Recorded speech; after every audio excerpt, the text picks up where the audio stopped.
Hi everyone, this is Jessica Gao from the Built on Hope podcast, and we're going to be streaming the Beskar Cup today, and I have with me Noah, which is at TVboy, which is we're on his channel currently, and Tom Parish. Hi guys. Hey Jess, how's it going? I'm good, thank you. Hi everyone, this is... Hello, good morning. Hi Noah. Alright, so what are we expecting, Noah? You have the lists up, right? Yeah, I'm going through the list now. Trying to figure out what we want to do, what we want to look at here. Hey Jess, how's it going? I'm good, thank you. Hi everyone, this somebody is... playing Hello, no good morning. IACP cards at Hi all. Noah. Alright, so... My hero. Who is it? Colin Hambrick is playing double Weequay Scum Hunters. Oh, we haven't seen that in a while. Old school. Let's see. Looks like Kyle's playing Boba Jets. Christian is playing Junk Guards. Oh, okay. Carson's playing Wookiees, which he has been doing quite well with in past tournaments. Oh, I haven't seen them in action, actually. I'd like to see how they perform. Yeah, Chewie, Drakata, and Garkon with Sabine. Ooh, that sounds pretty fun. Isaac's playing Vader and Boba. Ah, so he's not playing his one from the last tournament, mixing it up. No, he messaged us in the committee Slack, and he was like, he was gonna play Junk Guards, and then he said he played a game with like ranged figures and realized Junk Guards was making him bad at the game. That's such an Isaac thing to say. So he's like, I'm gonna play something else in the tournament. Okay. But then he chose Vader, so Yeah. go figure. Let's see. Tyler Peterson's playing Bantha with Sabine Omar. Fun. Okay, this seems like it's going to be a really fun tournament to watch. Yeah, Tuka's playing Vader, Palp, Thrawn with BT with Suppressive Fire, which he's been doing well with in the Dagobah trials. Let's see. Sal's playing the Rancor and Forlom. Angelo's playing Vader, Terro, Thrawn. Derek's playing Sentry droids and Riot troopers. Ooh, Doug. So the lists are like still coming in. So let's see. It's Doug. a really big mix. Doug is playing. No Jedi yet. Wait, what did he? Doug just copied the basic URL for Tabletop Admiral and didn't put it away. Yeah, I'm not seeing any Rebel Jedi yet. I think maybe everybody kind of got their fill in the Dagobah trials. I think there are a couple of people who will be upset about that. I know that Ollie Dewhurst and Isaac, because I think they're running the same list, were vaguely teching for Rebel Jedi. Oh, what is... I didn't even realize You're right, they are running the same list. They're both running Vader, Boba. But Yeah. Ollie is playing Elite Royal Guards, and Isaac... Oh no, they're both... Yeah, they're exactly the same. Yes, I believe they were having a conversation beforehand. Alright, let me get into Vassal. I'm interested to see how well that list does, because it's actually a variant on the list that I've been running for a little while. And I had a conversation with Ollie about it beforehand. So my version of the list I've been using in the Dagobah trials is Vader, Vice, and the Royal Guard Champion.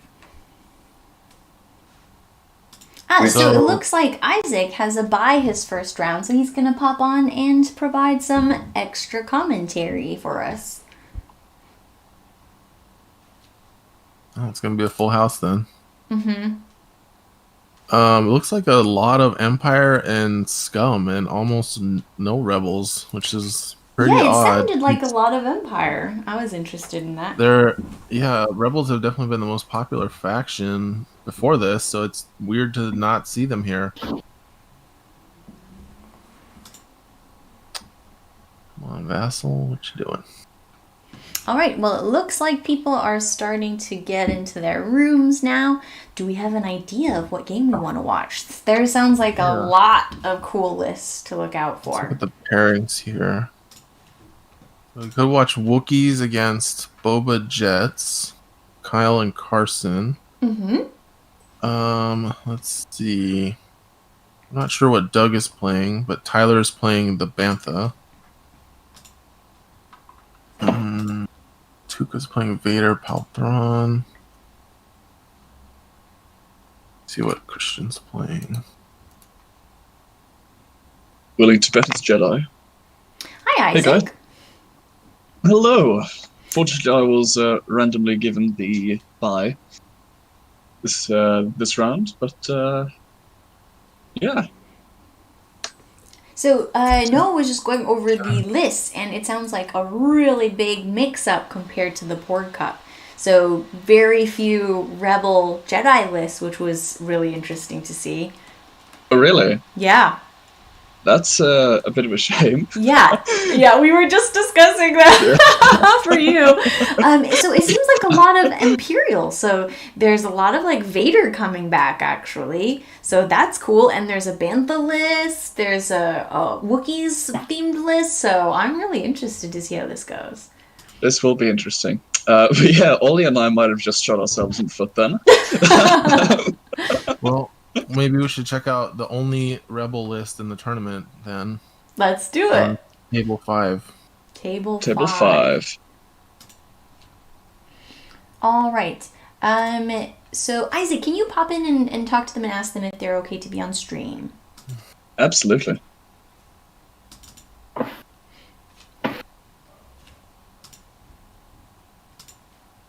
Oh man, I'm having the best time. Today I've moved up from my living room into my study. Ooh, study. I'd forgotten what it's like to have two screens. Alrighty, we have the green thumbs up. Alright, well, it looks like players are about to start. I somehow ended up with the map twice.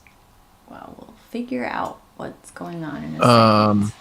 Yeah, you might have to double click on the player screens in what do you call it?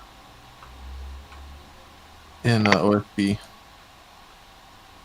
OBS, I mean.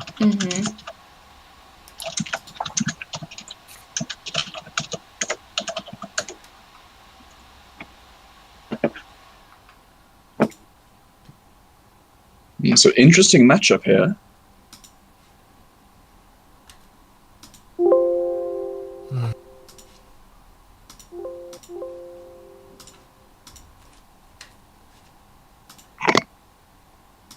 Okay, well, while we're getting the stream configured, we've got Carson playing Wookiee Rebels versus Kyle playing Boba Jets with Thrawn on the Claim the Ruins mission on Endor Defense Station. So this is the one where you get 6 points at the end of the round for holding the barracks in the middle, 4 points for holding the shield generator off to the left side. It looks like we have Rule by Fear being used and discarding Element of Surprise for Kyle.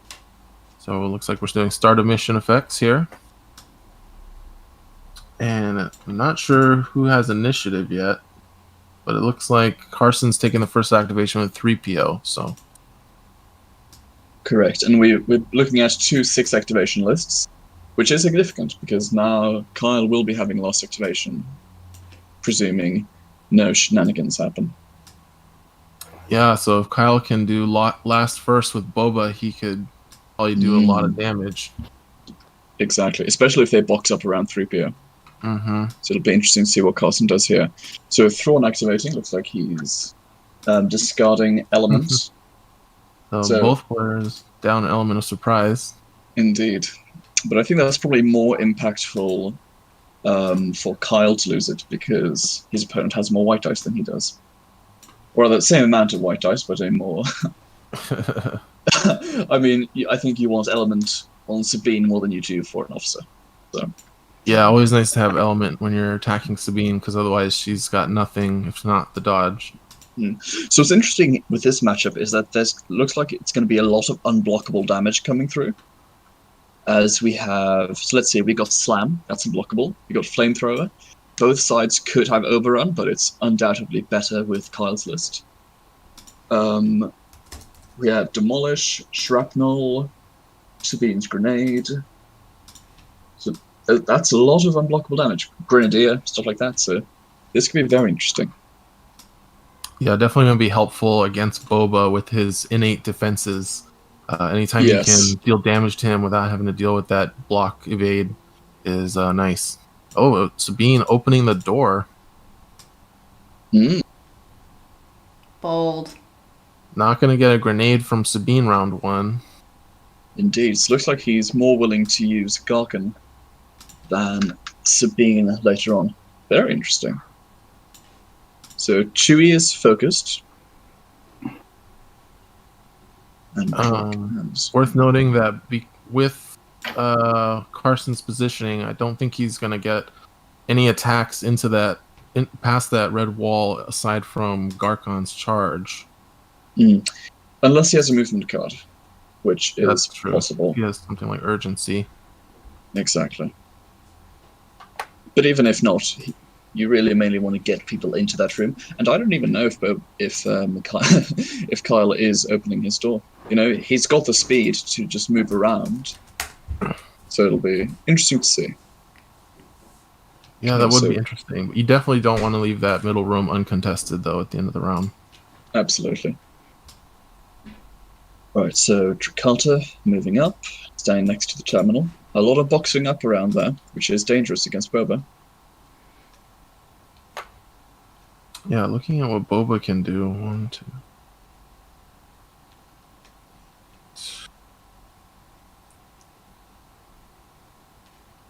I mean, he can definitely get a flamethrower off right into 3PO and hit anything around 3PO.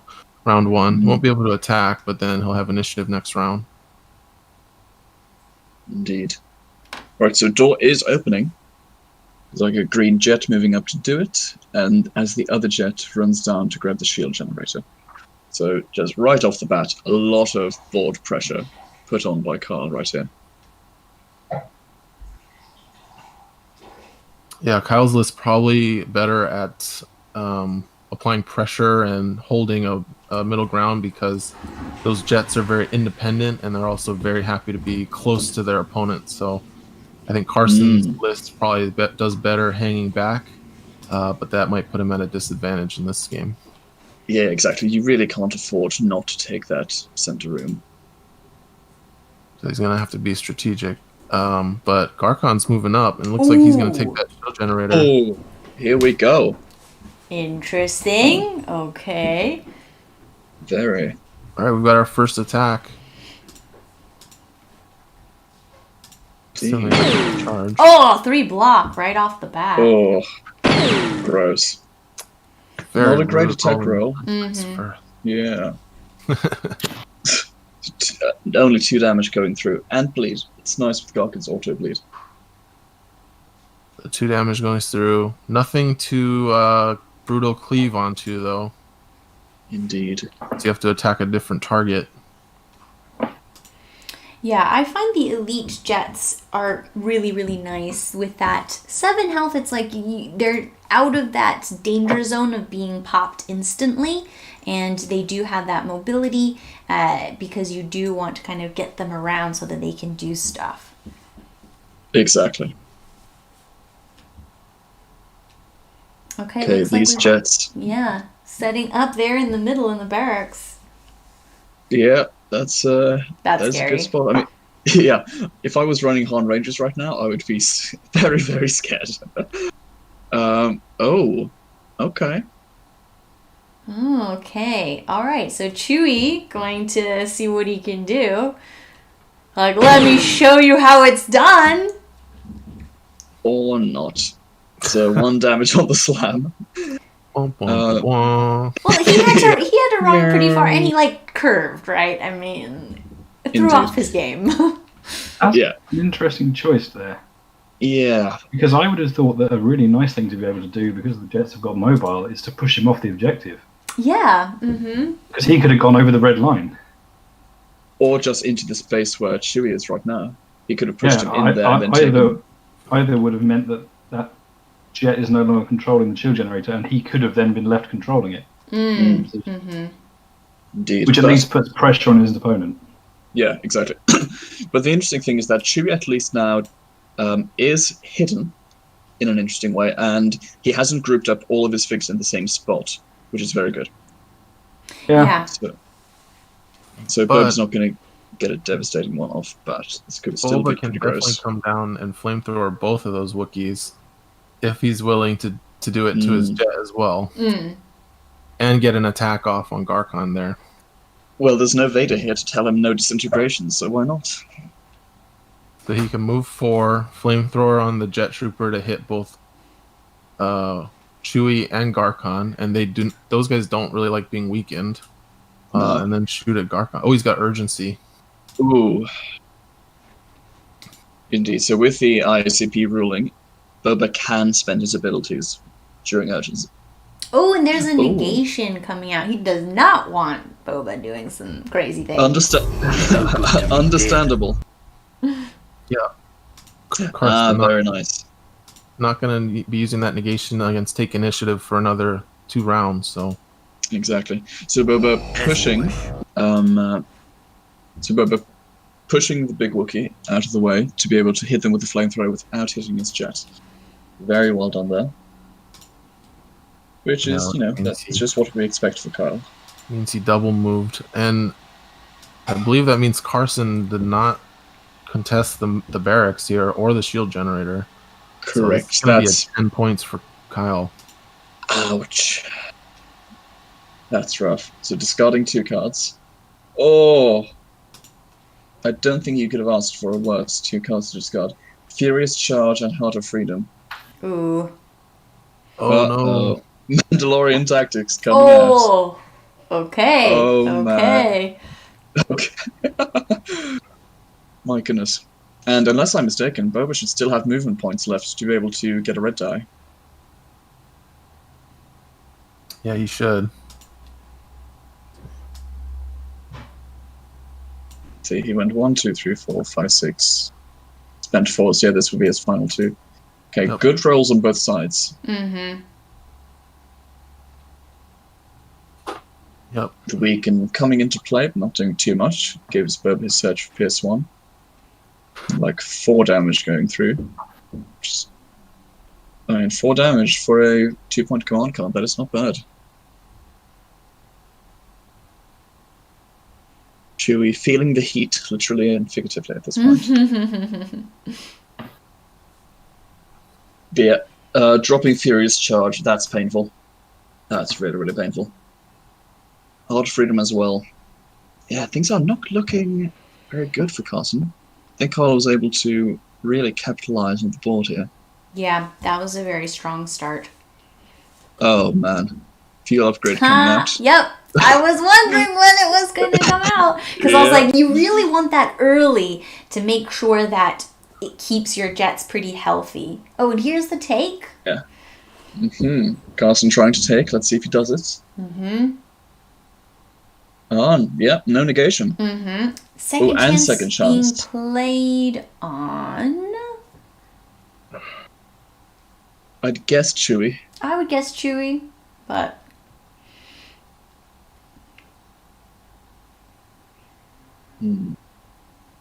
We'll find out. Indeed. Yeah, I'm sure it's Chewie because he wants him to kill anything else besides Chewie to get debts repaid to go off. Exactly.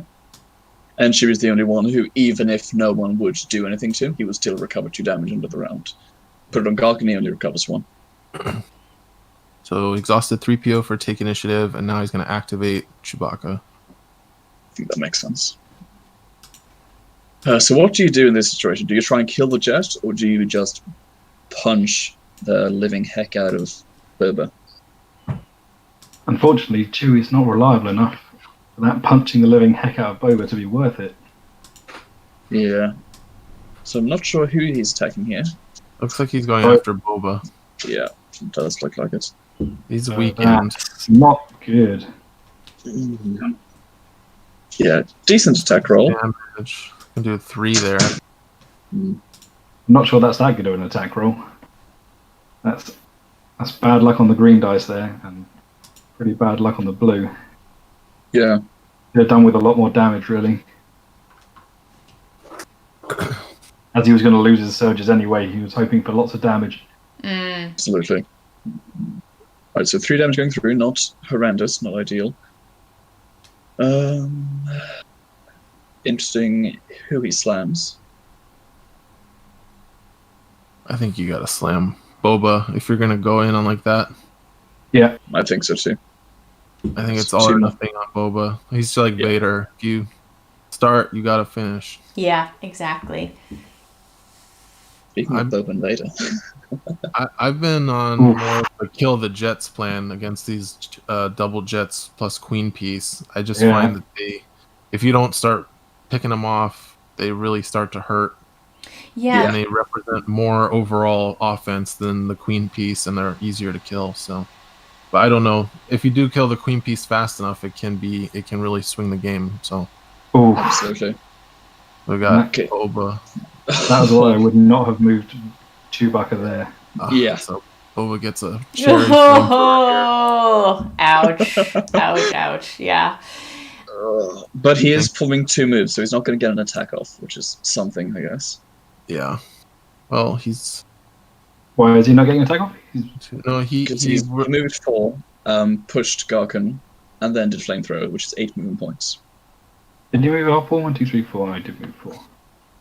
And then run away. Yeah, so he's only flamethrowing and not attacking. Not bad at all. And that is costing him a lot of strain cards, if he does take it as strain. It doesn't look like he is. Garkin's taken 2 more. Trakata's taken 2 more. Chewie hasn't taken anything yet. Taken 1. He probably strained for Chewbacca, to be honest. That was a lot of work done just there. Yeah. Boba is a beast. Ouch. Yeah.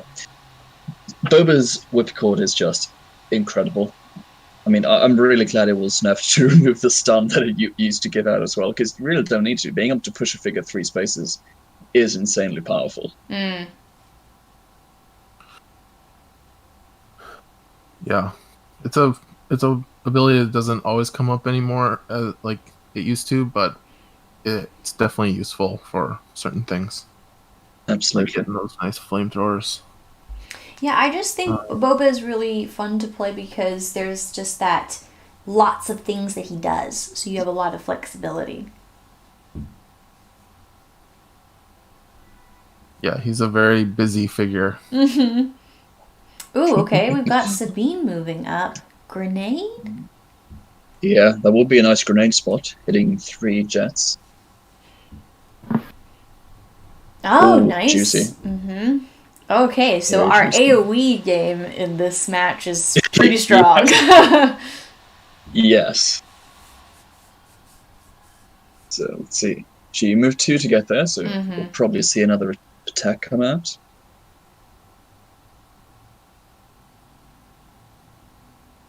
Mm-hmm. Yep. Oh, she's shooting that one. That's I was thinking about that's it. a long range attack. The range, but it is the weakened one, so. Yeah, so he's not going to get that.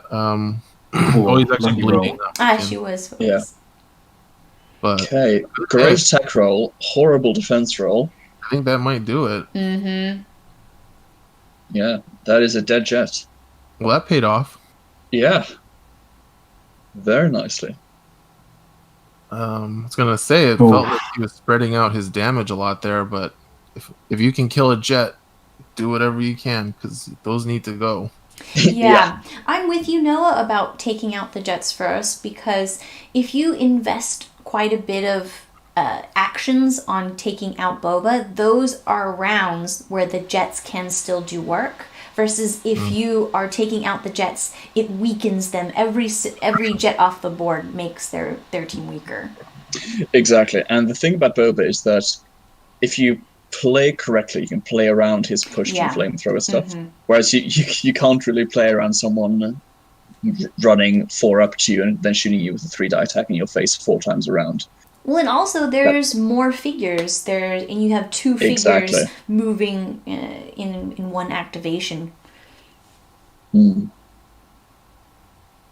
Ah, yes, so they I'm have honestly- written on Chewie is on the second chance, so that has been confirmed. I'm very worried about that positioning. The clumping. Yeah. Yeah, a nice little overrun from one of those jet. Yes, I was Have a really thinking good that. time. Yeah. I mean, if Kyle has Overrun and Grenadier in his hand right now, then we are not looking very pretty.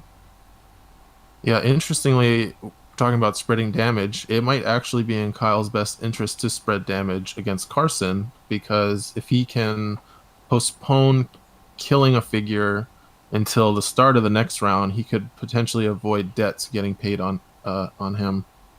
Indeed. Mhm. And Debts Repaid is not a card to be underestimated. Yeah, but it's definitely a card that's at its weakest at the start of the round. Yeah. And it's also a Kyle- card which is fundamentally worse than both Blaze of Glory and Son of Skywalker. Yeah, sure. Oh, yeah.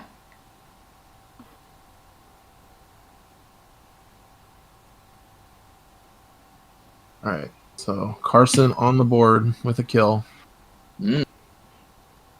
Still got some catching up to do, and we'll definitely need to be thinking about these objectives, because if he if he's giving up 10 points every round, I Yeah. don't think there's a way he can do it. No way. And now that Boba's activated, at least he doesn't need to worry about the whipcord pulling him off an objective. Right, so Gideon moving Chewbacca out of the way to be able Focusing to focus Garkan. Garkan. Indeed. Yeah. Problem I with don't know. that is that he's now brought Chewie within range of those 2 jet troopers of getting their extra dice and Mm-hmm. their movement points afterwards, which is a dangerous gamble. I mean, to be fair, he actually could have got them in there anyway thanks to fuel upgrade. But True. I think Okay. I might have gone the other way and moved Chewie somewhere else. Yeah, I mean, you could have just moved him back. Yeah, and that also keeps him pretty safe from a Grenadier thing happening. All right, we've got an attack coming out on Garkan from a Indeed. jet trooper. Okay, decent Carson rolls. might be forgetting the bonus block on Garkan. Yeah, looks like he did. Okay, take the shield generator. Helpful. Yeah, Boba Jets just has an amazing span of control on this mission. Oh, why there? He's going for the brutal cleave. He's gonna go attack Boba and probably try to get a cleave off on the Why jet wouldn't trooper. you stand on the shield generator so that you Yeah, control I'm it? not sure. I mean, I'm guessing his thinking is now he's safe from Thrawn attacks, but I Maybe. don't think it's worth it. Yeah, that was my thought, is that hiding from ranged attacks is the only thing I can think of. Ooh, But we've got Gargan's overcharged weapons. Garkan has reach, right? He does, yeah. Well, I So I guess think Thrawn this is could a get- yeah. So I think this is a Zillow exhaust. Sorry, Aha. a Zillow discard. Mm-hmm. So an extra block coming in here for 3 damage. That's not bad. Ooh. Collateral. Where's collateral damage coming from? It's his strain on Garkan for his extra attack, I think. Ah, right, of course. Okay. Yeah, brutal cleave is powerful, but Ugh. then that happens. Ugh. Yeah. Red dice has not smiled on him. Absolutely not. I think Garkan's powerful, but he does need a reroll. But you can't give everything a reroll. Oh yeah, for sure. I Because mean, that's basically the answer to any deployment figure that doesn't have a reroll is that could do with a reroll. Yeah. It's like, well, yeah, of course it could. Everything could do with a reroll. everything could do with reroll, indeed. But yeah, I mean, Garkin, he's interesting in that he's amazing against swarm lists, and with Krennic, I do think Krennic is going to make quite a splash in Season 4. That could bring Garkin back, because Garkin is not great at getting rid of queen pieces, but when he can form several attacks with slightly lower power, that could come in handy. Mm-hmm. Boba bleeding, that is definitely nice for Carson.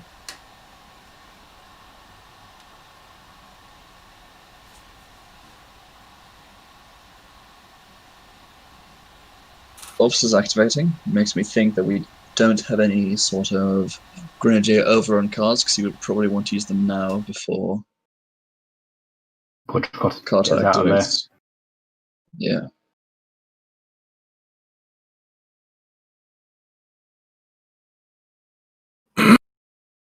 Yeah, I imagine we'll probably see Thrawn activating, give the 2 jet troopers in the barracks tokens, and then they'll probably go up and do some work on Sabine, maybe. I think we've actually got an officer activating.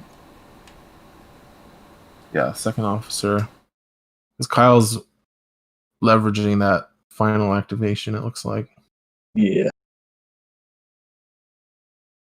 It'd be nice if Jakarta could be used to take out one of those yet to activate jet troopers, just to limit the amount of damage that activation can do, slow down his opponent. He's then got both of the jet troopers down to 1 activation, 1 figure each. That certainly works in his favour. But I can see it also being really tempting to go up and end the other jet trooper and put some more on Boba. So who knows? Yeah, if Tricata has, or if Carson has a movement point card, Tricata could get up and attack these jets. Yeah, and actually be safe from her own blast. But indeed, she's 5 spaces away from being able to get up to that wall. Tricata's on the move. Let's see what they do. Indeed. Probably going to go for that jet trooper on the shield generator and get some blast going. We might have an arcing shot come out, because arcing shot would allow them to shoot Boba. That's true. And that would be nice. I mean, if you get killed Boba here, it would actually have allowed him to attack those jet troopers if he'd gone the other way as well, which would have been a really nice move, I think. Yeah, no. Exactly. We've got a lot of options coming in. I mean, just gonna go for move 2, attack the jet. Probably move 2 back to the 3PO, but I'd say probably move 2 up to the shield generator, to be honest. I think he needs to go into the room and contest. He can't give away another 6 points. I think he's about to. This is his last activation. Oh, ouch. Yeah, I think this map is pretty interesting because of all the objective points that are available on the board. Certainly kills the jet. Yep. Good roll. Oh, he's not going to contest those rooms again. That's rough. That's rough. That's a dangerous play. Can he not? Has he not got enough movement? Not from going that way. Yeah. Yeah. Difficult choices. I'm surprised he didn't demolish there to put an extra damage on Boba. Yeah. I think I certainly would have done.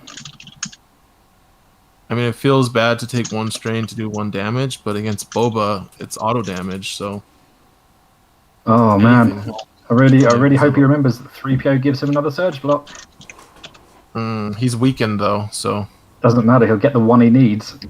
Yeah. He gets the 1 he needs, he limits that to 1 damage. That looks like that was counted. Yeah, so 3PO cancelling out the weekend, so they're just leaving the dice as is. I see, very nice, yeah, okay. 1 damage from that one. This is my problem with jet troopers. Well, Chewie's getting some pretty good defense rolls here. Mm-hmm. Yeah. That is true. Which he really needs. Definitely happy to see 2 symbols per dice.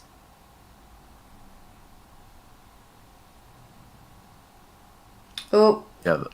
Luck has to run out at some point. Even then, that's not... I mean, obviously he would have liked more, but that's only 3 damage. You know? That's But not. it is a jet against a queen piece. I don't Yeah, know. I mean, 2 defense 3 damage is a guys lot. is pretty difficult to punch through. When you bear in mind that a max of 7 and Chewie is weakened, I'd see that as a bit of a win.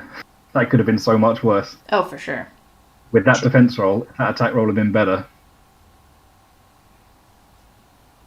Looks like Thrawn playing Foresight.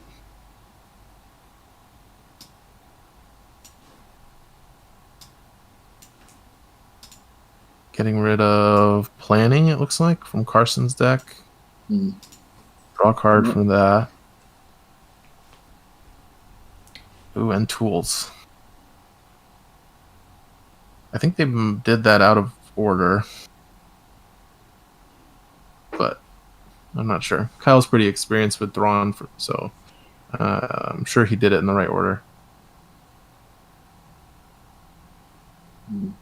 Although he might have just got it planning first and then tools for the job, and not drawn a card.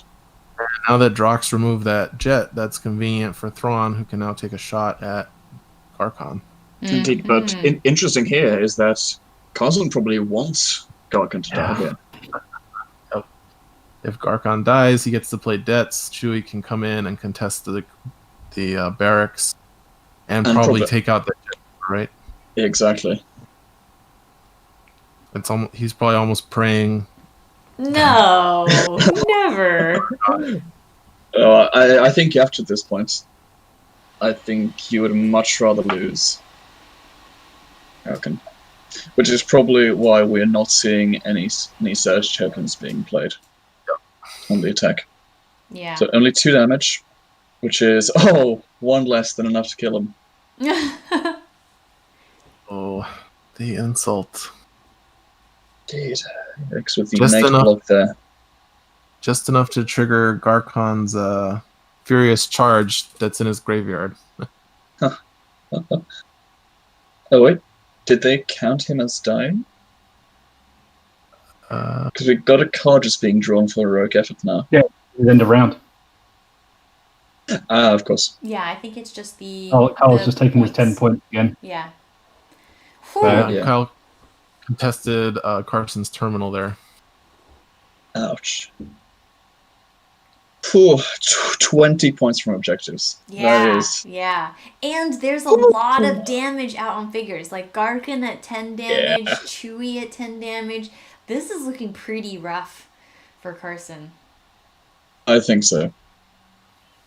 But Chewie's about to recover too, so that puts him in a slightly less bad position. Correct. I But could definitely go down to 2 jets here. Mm. I think Garkon regretting something. Flash up to the shield generator for a second there. Indeed. the thing that I will say, however, is that, you know, Boba's looking a little on the unhappy side. Yeah. With guaranteed damage from both Sabine and Dracotta if he wants it. 2 jets with 2 damage on them already. If it's that versus Dracotta and Sabine, my money's on them. That is true. I mean, they have been playing very quickly, as is kind of the trademark of Kyle.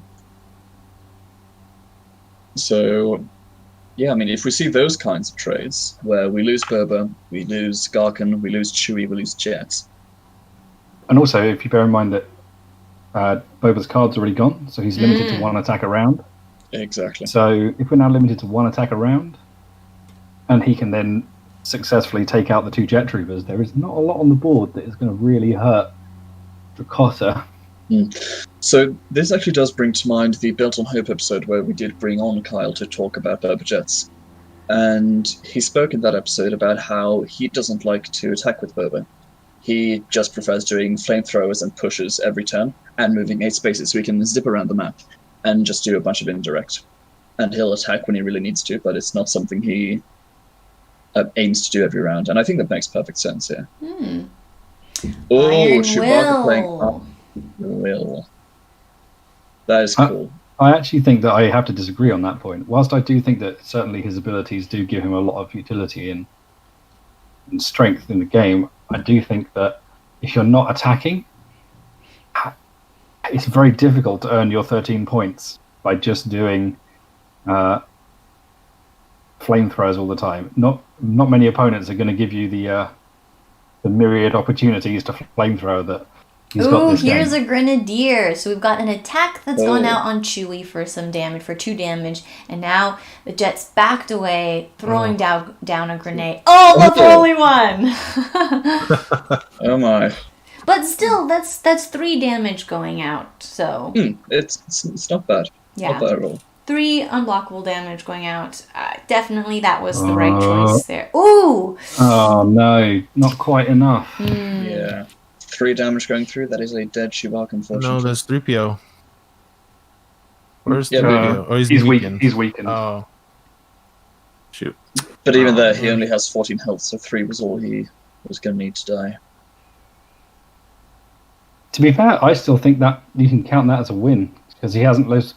I was worried he would lose both Garkan and Chewbacca, so I think that's a win. If we take a look now, 31 points. Like, Kyle is very close within striking distance of hitting 40 now to Carson's 8. That's pretty precarious situation.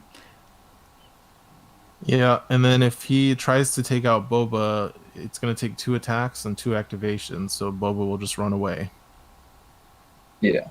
And this gets to be quite difficult to play because you have to worry about being defensive and not allowing your opponent to get to 40. So it limits your kind of offensive possibilities as well.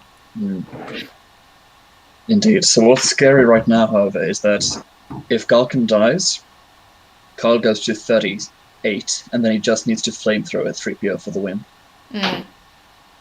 So this will be interesting. But Galkin moving up now, probably doing 2 attacks.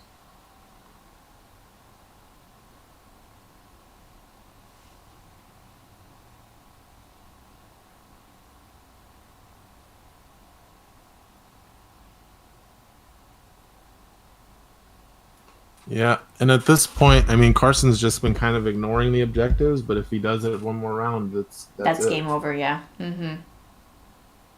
So now he has to be killing and holding both objectives. Mm-hmm.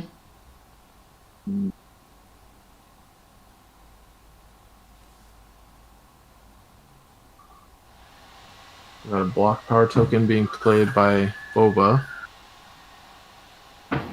Ooh, nice roll from Garkon. Yeah. Oh, very nice.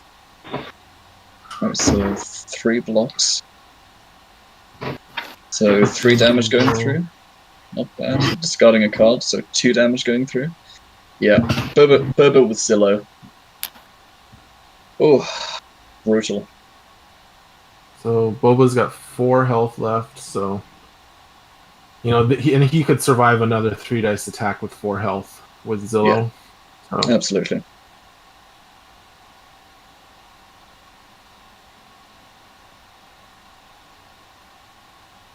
He's Brutal Cleave on the Jet Trooper. Indeed. For a good roll. That is a very good roll. Garkon doesn't have actual cleave, right? Oh, he's got a brutal one instead. Yeah.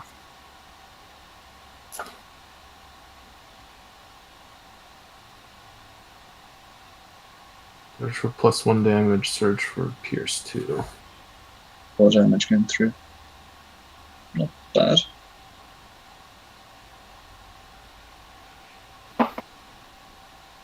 Auto bleed.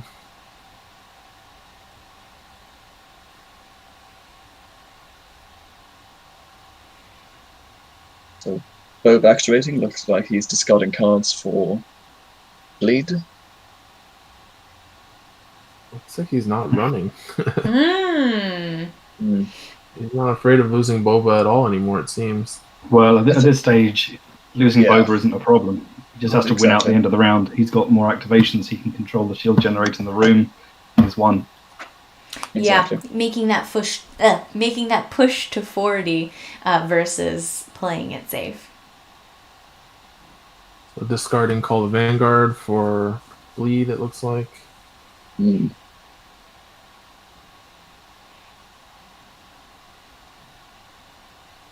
Is that a Jet Trooper activating? Yeah, I'm not sure. I think he misclicked. Yeah. and then back into safety. So that is 3PO dead, which means that if Karkin is just killed, or if one of the zones are taken... Actually, no, you do have to kill Karkin. I find that a very odd choice, I have to say. Yeah, I do would you have find gone for Gargan. I'd have killed Garkan, Yeah. which puts you one point away from winning, and all you got to do is hold the shield generator all the room. Forces your opponent's play to be spread out. Yeah, and there's very little they can do to hurt you. At the same time, we still have Thrawn coming out. Yeah, but Still have Thrawn can misroll. For someone who likes guaranteed damage, I'd have said guaranteed damage and killing Garkan would have been nicer. You're not going to kill anything else with that flamethrower. It's definitely the conservative play, and I think Kyle's so far ahead it makes sense to be conservative rather than potentially throw the game on a bad roll or a couple bad rolls. Why do you think it's more conservative than he's flaming keeping Garkan? Boba safe. But you could flame Garkan and move way further away with Boba. Yeah, I don't really think there's anything to gain by It's even more conservative by taking out Garkan. Arguably. Alright, so that was a Sabine grenade, right? And then yep. a Sabine attack.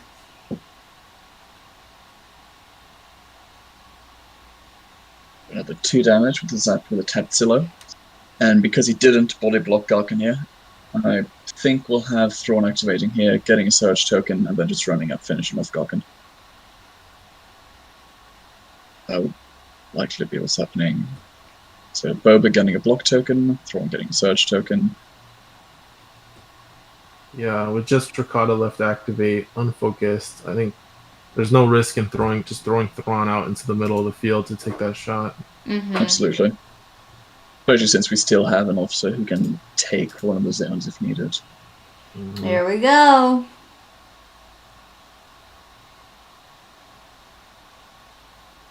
If Carson remembers Garkon's block here.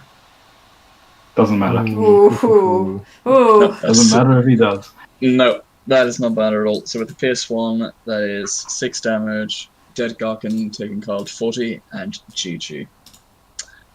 GG. I mean, once again, we see the power of Boba Jets. Yeah, brutal. Yeah. The This mission synergy is works really definitely one of the well. best. Mm-hmm. Oh, so good. Mm-hmm. I mean, So I've good. always loved jets. I mean, they're absolutely amazing. And fuel upgrade with Boba is Yeah. Mm-hmm. the worst. Yeah, it's funny to see Vader and the Jets have kind of had a split in IACP, but they both found new partners to play with. Indeed. Jets have found their new master in Boba, and Vader has definitely moved on to really likes being with Weiss. Yeah. I really like Understandable. how it's mixed up the combos. It's pretty cool. Mm-hmm. Agreed. All right, there's still quite a bit of time left in the round. Indeed. Not sure why they're still playing, because They're Kyle probably definitely... talking it out. Yeah, probably. He wants Killed Boba. to know if he would have got Boba. Not with that roll. Ooh. Not with that roll. Yeah, his dice have been really unfavourable. Isaac, we can see how your list is doing on table 6. Ah, let's do it. All right.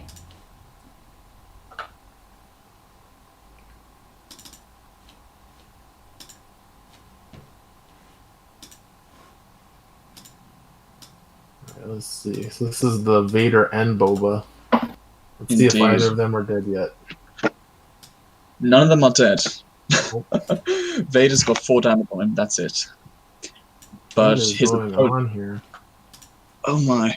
Okay, so from what I can see, it Whoa, looks like we really have low Vader... points game. Yeah. So we have Vader, not Riot, we have Vader, Royal Guard, Terro, Thrawn, versus Vader, Boba, Royal Guards. And from what I can see, we have one of... I'm not sure who are the two players in this. No, we've got Ollie, who's... One of them's Ollie. Right. So I'm not sure whose Ollie's opponent's name is, because he hasn't put his name out on the... He's playing Angelo. Angelo, okay. Oh, of course. So Angelo's Royal Guards, one of them has taken 8 damage, the other one has taken 4. Angelo's Vader is on 12 damage. And apart from 4 damage on Ollie's Vader, we have no damage on any of his figures. Quite the mystery. That's brutal.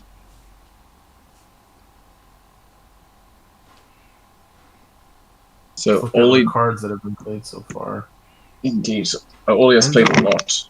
Angelo's only played 2, it looks like. 4C and then an IACP card. Probably a Parry. Or Iron Will.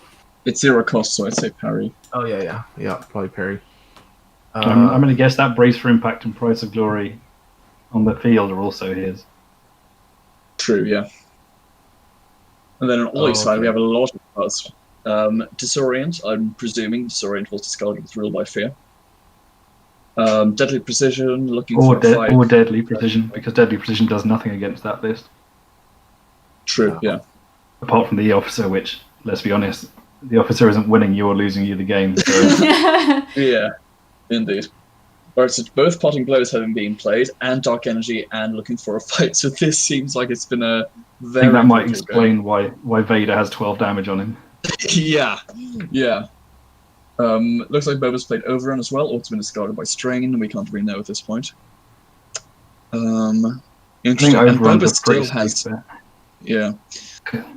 So Boba still has both of his block power tokens. So Ollie and I designed this list over the last 3 days or something.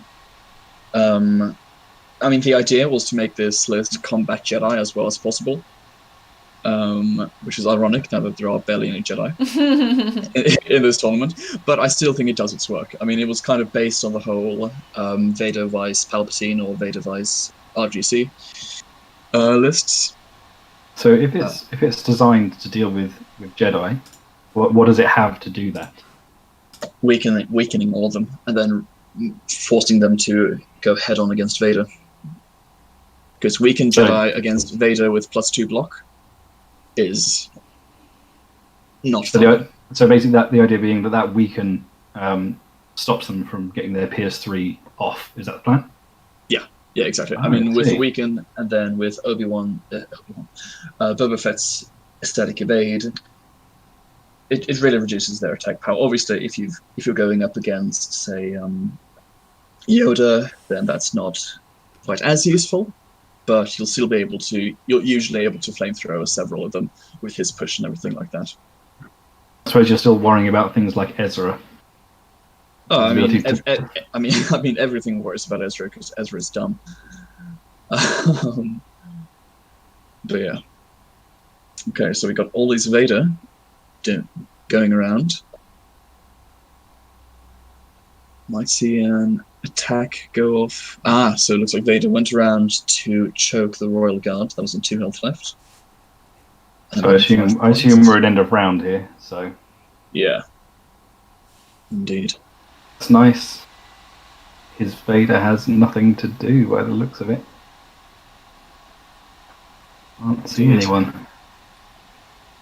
Correct.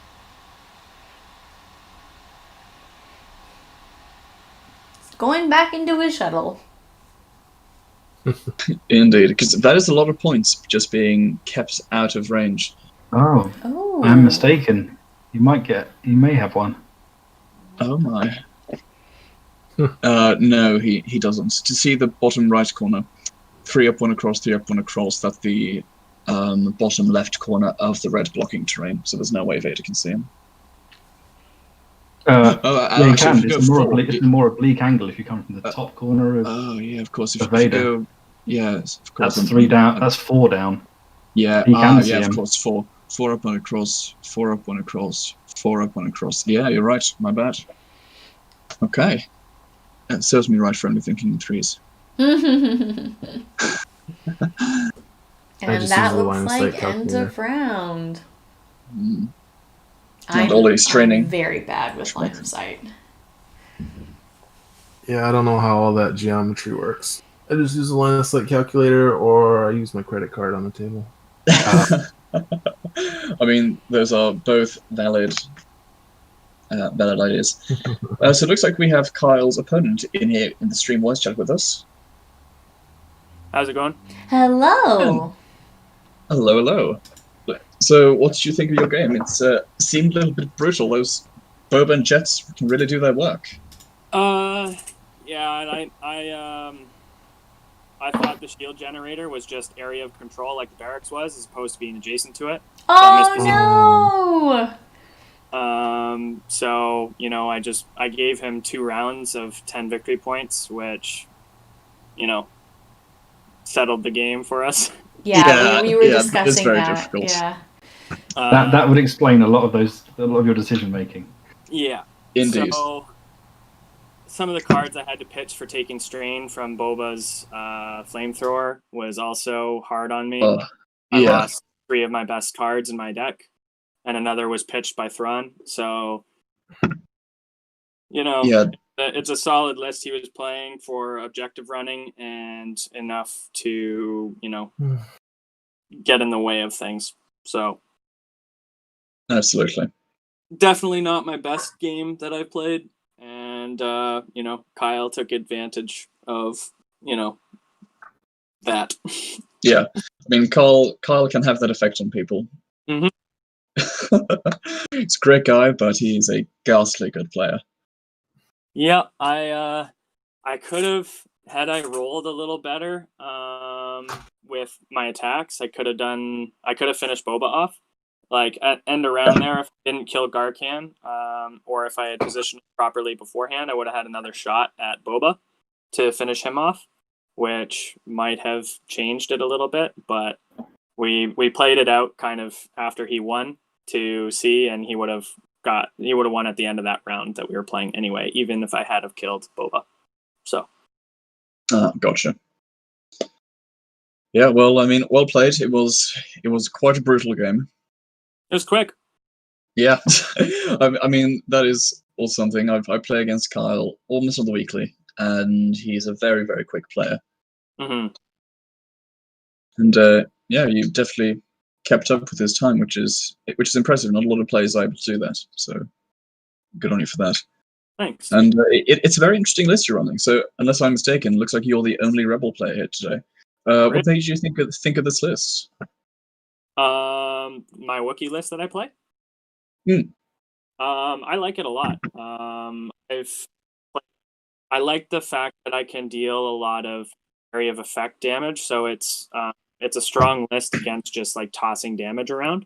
So like Chewie's free slam and Sabine's grenade and Drakata's shrapnel as well as his rubble.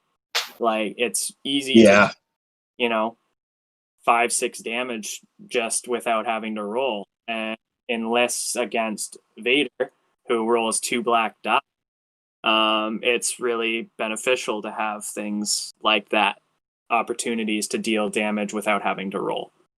And absolutely. the characters, all of the figures have a decent amount of health in this list. And so, like, in order to, I have things in my command deck that I can, you know, curb some of that damage, or, you know, if they choose to attack Garkan and I have Furious Charge in my hand while he's reactive, if they kill one of my figures while Debt's Repaid is in my hand and Chewbacca gets another activation. So, and I have Iron Will to limit the damage. So, you know, I think it's an overall strong list. The only downside that I find is the defensive die are not the greatest. Like Chewie, if he rolls a dodge, he only gets an evade out of it. Whereas other characters like Han, when they roll they get the block and evade, right? They get to add to their defense, as opposed to this one where it's like either just a black, no extra blocks, things like that. So if I had space for it, extra armor might be a decent card to take in that list, but there's not. Yeah. Carson, were you adding the extra blocks from Garkon and Drakata? I don't think I did for Garkan, actually, but I don't think it mattered. Yeah. But Drakata was never actually attacked. He just took area damage. Yeah. The flamethrower. So. Indeed. Well, yeah, I mean, I do think that would be a pretty difficult matchup for you. Those weekends can really hurt a lot of lists, but especially Rebels. Yeah. And yeah, I mean, I do think you played well, and you should be pleased with your performance. And I wish you best luck in the rest of the tournament. We'll see how your list measures up against the other ones on the different maps. Yeah, I'm watching the game you guys are looking at now. I think table 6 or whatever. Yeah. And pretty similar lists, that's for sure. Except Boba's in there. Now, what do you guys think about targeting Boba?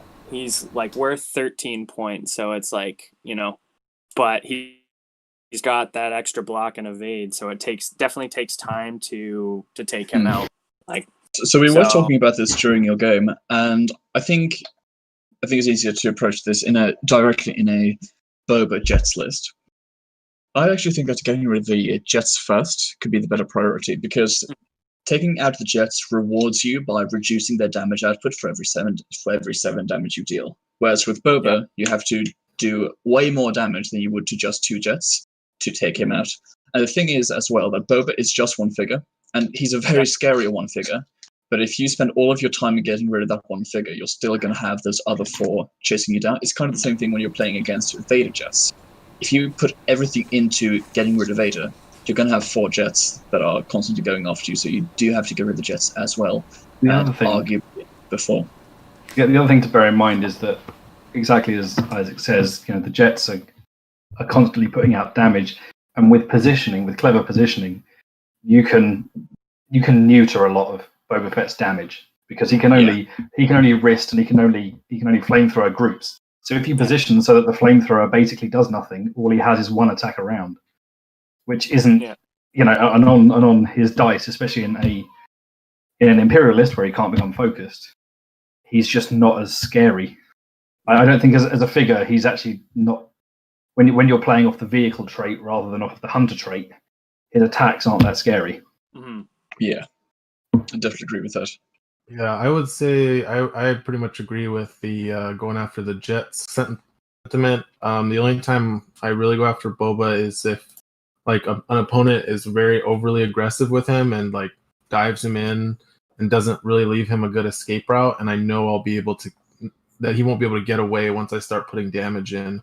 Yeah. But players like Kyle, he tends to always kind of keep his Boba back just a little bit and always leave him an escape route. So in that case, I'm always worried, well, if I start putting in damage to him, he's just going to peace out and move 12 with mobile away and find a little hiding space to hide in and deny me 13 points. And then now I have to deal with these Jets. So yeah, that's my take. So yeah, for sure. The one move with Drakata, I went and took out the green jet where I could have gotten to a position to roll to attack the officer and deal some damage to the adjacent jets. But I was like, a white die with a reroll, I don't really want to do that. I want to take. Mm-hmm. So I think that's very reasonable. And also think, just regarding Boba, I do also think it depends on what characters you have. If you have something like Vader, who's very good against Boba with all the pierce that he has, then it probably does make sense to take out Boba first. Not to mention that even through a free block and free evade, Vader can still deal around 5 or 6 damage. Absolutely. Yeah, exactly. Yeah, once you start on Boba, you have to keep going, and you did that. I mean, I think you took every attack you could against Boba. Yeah, which I think is completely correct. Yeah. Going halvesies is, I mean, it was fine for him to go halvesies against you, just do as much indirect as possible until he could wipe out 3 figures in 2 activations. Yeah. But I don't think you can do that against Boba jets. They're too fast, too agile, too scattered. Yeah, we were talking about how Kyle was really spreading his damage around, but probably doing it on purpose because he was denying you your debts repaid. Yeah. Right. Exactly. So it was pretty easy for him to, once Chewbacca was dead, kill off 2 figures almost immediately because he had the resources. I think one of the things that I did and probably should have repositioned was sacrificed the extra aid on Chewie and move him back closer to Gideon, as opposed to beside 3PO, because that would have brought his jets out in a way where he had to come up to attack and then wouldn't be able to escape again. So for my guys to just tear him up. Yeah, so I think 3PO kept him alive though. By the terminal, spread out my guy. I think that's part of what I did wrong too. Was I group bunched up and he got like 2 flamethrowers in to deal that that those waves. Yeah, I think that really hurts. Also, he's sitting on Grenadier, which admittedly didn't roll very well, but if it had rolled better, that would have probably hurt a lot as well. Yeah. Do you think you would have given up the barracks still every round? If you were going to play the game again, like, do you think you would still give up the barracks every round like you did?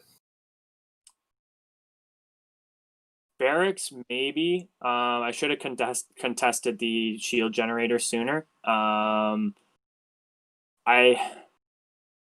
don't know. Yeah, I think I should have been a little bit more, because my guys have some sustain, right? So I should have moved them and contested the objectives. I think if I had better command cards at the beginning, I might have contested those territories, or if he started with initiative, I would have contested them sooner. But I didn't want to move my guys up because getting those extra die added to the attack with his jet are scary. Yeah, he definitely has the advantage with the jet troopers on a map like this, like controlling the middle, for sure. Yeah, the other thing I'm sure you already know, and I'm sure you probably were bearing in mind when you were choosing who to attack, but if you can weaken those jet activations by taking out 1 from each group, that makes a huge difference. Which I did. I took out the 1 green trooper with Sabine fairly early, and that was helpful. But he had positioned his red jets in a way that I had to commit to charging them, and at that point they could have just attacked and ran away. But the beauty of this is the running away doesn't help them because they need to control that central room. True. I thought that play with Sabine was great. I thought that was an awesome attack that you made. We none of us saw that attack, and it was really the attack that would get you the kill that you needed when you attacked with Sabine after you did the grenade on the other 2 jet troopers. So that was a great play. That was a great grenade. Absolutely. Indeed. I mean, you definitely played very well, Carson, and yeah, I'm curious to see how your list does in the rest of the tournament, because I do think that it could definitely make a splash and catch a lot of people off guard, because people just don't play against Wookiees. And if they don't remember their intricacies, they are going to be tripped up very, very brutally. So I play this. I play in some regional tournaments, like with you guys know Morgan, right? My brother. Yeah. And Curtis. He organizes some tournaments every once in a while, and just between like a small group of people. And in those tournaments, like I play the Wookiees frequently, and I'm usually top couple spots. So it's a strong list, as I said. I enjoy playing it. Yeah. No, I mean, I do think it has great potential. There is. It's tough because although like some of the figures each have different traits, like I have 1 vehicle, 1 heavy weapon, and a couple of guardians, or 1 hunter, I think, and so like the traits don't really line up, so it's tough to build a command deck that will accommodate everyone. Yeah, and we've talked about it before, how like the Wookiee keyword is not so useful. The only time like that's super useful is if you're taking Fury of Kashyyyk, like the card. It's like the 1 point, and if they take 3 damage, they become focused or something like that. That's certainly a difficult choice to make. Take that card only because it's an attachment, isn't it? Yeah. Yeah, that worries me. There's also like I think is it adrenaline maybe that your Wookiees get like +5 health or something till the end of the round. Yeah, that's the one. That I don't know if that's worth the two points to put in the list, and especially since it only lasts a round. And if I understand it correctly, if they deal enough damage, like health wise, at the end of the round, the character dies anyway, right? Correct. Because they lose that extra 5.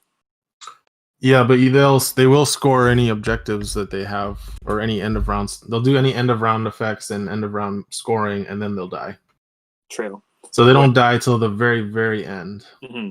Which, if they had some end of round effects, may be useful to have that card in the command deck, but none of the Wookiees do. So. Although, actually, what is the wording on the card? Is it until the end of the round, or No, during this round? During this round. Gotcha. Yeah, you're correct.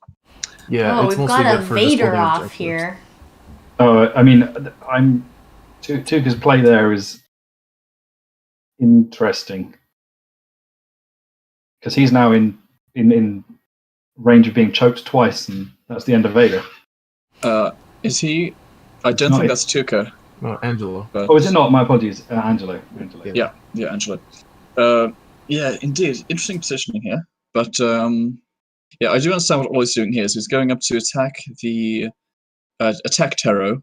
End of round, he's got to get a choke off. I don't think there's any way for Angelo to get away from the choke. Tactics. Indeed, not doing much for him, unfortunately. Oh yeah. Oh well. But then with initiative going to Ollie next round as well, then yeah, we would probably just see 2 chokes back to back and a dead Vader.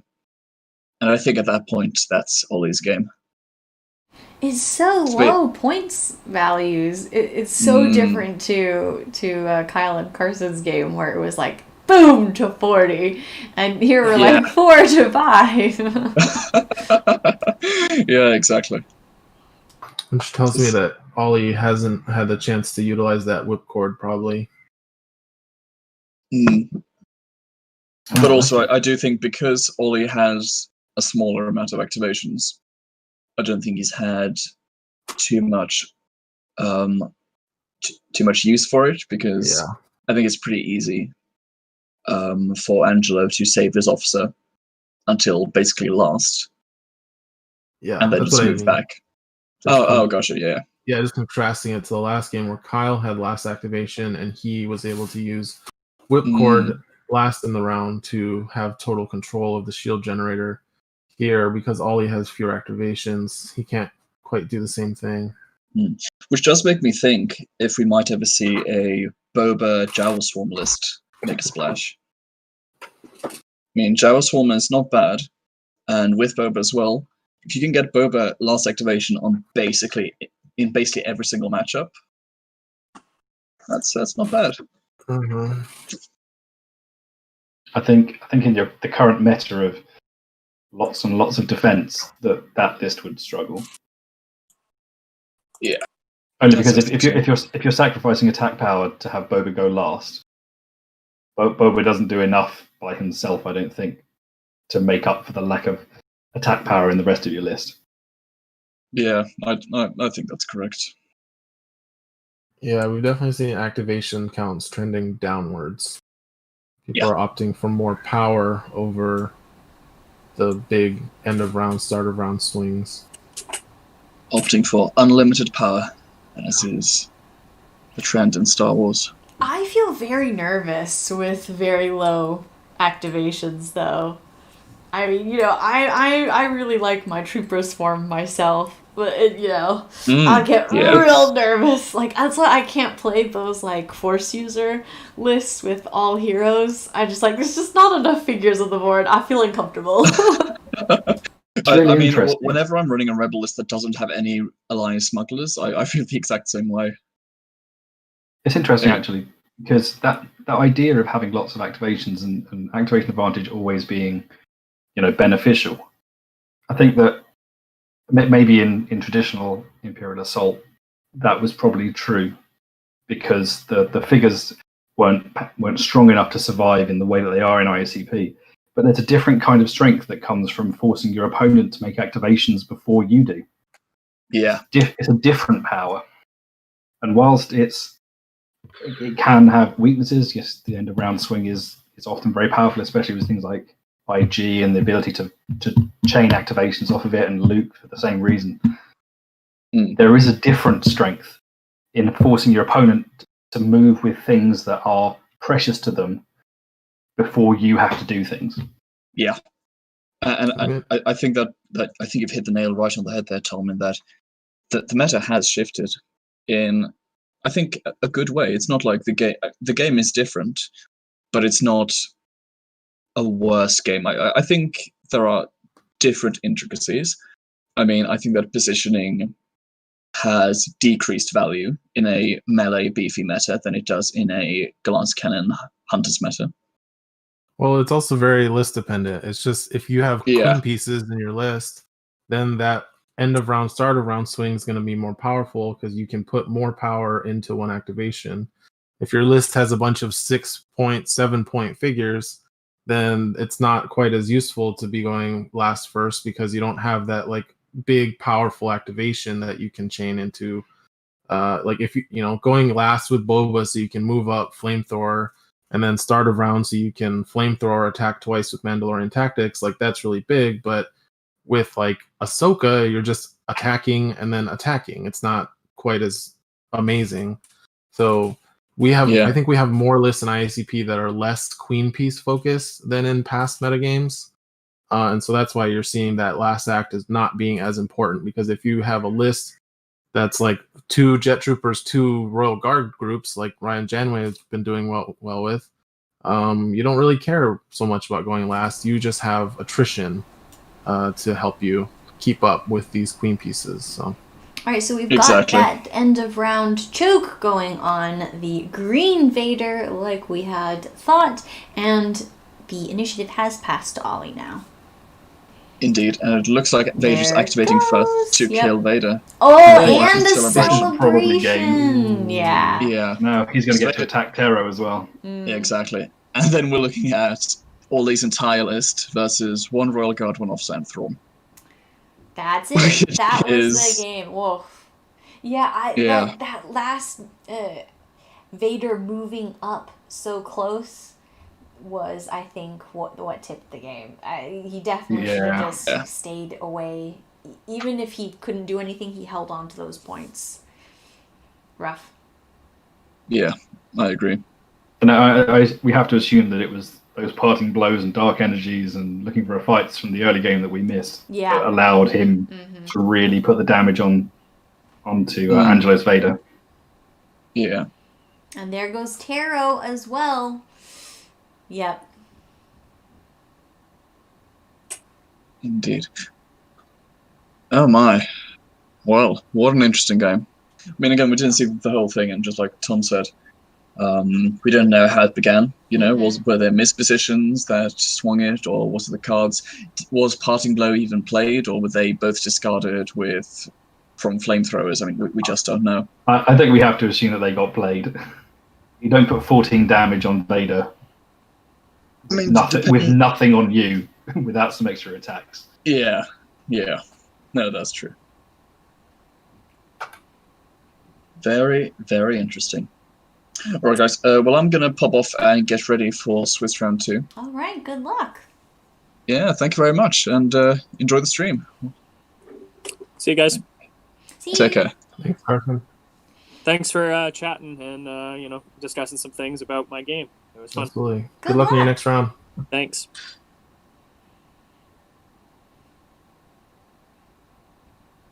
Alright, let's see. Ooh, we should watch the Bantha next. So have we now hit the point where we think that Angelo's probably conceded? Nothing seems to be happening on this game. Yeah, I think it's going to be pretty tough for him to come back from that one. Especially, I mean, it would have been possible if there had been a lot of damage on the other Vader as well, but there is not. So, yeah, I think that's... Yeah, I think that the only hope that Angelo has here is... The only thing that he can even really do now is try and take out a Royal Guard. Mm-hmm. But I don't think that weakens Ollie's position significantly enough for him to put it back. Mm-hmm.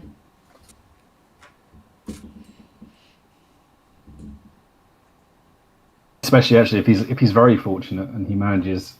Oh, the Royal Guard has survived. Yeah, Okay. I don't really see a path for Angelo to come back from this one.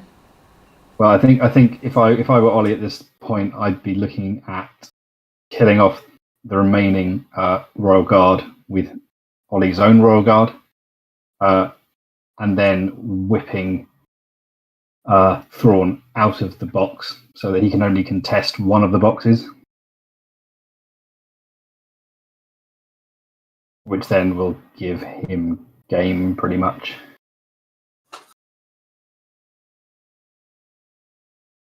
But he hasn't gone that way.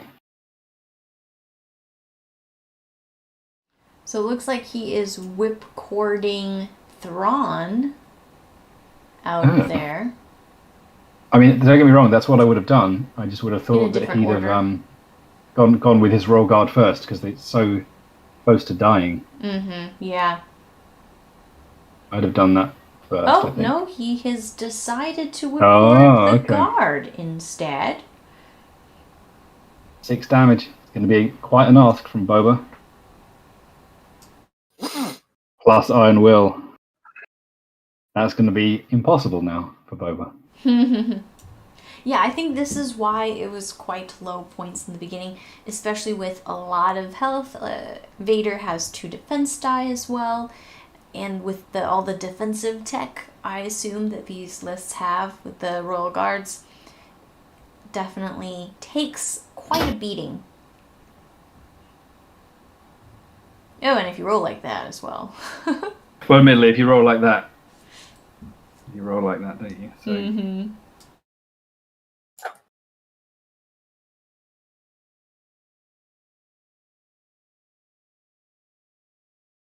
That's a shame for Ollie, because I think he probably could have ended it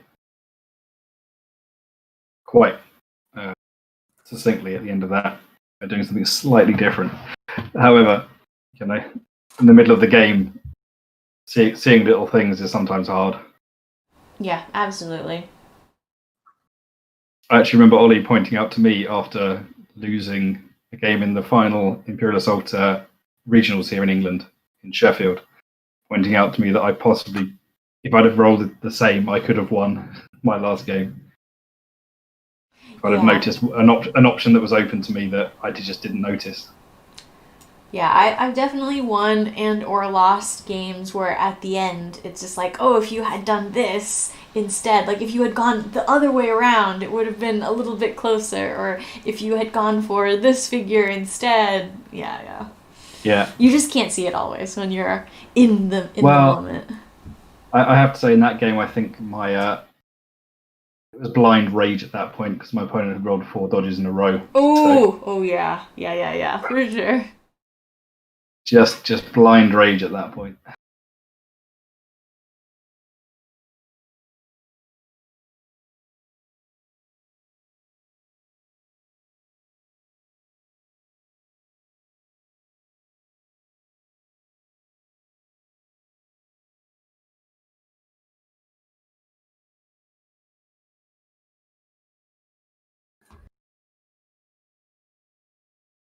Nice.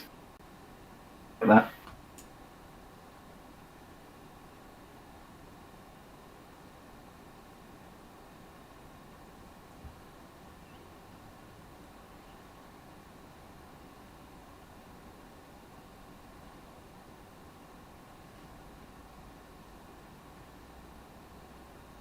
Yep, so Ollie lost that really injured Royal Guard, which we were saying probably should have activated first to avoid that exact thing happening.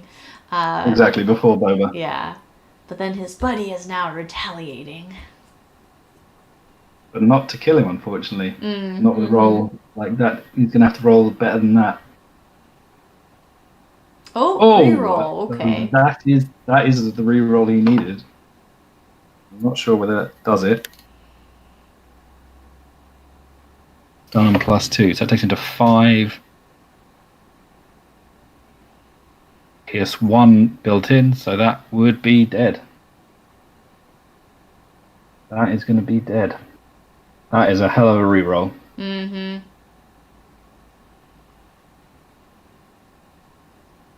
Oh, but he's throwing a card to add another block. Yeah. Survives by 1. That's what Zillow does. Yeah, also with both teams, Zillow tech, defensive tech, Guardian stuff. You can definitely see that he's playing Fool Me Once. No, he's throwing it, but it's in his deck. Well, that's very much anti-Jedi tech, isn't it? Yeah, it must be. Getting rid of that knowledge and defense. Yep.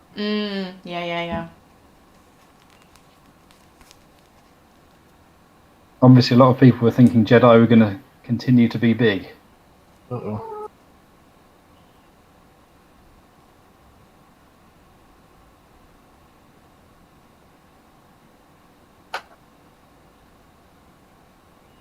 Yeah, people were really teched against Jedi, and then they didn't show up.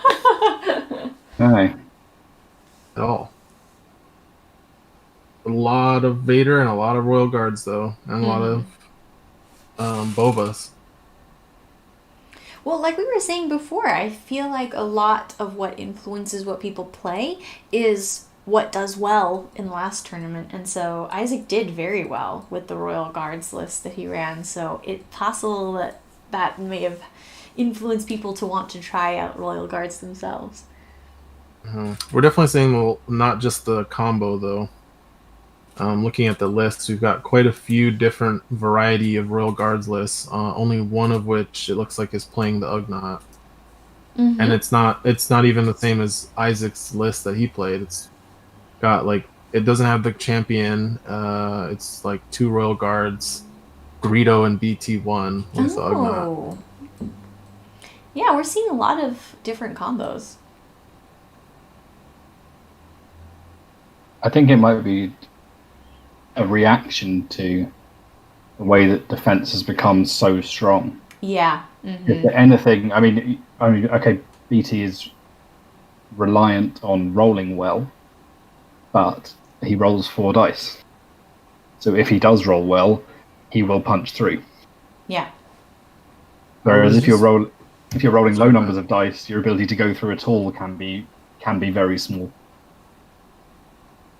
Yeah, I was just looking at it's Christian running the Junk Guards list, and I was like, how is he killing his junk droid without Palpatine? And he's got 000, so he's using 000 the junk droid with invasive procedure, which I think is funny. That's funny. Yeah, but we're definitely looking at that combo. Yeah, it's an interesting one. Not a fan personally, but yeah, I appreciate whoever found it. Whoever thought of it. Yeah, we're definitely looking at it. I was the one who said it's fine and let's just leave it. And then Isaac started winning a bunch of games and tournaments with it. So obviously Isaac was much better at using it than I was. But there's a discussion happening. Yeah, we've got a lot of nice to have it be an open discussion because it's at the point where people feel that it's really unfun that it gets to be oppressive.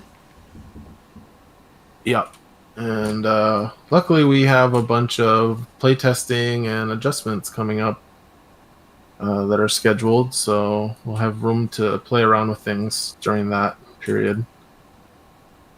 But we definitely want to get it figured out before we move to approved, and we have 3 months of no changes. So Right. Do we reckon they've called this game? yeah, I think they might well have done. Pretty tough here. I can't believe that officer got a damage on Boba.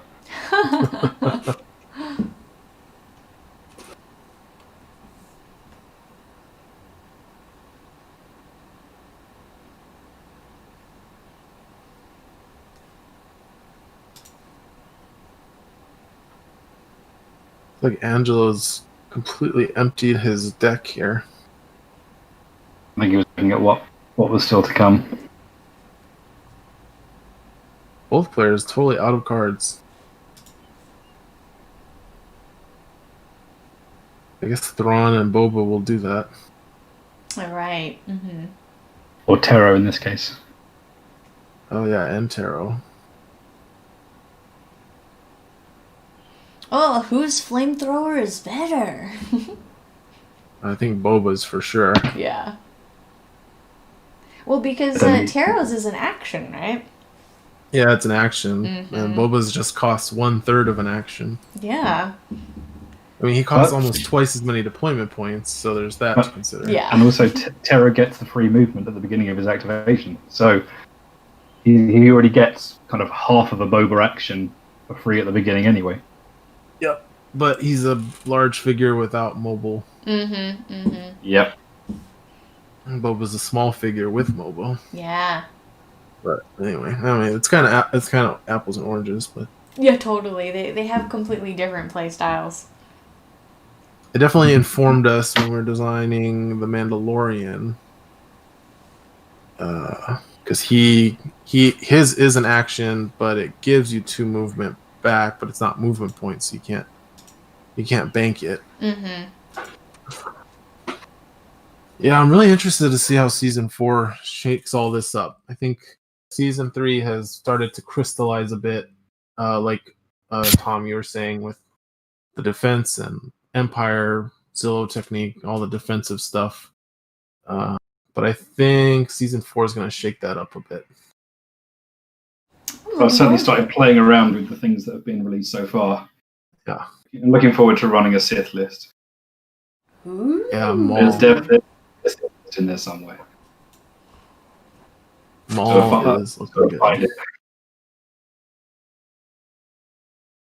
Yeah, I think what Season 4 is bringing is a lot of incidental damage through things like Maul's cleave and strain and stuff like that. That's gonna help push damage on, or like the blast on the saboteurs. Gonna help sort of deal damage, incidental damage through defenses, like all the defensive tricks we're seeing. I think that's going to be really important for against figures like Boba, just because that built-in defense is certainly, arguably, his defense is better than Vader's. Because to be guaranteed 2 symbols off of every roll, if you assume instead, rather than that being 2 guaranteed symbols, it being a black dice, to be guaranteed on the top half of your dice every roll, that is quite powerful. Yeah, I mean, Vader's reroll kind of throws the math off a little bit. But having been playing Vader now fairly full on for the last, it's been a year now, Vader still rolls single, reroll, single more often than you would like. Yeah. And so having just 2 built in is incredibly strong. Yeah, Boba's definitely got very consistent defense. And his flamethrower is what really gives him that extra defense. Yeah, it guarantees you a minimum symbol count of 3, which is just stronger than Vader's minimum count of 2. Right. Well, I think they've called it. I haven't seen anything happening here. Yeah, I've just looked at who's in the chat channels, and it looks like we've only got 1 game still going. That's Derek and... Do you know who Salka is? Salka? Salka? Oh, Sal Kyle. That's Angelo Kyle's, I think, cousin or nephew or something. Oh, okay. Yeah, so I Oh. think We that's actually got a lot of young players playing today. Family members that have jumped in with people. Say hi, Oscar. Say hello. Unfortunately, I've been raided. Okay. You want to get down? Okay. So I'm gonna have to disappear. It's been a pleasure. I'll speak to you soon. All right. Thanks for being on, Dom. All right. Thanks. Bye, Tom. guys. Okay, so let's look at the standings. We've got Tyler's 1-0. He's playing with Bantha. Ollie is 1-0. We just saw him. Tuca is playing. Let's see. What is Tuca playing? I think he's playing his BT Suppressive Fire Vader Palp Thrawn. Yep. Ooh. The Vader Palp Thrawn with BT1 holding Suppressive Fire, which is neat tech. He uses that to move like Vader and Palpatine around. Nice. Let's see. That would be fun to watch. Kyle's 1-0. We saw that. Oh, Colin's 1-0. He's running old school double Weequay Hunters. Yeah, we haven't seen that in a while. He is running 0 IACP cards. No, he's running 2 IACP cards that are nerfs. He's the only IACP cards in his list are the 2 On the Lam and Assassinate that have been nerfed. Mm-hmm. So actually, I would love to see that one round 2 if he's not playing somebody we already watched. Like if he's not playing Kyle. Yeah, we'll have to see I would how definitely watch that. how the matchups shake out. Yeah, we definitely talk a lot about like making sure that old lists are still competitively viable against IACP, because that's kind of like, if we did that, then we know we're keeping track or managing the power creep well. Right. I think it's been tough for hunters just because the map rotations, that's not been good for hunters. Yeah. It's been very friendly to melee since they lost Tarkin and Lothal. Those were like the 2 maps that were really good for hunter lists. Mm-hmm. And ISB is a very close quarters, and the doors make it hard to, like, the doors make it very easy to control when you're ready to engage, and Right. And then Endor is the same way. That wall in the middle and the doors means that it's very hard to hang back and get good shots by hanging out by your terminal. You actually have to go into the middle. Yeah, and that's why I think partly why the Force users were quite popular, because you can kind of control when you push your melee figures into a central area, and then they can kind of contest that central area, which is really critical on a lot of the maps right now. Can you say anything about the map rotation for Season 4? Yeah, we announced the map rotation last week, I think, which is going to be Coruscant Senate Office. Mm-hmm. And that's going to replace Coruscant Back Alleys, which has been in the game for over a year and a half. Yeah. Mm-hmm. We're going to be moving to a regular rotation schedule. So every 17 weeks, which is 4 months, basically, we're going to have a rotation. Nice. And that way, no map will be in the game for longer than a year. Yeah, because once we start rotating. Definitely the Lothal being in for so long was really trying on a lot of people. Yeah. Things just kind of got stuck after FFG stopped rotating maps. But we're gonna have a regular map rotation. It's gonna be on a schedule, just like everything else we're doing now, so people will know when the next rotation's coming, which should be a lot nicer than before.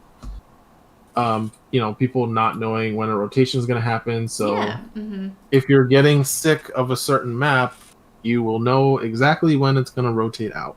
I think that's one of the best things about IACP is the transparency, is that you know things are changing, and I really like what you've brought with the scheduling the way it's done now. I think it's going to just make it so that people really have a better understanding about everything that's going on. Yeah, I think knowing when things are going to happen makes it easier to wait for them. So, Anyway, Coruscant Senate office is definitely a bigger map. I think it's going to be good to shake up this kind of close range meta we've been having with all these small maps. I think there's been a bit of like, it's so to speak to myself, but I think to the general committee, we get kind of like sure about things. Like we think we get these things that are like, oh, this is absolute truth. Like long range maps are bad. Everybody hates them, so they're bad, and we should avoid them. But then it turns out, everything needs balance, and so we're hoping that with this bigger map, there'll be more opportunities for lists that want to play a long range game to do so. But we want to kind of keep a balance between big maps and small maps, so that one type of list ends up dominating just because they have all the best maps every game. Right. And I think the combination of the three maps together makes for really interesting list building as well. Because if you have one that's really good on one map, but you only play it 1/3 of the time, you have to make some interesting decisions. Yep. And I mean, the Senate office is not by any means only good for range figures. Like the Battle at Dawn mission has a huge accuracy penalty in the early rounds that will be a big boon to any close range lists. But like the Senator mission will definitely be more of a help to long range lists, since there's no accuracy penalty and there's extra little non-player characters you can shoot at on that one. But anyway, I'm hoping. So this again, I can't speak to the future because we don't know what's going to rotate in after this one yet. But I'm hoping to kind of do like a alternating, like big map, small map, big map, small map, but also avoid a big map like Lothal where it's just horrendously bad for anything that can't shoot 8 spaces. Yeah. I think Senate office definitely has a lot more interesting plays than Lothal because it has a lot more cover for figures to stay behind while still moving out towards the middle of the map. Lothal, like if you left your deployment zone, it was open season on your what. Yeah, for sure. For sure. I played a lot of melee on that map, so. Yep.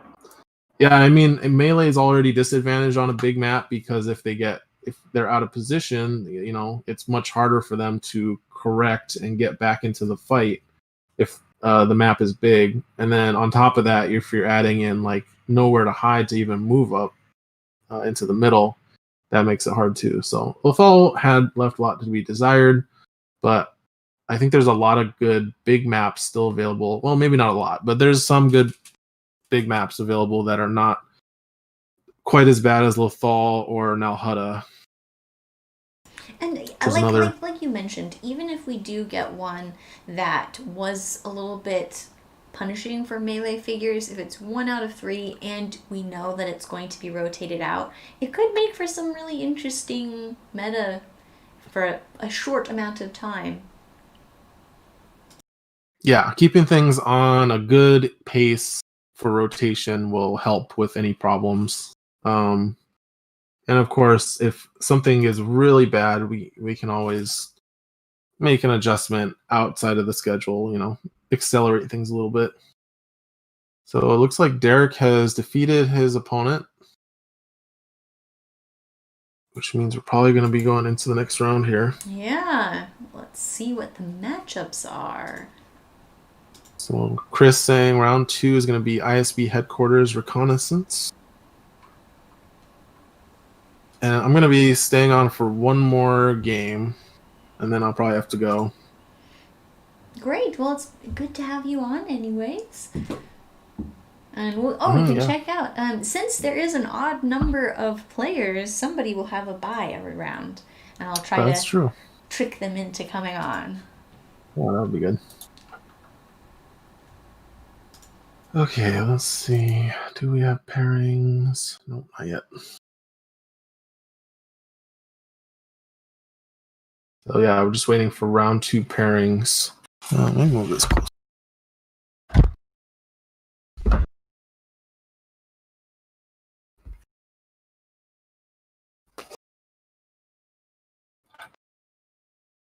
All right, so standings for round 1, since I think Jess just jumped off to talk to somebody. We got Tyler Peterson, Oliver Dewhurst, Tuca, Kyle Bossum, Colin Hambrick, and Derek Martins are all 1-0. I think we've got 1, 2, 3, 4, 5, 6, 7 players 1-0, so somebody's going to end up playing down. Oh, and Isaac. Sorry, I missed Isaac. He had the bye, so he's 1-0 as well. So he's the 7th 1-0.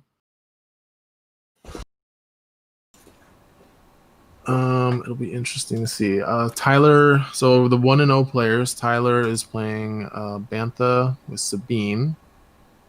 Oliver and Isaac are playing the Vader Boba list. Tuca is playing Vader Palp Thrawn with a BT1 tech.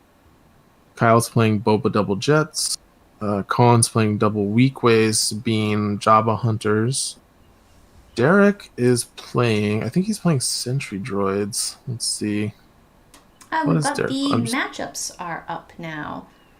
Oh, the pairings are up? Yep, pairings are up. So it looks like Tyler versus Ollie, Tuca versus Kyle, Derek versus Colin on the top tables, and then Isaac versus Carson.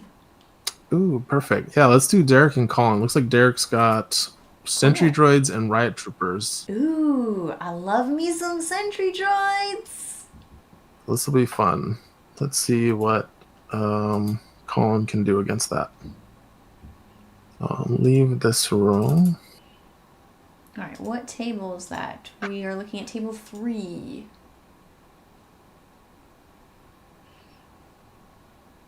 Well, I think everyone's just starting to get into their rooms now, and we'll be setting up shortly.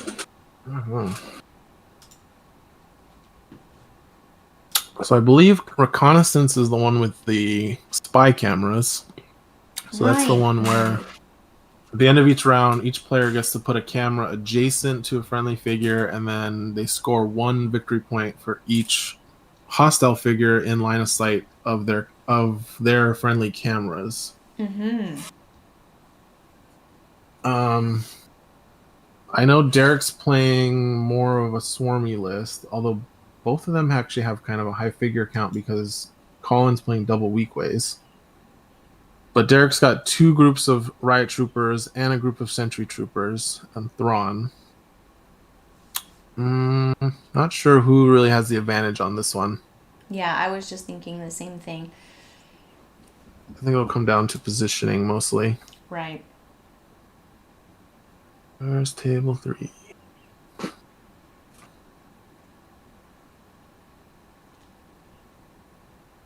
There it is.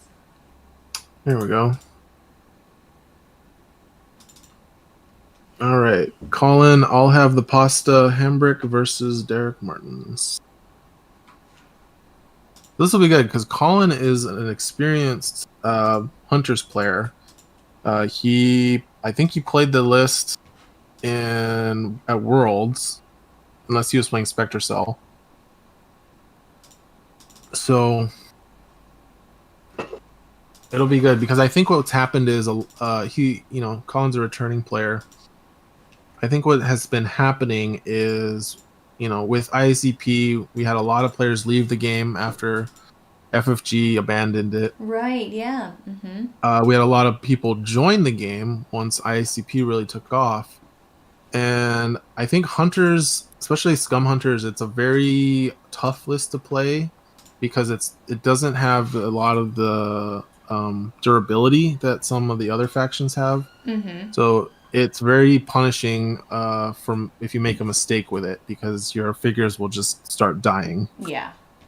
And I think when a lot of new players try to pick up Mercenary Hunters, they have a hard time with it because there's a lot of positioning that's required. So it'll be good to see what a returning player like Colin can do with the list, assuming he's not too rusty. Yeah, and part of the kind of slightly tricky bit as well is if you're really familiar with FFG Standard and you haven't quite gotten your head around all the IACP changes, some of those can really catch you by surprise. But I think that's kind of Mhm. part of the fun of discovering the game again. It kind of makes it just like you're playing for, again in the beginning. And I find that quite fun, like learning all the new combos. Yeah, it's great to have new things to learn and discover. I think that's what makes games like this fun, is when you get to learn new things and learn new skills and grow as a player, because you're finding out new things that no one else knew about because they're brand new. So Yeah. All right. So it looks like still setting up. I think we're waiting for Derek still. Yep. Looks like Colin is all ready to go. Just waiting for Derek. Then we'll pop down and see if they're okay to have us spectate. Yep.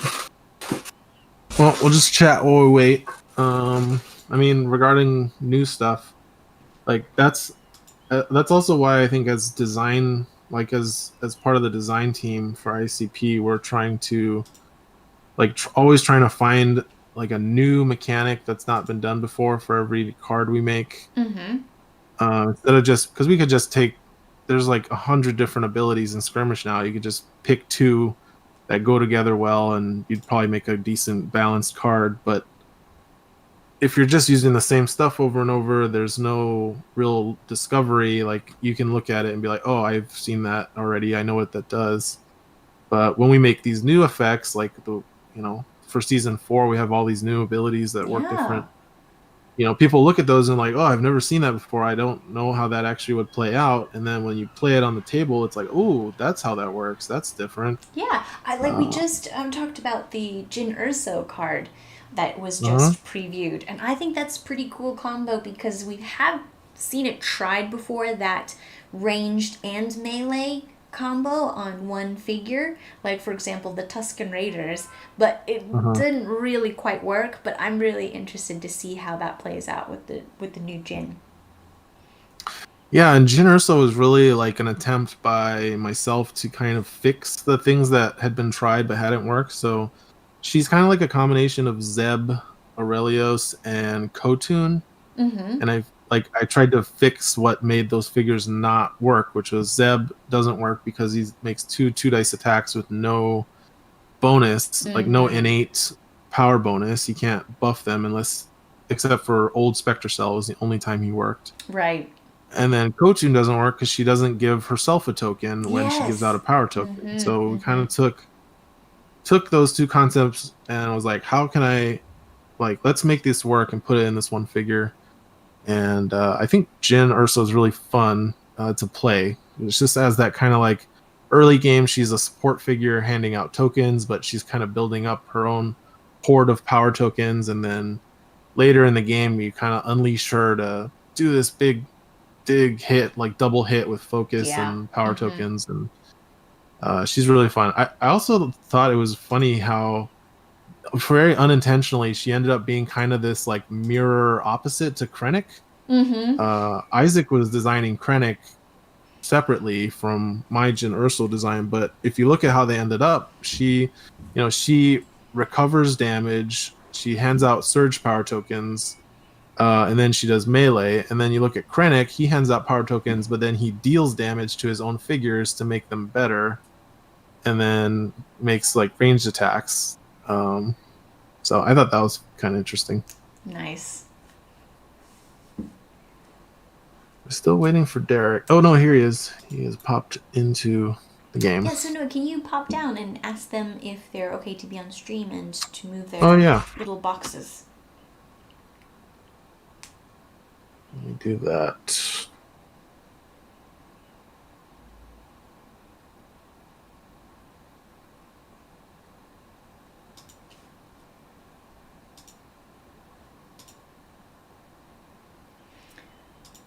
Alright, so Scum Hunters making a comeback here. So Weequays with Greedo and Jabba. Haven't really seen Weequays being played recently, so I'd like to see how well they still do with the On the Lam nerfs and the assassinate change as well. See how they measure up in the new meta. We'll see. All right, we're good to go. Nice. I think Derek had to go to the washroom, he said, so. Of course. Because he was the last to finish, so he didn't really get a break. Yep. I should log this game.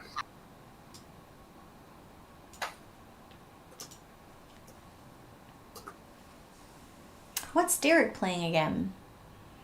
So Derek is playing Empire. He is running... Let me angle over here. He's running one group of elite sentry droids, 2 elite riot troopers, 1 regular riot trooper. Oh, okay. So he's got 6 riot figures, Thrawn, 1 Imperial officer, Zillow technique, roll by fear, doubt, and then the spicy tech is lie in ambush. Okay. So lie in ambush is going to be big in this game. So this list, Derek, I remember Derek saying this is a list he had been working on to counter junk droids or junk guards. Junk guards, yeah. Yeah, so his strategy with this list, I think, is to use line ambush on a riot group, and then round 1, he uses doubt to take away a focus from a Royal Guard, and then round 2, he pops those riot troopers into the back line of the opponent, and then they murder the Ugnaught. Mm-hmm. So the Ugnaught can't do any more junk droid tricks for the rest of the game. Yeah, I mean, I really like riot troopers. I tend to run the regulars because I think for the points they're quite beefy, but it is nice to get the elite ones out there, and they can do that strain mechanic as well, which is quite nice. So the strain mechanic also against a hunter list that really wants their cards to do that extra damage, I think is going to be pretty good. Yeah, and it'll be interesting against Colin. I think normally Colin's list would actually be happy to see this across the table. None of Derek's figures are really good at range or very particularly fast moving. Mm-hmm. But that line ambush is going to complicate things because those riot troopers can pop in and easily throttle a Weequay. Yeah, take out your backline snipers. And drop the cameras back there, right? When you think you have your stuff safe hidden from cameras and have stuff popping in behind you and letting down cameras. So the cameras can be destroyed, right? Yeah, you can attack the cameras. I think they have 4 health and 1 block. Let's see. Oh, here we go. The cards right here. So when you have a less expensive activation like riots, you could actually see that using them against cameras, versus if you have your hunter attacks, you don't really want to be wasting those on cameras. Yeah, like regular riot troopers could probably both team up to take out a camera. You don't often see players going after the holocams because usually you don't get extra points for extra holocams. If one can see you, that's all it takes. Mm-hmm. I have definitely had games though where it came down to killing a holocam to win the game. So it just kind of depends on the circumstances. So I really like the sentry droids. So it looks like those are the ones that are actually lying in ambush. Is that right? He's gonna ambush the sentries. Oh, okay, yeah. That is interesting. So I find them a little bit too expensive, the sentries, when I've tried to run them, and if you try to take those extra shots, that the 1 less damage really hurts. So I've never gotten it to really successfully work so well, but we'll see how these lion ambush sentries work out. Yeah, Derek's been having good success with them with his tank list. Mm-hmm. I think usually you want targeting computer on them because that reroll really can help offset or mitigate the -1 damage from multi-fire. Mm-hmm. And then you get a lot of utility out of rerolling on 4 attacks. But in this case, he's attaching line ambush. So the interesting thing is with attachments in skirmish, you can actually choose after the game starts which unit you want to put it on. So you don't have to do it during list building. Mm-hmm. So you can see what your opponent has, and then Derek could be like, well, I'm going to put this on my Riot Trooper group, or no, I'm going to put this on my Sentry droids. I wonder if maybe he's thinking that the Riot Troopers are tough enough that they can close the gap on their own. Yeah. And the Sentries are not quite strong enough to do that. And so that's why he wants them to pop in ready to go in Colin's deployment zone. So Colin gets initiative. Also, another interesting thing you can do with line ambush against this list too is go for Jabba. Usually Jabba would be really safe back in your deployment zone, but, this leaves him a bit vulnerable. Yeah, and actually the Sentries with line ambush does make their multi-fire a much better option. Yeah, because you don't have to worry so much about the extra accuracy for range shots if you're jumping right into them. So we'll see what happens.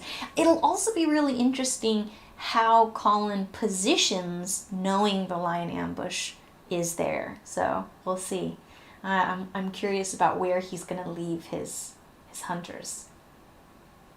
Yeah, it might push him into the lion's mouth if he is too eager to get out of his own deployment zone and finds himself getting thwacked by a bunch of Riot Troopers for his troubles. Yeah. I wouldn't be surprised if he just kind of stays back, especially with this mission, since there's no central objectives he has to worry about. Yeah, I think it makes sense to just... Yeah, go ahead. Yeah, one option is you just leave all of your stuff there. So when the ambush happens, if you know that it's happening, you just murder them when they come in. So that is one way to counter the lion ambush tactic. Yeah, it's less of an ambush if you're the one being ambushed. Yeah, exactly. Could happen. But of course, in that case, Derek has the option of deploying to his own deployment zone if he thinks it would not benefit him to do it. But in that case, then it feels like he just wasted a 1-point deployment card. Yeah. For no effect. Yeah, so we'll see. This will be a good one. All right, looks like deployments have happened.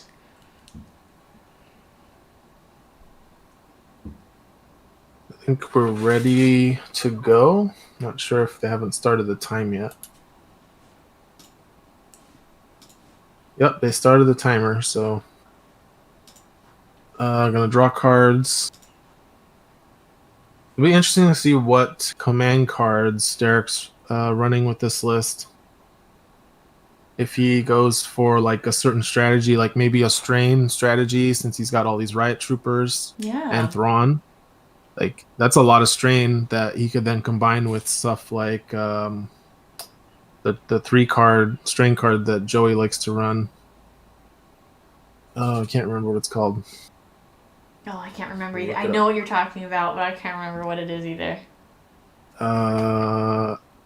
Escalating hostility. Yep, that's what I was thinking, but I was like, but it's the one where the more copies you have, the more strain it is, right? The first one is only 1. Yep. And then the second one is 2, and then the last one is 3. So it's an overall, if you play all 3 of them, you end up doing 6 strain. So it takes 3 slots in your deck. Yeah. Usually very good, though, with Rule by Fear, since you can pitch 1 to Rule by Fear, and then the first one you play is 2 strain, which is not bad. But it looks like he's discarding Element of Surprise. Okay. If you're pitching Element of Surprise, what do you have in your hand, right? Yeah, especially against these hunters with all the white die, or Sabine and Greedo. Oof. That's scary. But it also might be that he's thinking that, with riots, they kind of have to move out into the open anyway. He might not get a chance to use it. So we've got Jabba activating to draw a card and focus Greedo. And then 3PO activating to focus a Weequay and moving up to take the terminal. Yeah. Derek has passed his first activation. He's only got 5 activations because of Lion Ambush. We've got an officer. So he's going to be able to pass twice, but he looks like he's going ahead and activating the officer. Okay, pushing Riot up. I'm sure he's going to want to keep his door closed during round 1. Mm-hmm. Yeah, because of his low ranged. Yeah, I mean, there's just no reason to open his own door when he can't get up close enough to attack anyway. He'll just be exposing himself. But round 2, what he'll do is he'll move all of his guys up to his door round 1, and then round 2 open the door, and then all these guys pour out with their billy clubs, and and then the sentries will pop in Colin's deployment zone, and then we'll see if he can spring the trap. So it looks like Greedo is moving out, kind of hovering in the corridor, deciding what he's going to do. Yeah, so the real question is does Colin want to open his door? Yeah. Because if you have to either leave it closed the whole round or you open it early to give the rest of your guys access to shots. And it might benefit him because if he opens that door, then it allows shots to go through. But you'd have to then use up 2 actions to open both doors because then at that point, Derek really doesn't want to open his door. Okay, it looks like Thrawn activating and taking away Colin's element of surprise.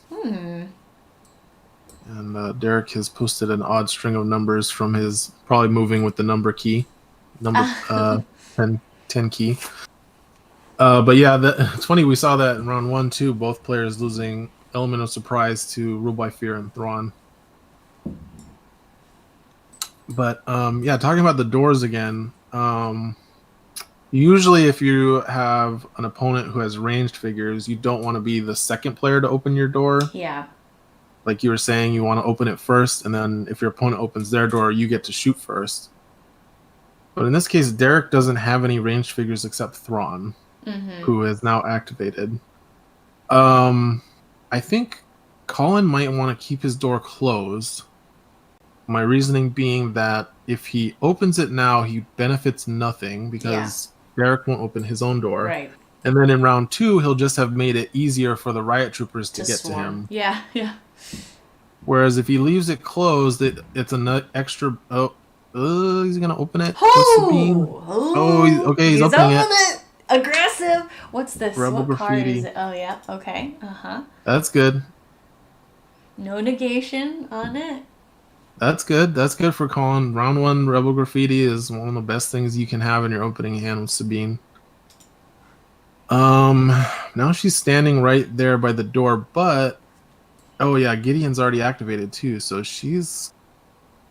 maybe he's hoping to tempt Derek to open his door round 1, but there's really no reason to do that. Yeah, because you still have both groups of Weekways that can then... but you know what? What's their move speed? Is it 4? Weekways are 4. Yeah, so they could get in there to get a shot off. Yeah, I mean honestly, like so. Yeah, he's probably gonna move up. Oh my god! Oh my god! This is madness. Okay. We're terrible. I'm terrible at predicting what players are gonna do.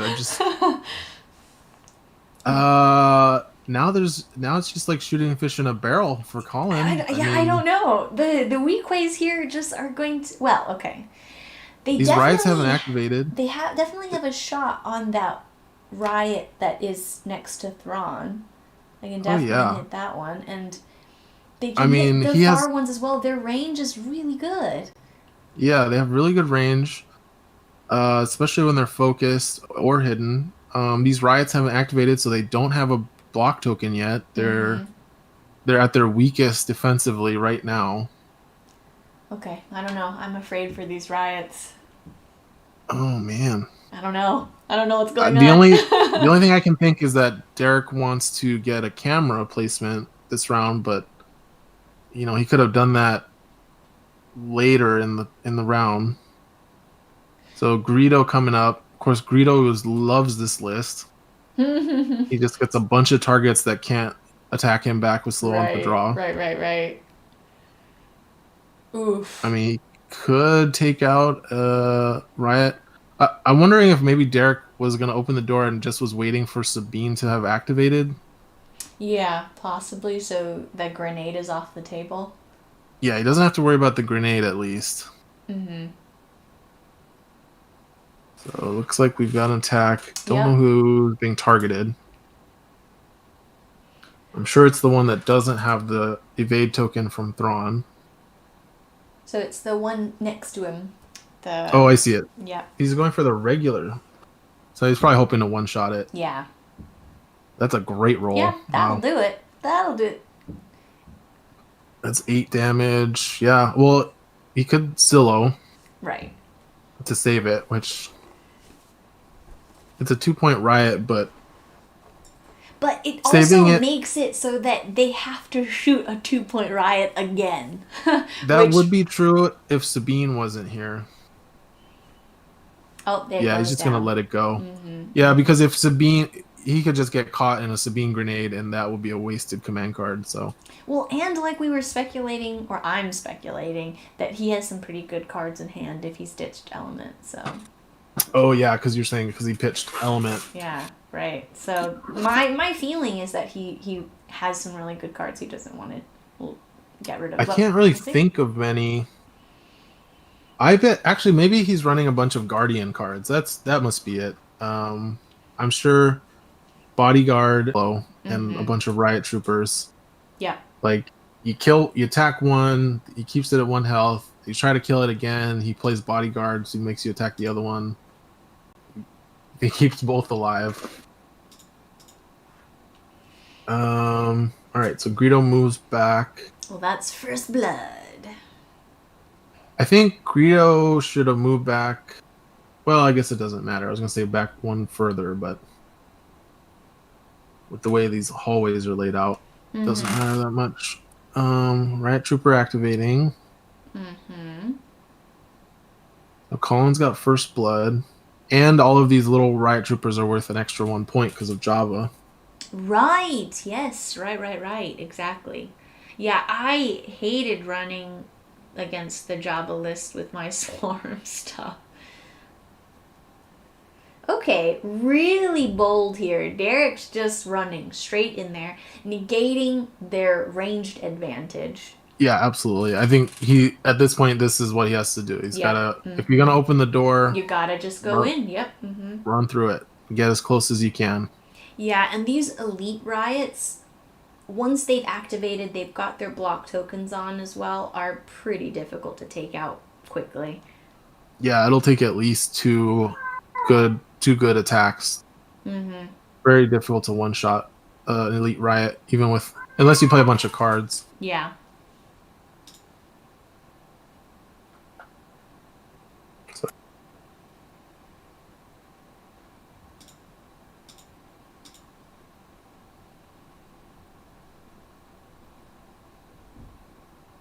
All right, they're just kind of setting up on both sides of this corridor here, menacing Sabine.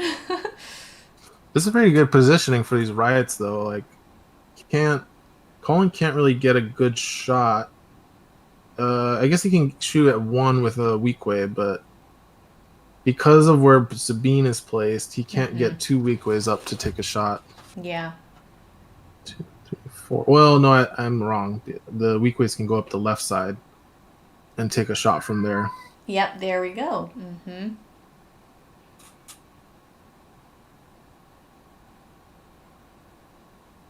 So, unfocused Weequay. So this looks like the blue Weequay group. Yep. The ones on Next the to left 3PO. side. Block token being put in.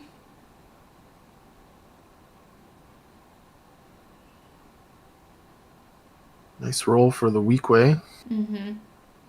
Don't really see a reason to re-roll anything here. Oh, he's going to re-roll a defense and he gets rewarded. So that's going to be 3 damage.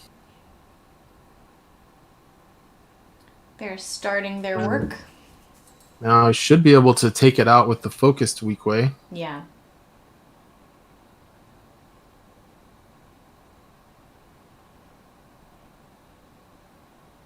Yep, here he comes.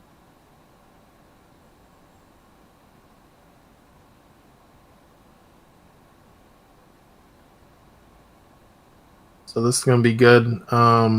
Being very efficient with his attacks here. Triple block for the Riot, but I think that's going to get rerolled. Yeah. Down to 2. That's 5, Pierce 1. Be 3 damage. Not quite enough to kill it, it looks like. Mm-hmm. Yeah, these Riots are tough. That's unfortunate. Means he's going to have to sink another attack into it. Well, he does have a Jawa, though. Oh, good point. And then the Jawa would be body blocking for the Weekways. Yeah. Oh, tough luck. Tough luck. Oh, okay. Okay. That'll do it. Mm-hmm. No way to save it with Zillow there. Mm-hmm. So bodies are dropping, Yeah. and it's on Derek's side. Yeah, the Weekways with the tough luck combo is really nice because you can really control that reroll. Yup, definitely. And now, let's see, the other Weekways. I mean, they can't quite get to attack that Elite Riot, but They could, but then they leave themselves pretty open. So I wonder if Derek realizes he has another pass. I feel like if you open the, you probably. I feel like he probably should have taken it, right? Because then waste waste another one of their activations before you open the door. Yeah, I screw that up a lot though. Like I always mess up and forget, miscount how many activations that are left. Yeah, I miscount all kinds of things. Okay. He's still going for it, still rushing straight in. But that's all they can do is they can just come up and be menacing this round. Yep, so... Well, I guess at the end of the round they can drop cameras if they're still around, so...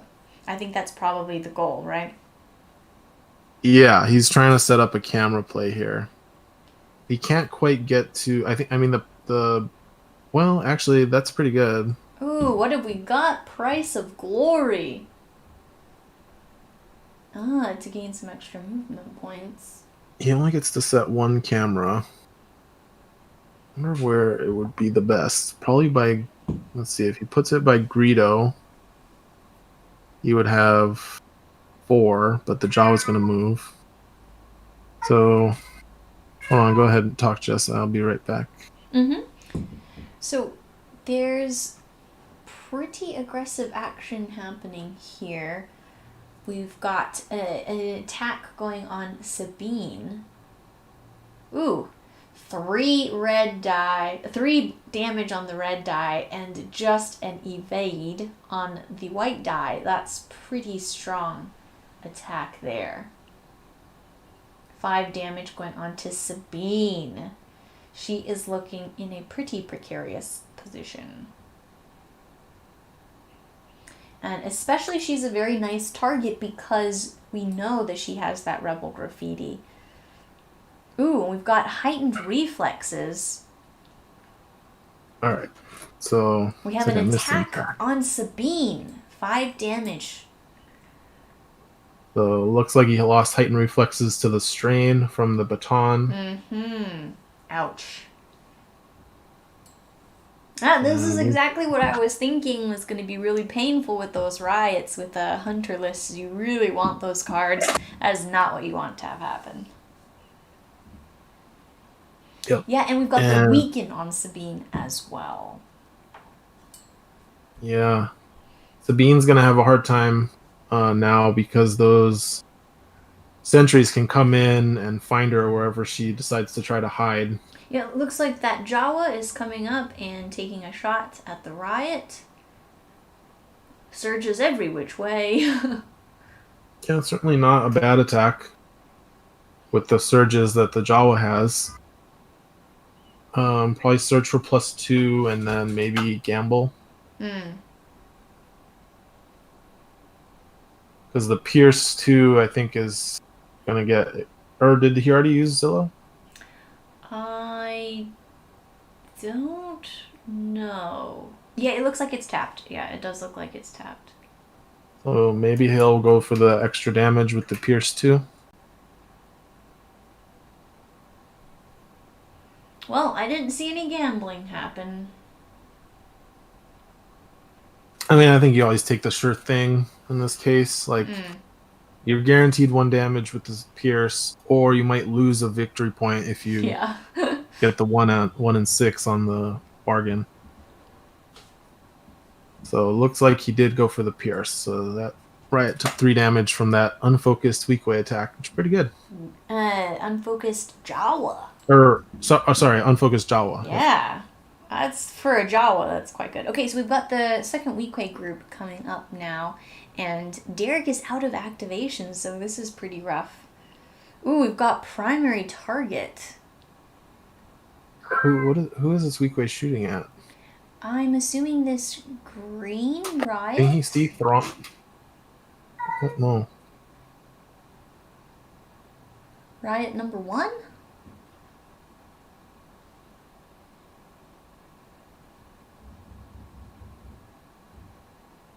Well, we'll find out.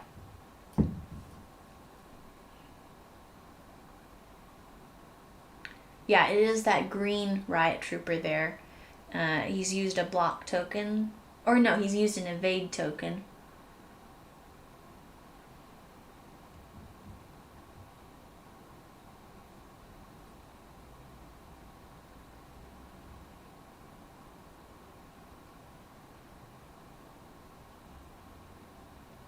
Okay, sorry about that. Oh, and he's re-rolled the black into an evade. So we've got, looks like 3 damage going through.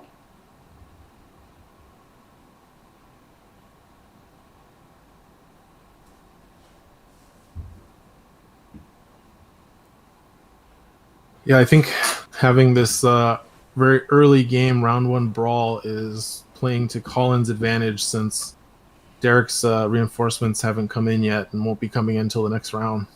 Yeah, as well, the Riots couldn't attack this round. They had to just use all of their movements. Ooh, prize on their heads. Well, that'll be interesting. See who he chooses. Speaking of reinforcements, of course, Derek will likely have reinforcements in this list. The command card, so I'm sure we'll see a Riot Trooper respawn. Kind of a double-edged sword, though, with reinforcements against a Jabba Hunters list, because they just get more points when they defeat them again, which is a little scary. Yeah, reinforcement probably at its worst against Jabba. Yeah. He's putting on the elite Riot Trooper, which is the one that cannot play reinforcements. That's smart. So there's 2 elite Riot Troopers left. And they're both very damaged. So Colin probably playing around reinforcements here. So another problem with this positioning here is that the second Weequay in that group couldn't get an attack because, like we mentioned before, Sabine is in the way. Right. Sabine was in the way. All right, that looks like end of round. Derek's definitely done a good job splitting his figures up, so he's not going to get punished by a grenade here.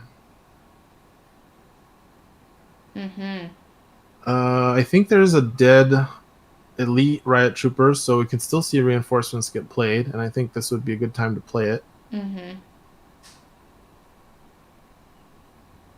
see, what's happening here? I don't know. We've got some line of sights being drawn. Most likely in Colin's interest to activate Sabine first. Oh, they're doing the holocams. Cameras, of course, yeah. So Colin doing his holocam. Don't think he has line of sight to Thrawn. Yeah, it looks like just 2.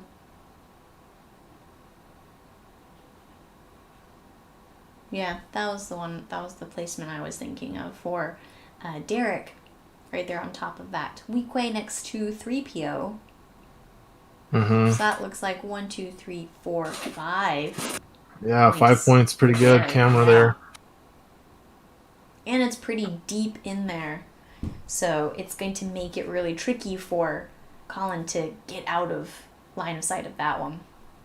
Yeah, looking at Colin's line of camera, looks like he does have line of sight to the officer, to the riot, and then to the other riots. He's going to get 3 from that camera. Mm-hmm. Oh, not bad. And it's a good placement for later in the game, too. Right. Since that pretty central. That middle hallway. Mm-hmm. Mm-hmm.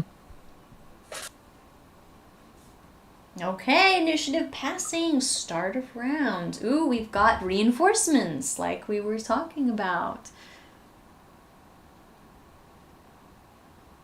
Yeah, no reason to hold off. Riot troopers are like pretty much the best figure you can play reinforcements, just because they punch so much. They punch way higher than their figure cost of 3. Mm-hmm.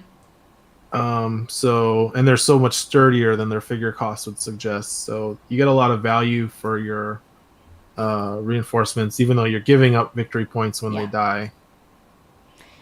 And having reinforcements in hand kind of is maybe a reason why Derek decided to open that door, get his things in, because then he can reinforce forward, right? Whereas if you have your riots back, you have to run them up, but when you reinforce, you can just put them next to their buddies. Oh, we've got an On the Lam being played by this Weequay here, that there was an attack declared by that riot trooper, and it has now run away.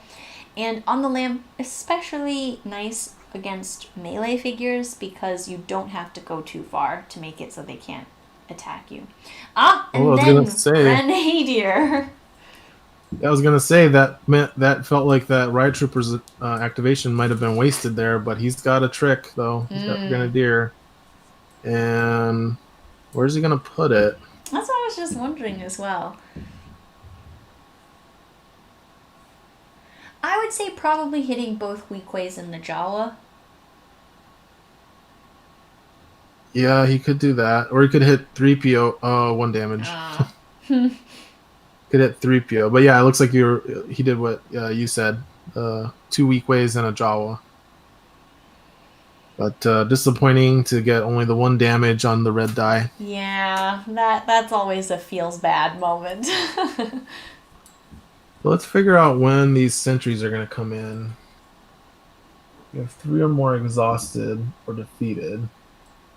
So after Derek has activated 3 groups, and then Colin activates, then the sentries will deploy. So Colin's gonna have to do as much work as he can before the sentries come in. Mm-hmm. Or maybe he'll want to wait and just activate his support figures. Yeah.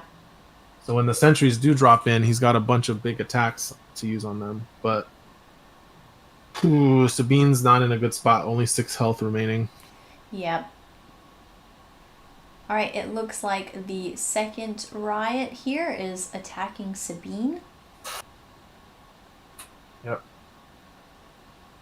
And she is weakened, so it makes sense to attack her now while she still has that weakened token on and doesn't have an opportunity to throw a grenade and run away.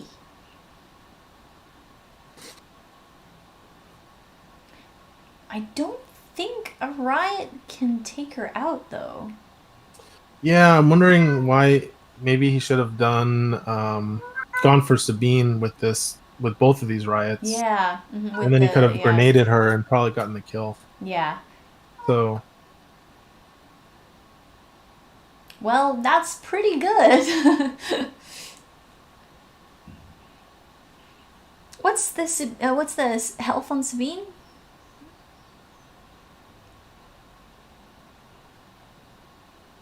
She's got 11 health total, so 6 health left.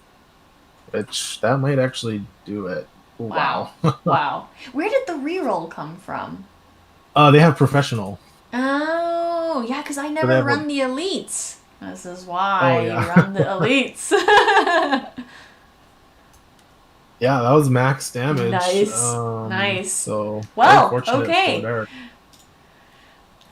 Very unfortunate for Colin. Yeah, that was rough. Yeah, because with the Rebel graffiti now not being able to be continuously used, and the grenade there would have been really nice with the riots clumped up, but yeah, she was in a fairly precarious position there. Yeah, I think that Price of Glory caught Colin off guard there. Well, Sabine, not a figure you really want to open doors with. Yeah. In my experience. Yeah, you with this list, it would be the Jawa would be your kind of door opener, right? But Yep. I really think Colin just was expecting Derek to keep that door closed. I think so too. Yeah. I think we were all kind of expecting Derek to keep it closed, and then he just opened it and came out round one swinging. I love it. So looks like Gideon activated and focused and pushed a Weequay back towards Greedo, away from these riot troopers. Looks like Thrawn is activating and takes away Colin's celebration, which I'm sure he's happy to see gone. Rough, yeah. I mean, I don't think he wants that on his list though, because it would just be Thrawn that. No. Yeah, that's what I'm saying. I'm saying Colin's happy to see that as the card that got ditched by Thrawn. Yeah. I've actually started cutting celebration from a lot of my lists. I just keep coming up against these Empire Swarm lists, and I just find it to be a dead card a lot. So, yeah. I think it's funny because we were talking about whether celebration needs to be nerfed early in season 3, and I think we kind of did that indirectly. Yeah, the thing is though with celebration is that it's that whole interaction between what other lists other people are running. So if you're with like a Force user hero list, that's quite good. But yeah, going up against these Imperial Swarm stuff. Yeah. Oh, this looks like Thrawn taking a shot at that Weequay there. Yeah, and I think this is where Colin would have wanted to have that on the lamb. That's going to one-shot the Weequay. Focus Weequay down before it can attack. But it's been pretty close this whole time, though. 16-12 now. A lot of blows exchanged, but it's pretty close. I want to see these sentries come out. Yeah, I think Colin had a bit of an advantage early there, but I think that big kill, that one shot on Sabine was really big. But it looks like Colin is going with his support figure, so I think he's getting ready for these sentries to drop in. But it'll all kind of depend on if these Weequays can survive. That's one of the nice things about Lion Ambush is your opponent doesn't get to react before the dropped-in unit can activate. Yeah. And so you might be saving your activations, but they're going to get hit if they're there. So that's going to be pretty rough for the Weequays if you don't pull them out there. Like, yes, they can attack, but only if they survive. Right. Yep.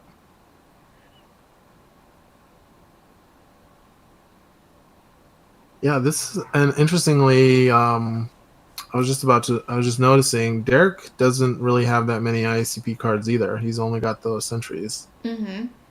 This is a battle that could definitely have happened pre-IACP. So the sentries, the only change is the points deduction, right? Yeah, they came down 1 point. Oh, this is not a good attack roll. Oh yeah, this regular Riot.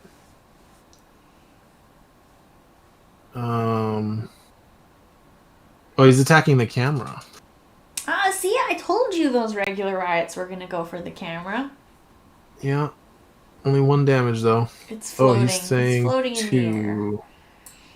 Do the regular Riots deal strain as well? Yes. Okay, so that would explain it. So he's got he did 1 damage and then he strained the camera, which can't obviously prevent it.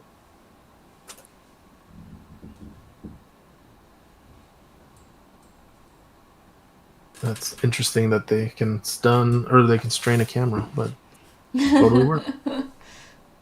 Those stun batons work quite well against electronics, I'm sure. Yeah. So we've got one more activation from Colin, and then the sentries will drop. Mm-hmm. I wonder if he maybe will activate the Weekways to get them over to 3PO and away from the deployment zone, because he could move them. The problem is that the ones that are in the deployment zone are in different groups. Oh yeah, you're right. So there's the blue ones and then the yellow. So the yellow one is the one that's on its own. Exactly. I don't know. Oh wait, are they coming in now? Because he's got a defeated group. Because Sabine was defeated. Right. Oh no, it's up. It's based on. Opponent activates a group. So it's based on the deployments that Derek has. So he does have three. Exhausted. But didn't he just activate the Riot? Oh, I see. Colin just activated 3PO. Ah, okay, yeah. So now the sentries are coming out. Okay, here we go. Right. Multi-fire. Going for the focused Weequay. Mm-hmm. I'm surprised he's going for the one by 3PO instead of just going for the two that are by themselves. I mean, it's focused, but... Mm-hmm. All yeah, right. I would assume it's just because of the focus. Pretty good attack there.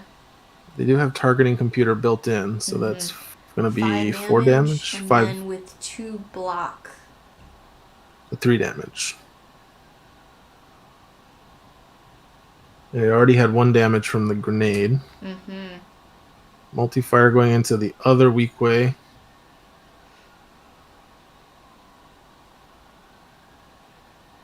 Another great roll. Same 5 damage, 2 block, 3 damage going. He might re-roll the yellow to get the pierce 2. Ooh, we've got an escalating hostility. Yep, there it is. Whew. Looks like he's just going to do the 3 damage and then strain to discard tools. Yeah, so we are seeing the strain mechanic really hurting Scum List right now. Yeah, they're so reliant on their command cards. And strain is one of those mechanics as well where you want to add more to it, right? You don't want to go halvesies on the strain. Right, because you want to be putting pressure on their decks to take away their choices on taking damage or losing cards.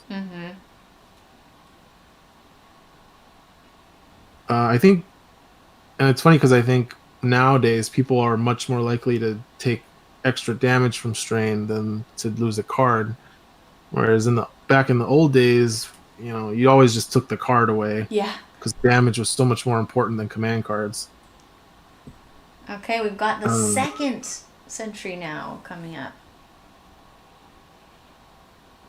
So that's definitely going to be a reroll. Probably the yellow. Oh no, it's a kill. He's just dead.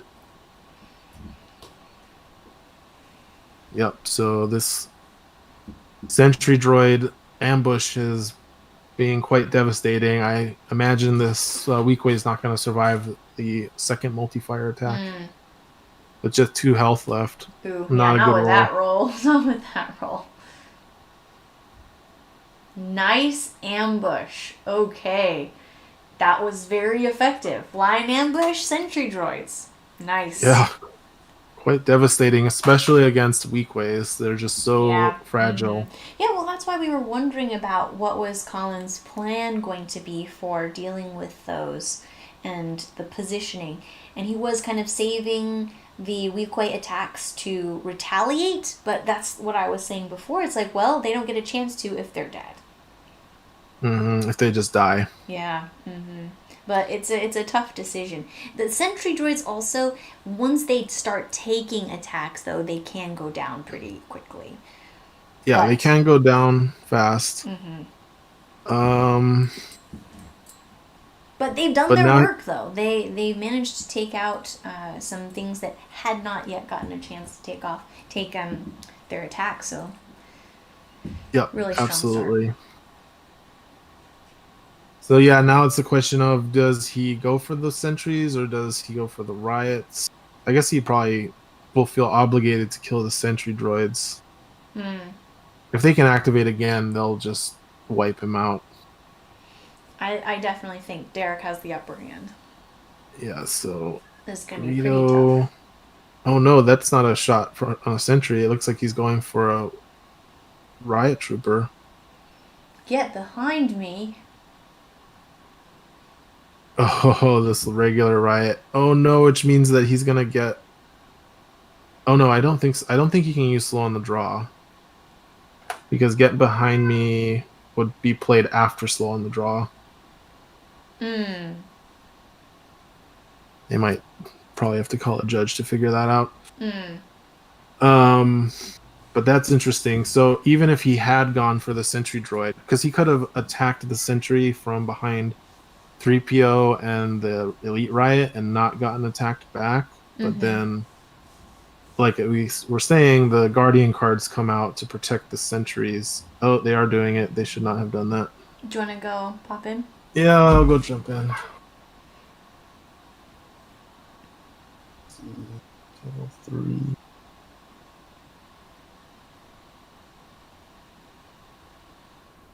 Yeah, I find Greedo is a pretty interesting figure to play around that slow on the draw with.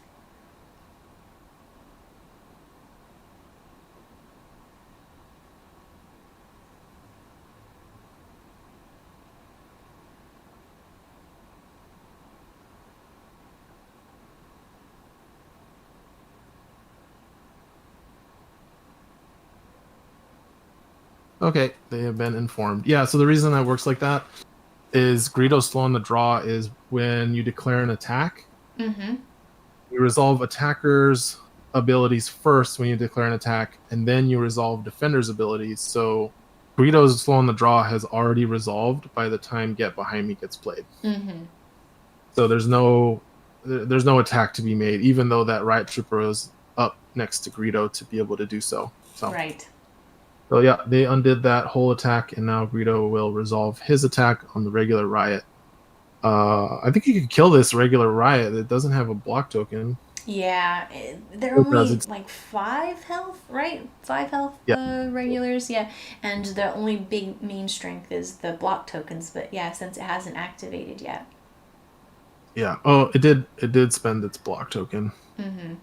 Oh, it not a great roll. Spent it already, I guess. Yeah, no, it spent it on this attack, so that's the +1 damage or +1 block. Not a great roll for Greedo, sadly. Unless he's got like assassinate. But yeah, put on assassinate on a regular rat also is a kind of a feels bad moment. Yeah, definitely. I mean, if he did assassinate, he would kill it, but looks like he's not. He's gonna just do the bleed. Yeah, this is why I really like the regular riots, because they do make you spend those extra attacks. Okay, we've got officer activating here, and I assume pushing some riots around. Helping them to get in to do their attacks later. Yeah, and he's trying to protect the green riots since they have price on their heads, looks like. Right. But these red riots are fresh and ready to go. And have not activated yet, so... Yeah, well, that's the green Elite Riot that's all the way on the right side is going to be pretty tricky to get to. Yeah. So, Lone Weequay... Shooting the Sentry. Yeah, what's also rough is that Colin lost 2 of his 3 focuses that went unspent. Yes, that was rough. That was really rough. Thrawn killed the Weequay that got focused, and then the Sentries killed one of the Weequays that got focused, so that was rough too. All right, hidden Weequay attacking a sentry droid. Not bad. 4 damage is half of its health. Mm-hmm. But a lot of damage is getting spread out now. That's not killing figures. Yeah. Yeah, the Weekways are pretty good consistent damage because they have that reroll, but without the extra focus, they don't really have that really big punch power. Yeah, they need that, either the focus or they need their buddy to get the both attacks. Yeah. And ideally 2 attacks that are focused and hidden, but Derek's not giving Colin the time to do that. Mm-hmm. Yeah, so down to just 1 Weequay and Greedo for offensive units. Pretty rough. Yeah, he's got the Jawa too. Jawa's no slouch on offense. Yeah, it's true because it's an elite Jawa as well. Yep, he can pinch hit quite well with Surge for +2 and Surge for Pierce 2. Mm-hmm. But if we have 2 sentry droids and a lot of Riots still around. Yeah, definitely outnumbered compared to what Derek still has on the table with... I mean, he's got still 4 Riots, 2 sentries, and Thrawn. It almost feels like Colin didn't really kill anything at all last round. Mm. Just the reinforcements and the Lion Ambush have suddenly tipped this game quite far. Impressive. I really like seeing the Lion Ambush work out. Yeah, especially since, again, like, there's nothing really big in Derek's list that IACP brought. Like, Get Behind Me is cute, but he could have cut one card, like Doubt. He could have cut Doubt and still played this in standard play. So I think really it comes down to the map, and the Lion Ambush is good, just as good against Weekways as it is against Ugnaughts. So it looks like we've got an attack Riot attacking that remaining Weequay, but not an amazing roll. Oh, re-rolling. Not bad. And with the extra strain as well from the Riots, it all does add up. Yep, good reroll. Here's the strain, I assume?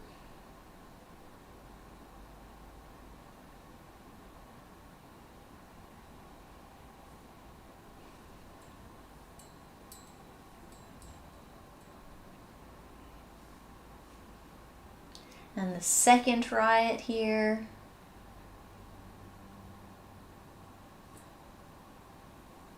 But I don't think that one has an attack. So that was a lot of movement.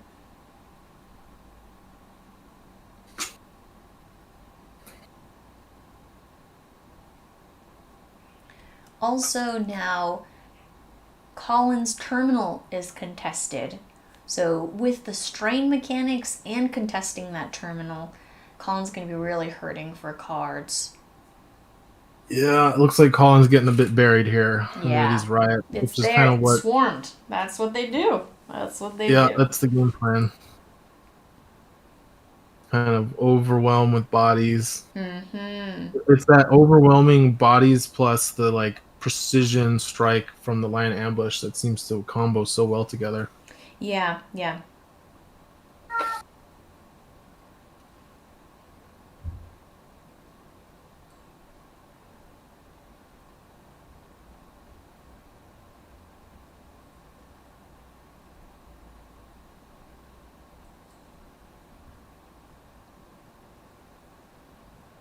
So it looks like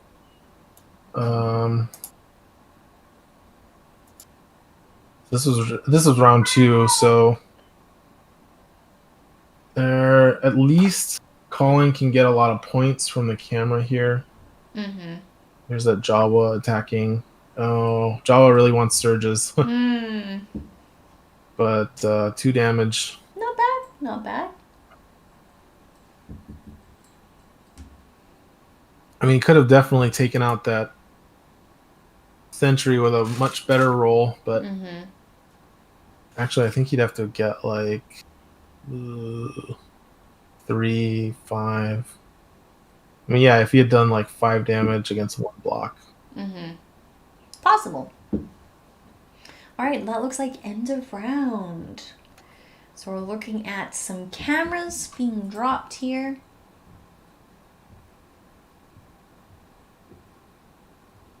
So because, though, Derek's stuff has come up and clumped, that does give Colin some points for cameras.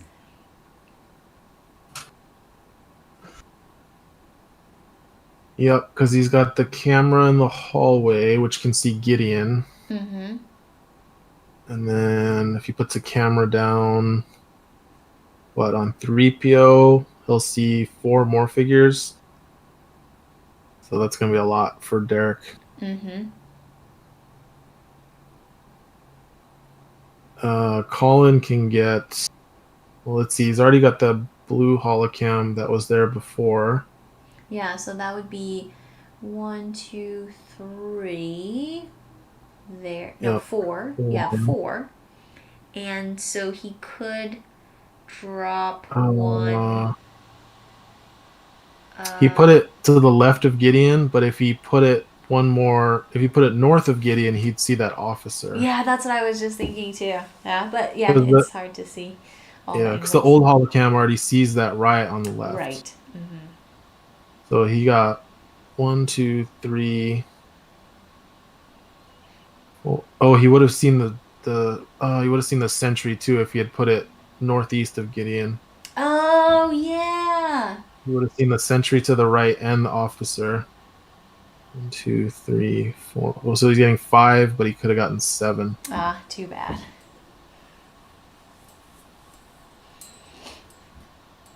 I wonder if you remembered to play Rebel Graffiti too. Oh yeah. I didn't remember seeing it. I don't remember seeing it out. I mean, yeah, because after can. He can if he doesn't lose 3PO and Gideon. Which, I mean, they'll probably stay alive for the next one. Oh, take initiative. And the negation was already strained out, so it looks like Derek has initiative. That's going to be pretty rough for Colin. So it looks like exhausting the officer to have the sentries go first. Sensible.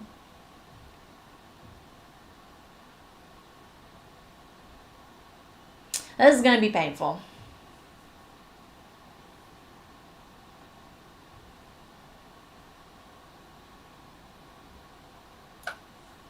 Looks like a multi-fire coming out on, I assume, Weequay and Gideon?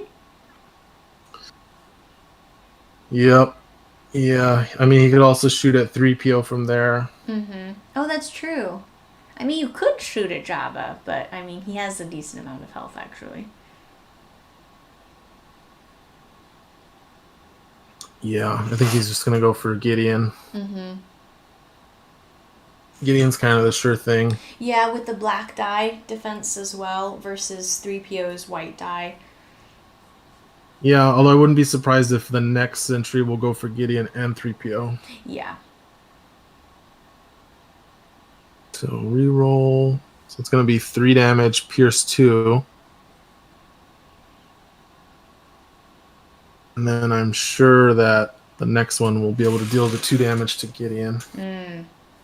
Derek, 32 points now to Colin 17. I think he pretty much has this one. 2 damage, pierce 2 from the multi-fire. So now maybe he'll just go for the regular attack so he can finish off Gideon. Yeah. Or the charged shot, I guess, but he doesn't really need the accuracy. No, he's going for multi-fire again. Well, he did get a good roll. That's going to be... I guess with the professional, you're not as worried about 3 damage. The bad roll. That's a great roll. Yep. I mean, he had the kill there because he had the surge for Pierce 2. Now I'm guessing go for... Oh, he's going for Jabba. Oh, okay. I guess Jabba will win it if he can then beat Jabba to death. with the Riot Troopers, that'll finish the game. Killing 3PO doesn't do it. So. Ooh, okay. It's a lot of symbols. So we're doing 4 Pierce 2 here, I believe.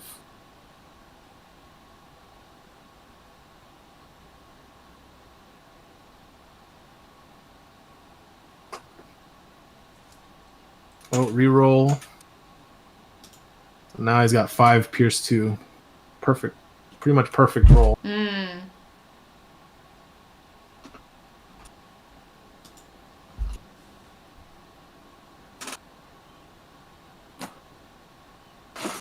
Should be able to finish Jabba with the red Riot Troopers and finish the game here. Yep. So. Wow. Riot's doing a lot of work, line ambush sentries. Yeah. Yep, and then it looks like that strategy really paid off for Derek. Mm-hmm.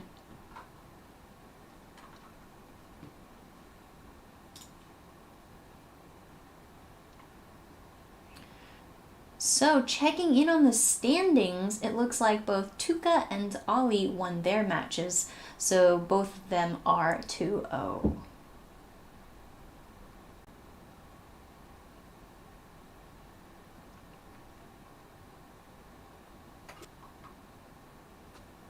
This is why I can't cast, because I have an angry cat who won't shut up. I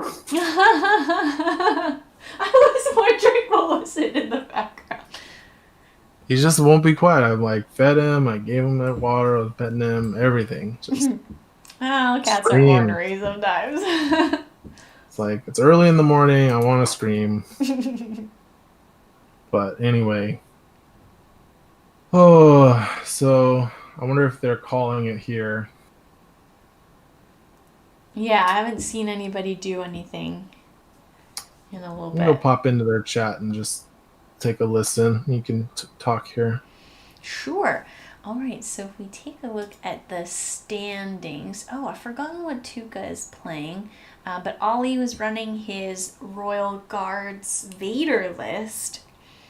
And, Well, Colin said he's going to go out in style for the stream. oh, yes. I think we're going to yeah, Jabba, bully those Riot Troopers. I think we're seeing an actual attack. Okay. I don't think I've ever seen Jabba attack before. I've never seen a Jabba attack, and I don't think this is going to go well for Jabba. I think it's just going to bounce off of this trooper's armor here. Oh, yeah, not with that roll.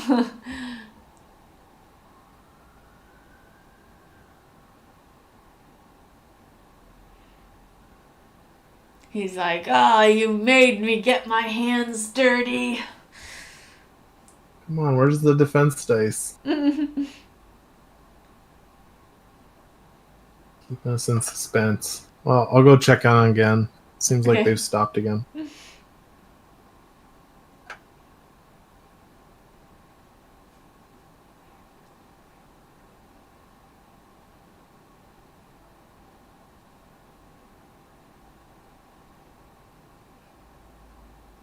Oh, it looks like we have Riot Troopers are retaliating against Jabba here. And there he goes. The end of Jabba's reign. All right.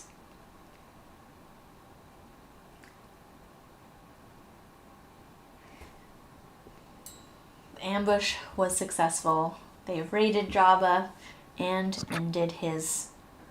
All right, so we got Colin and Derek jumping in the chat with us to talk about this game. Guys, what do you think about the game?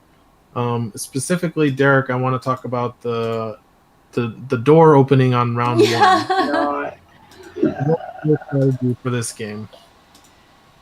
Sorry, I missed that last part there. Oh, what was your strategy for this game, and specifically talking about like the decision to open the door round one? Oh, I thought I wanted to close as fast as possible. 1 sec, I got to actually check in with my nephew here. He's got a question for me. Yeah, okay, well, Colin. Oh, yeah, what's up, Noah? Yeah, Colin. Well, since Derek's doing that, why don't you talk? Like, what was your strategy for this game? How are you planning to deal with lion ambush? So normally with this list, I hold everybody back near the deployment zone and give everybody the focuses. It's usually around round 2 when I launch my assault. This time, I kind of did it early because I knew he had a whole lot of melee figures that were going to start to come in at me, plus those sentry droids were going to pop up in. So that's why, me personally, I opened my door a little bit early too. And as you saw, I got a couple picks early. I think I took down an elite and a regular. Those were on unfocused shots as well, which I wasn't a big fan of firing those, but I was just trying to, level the playing field before they closed the gap. Mm-hmm.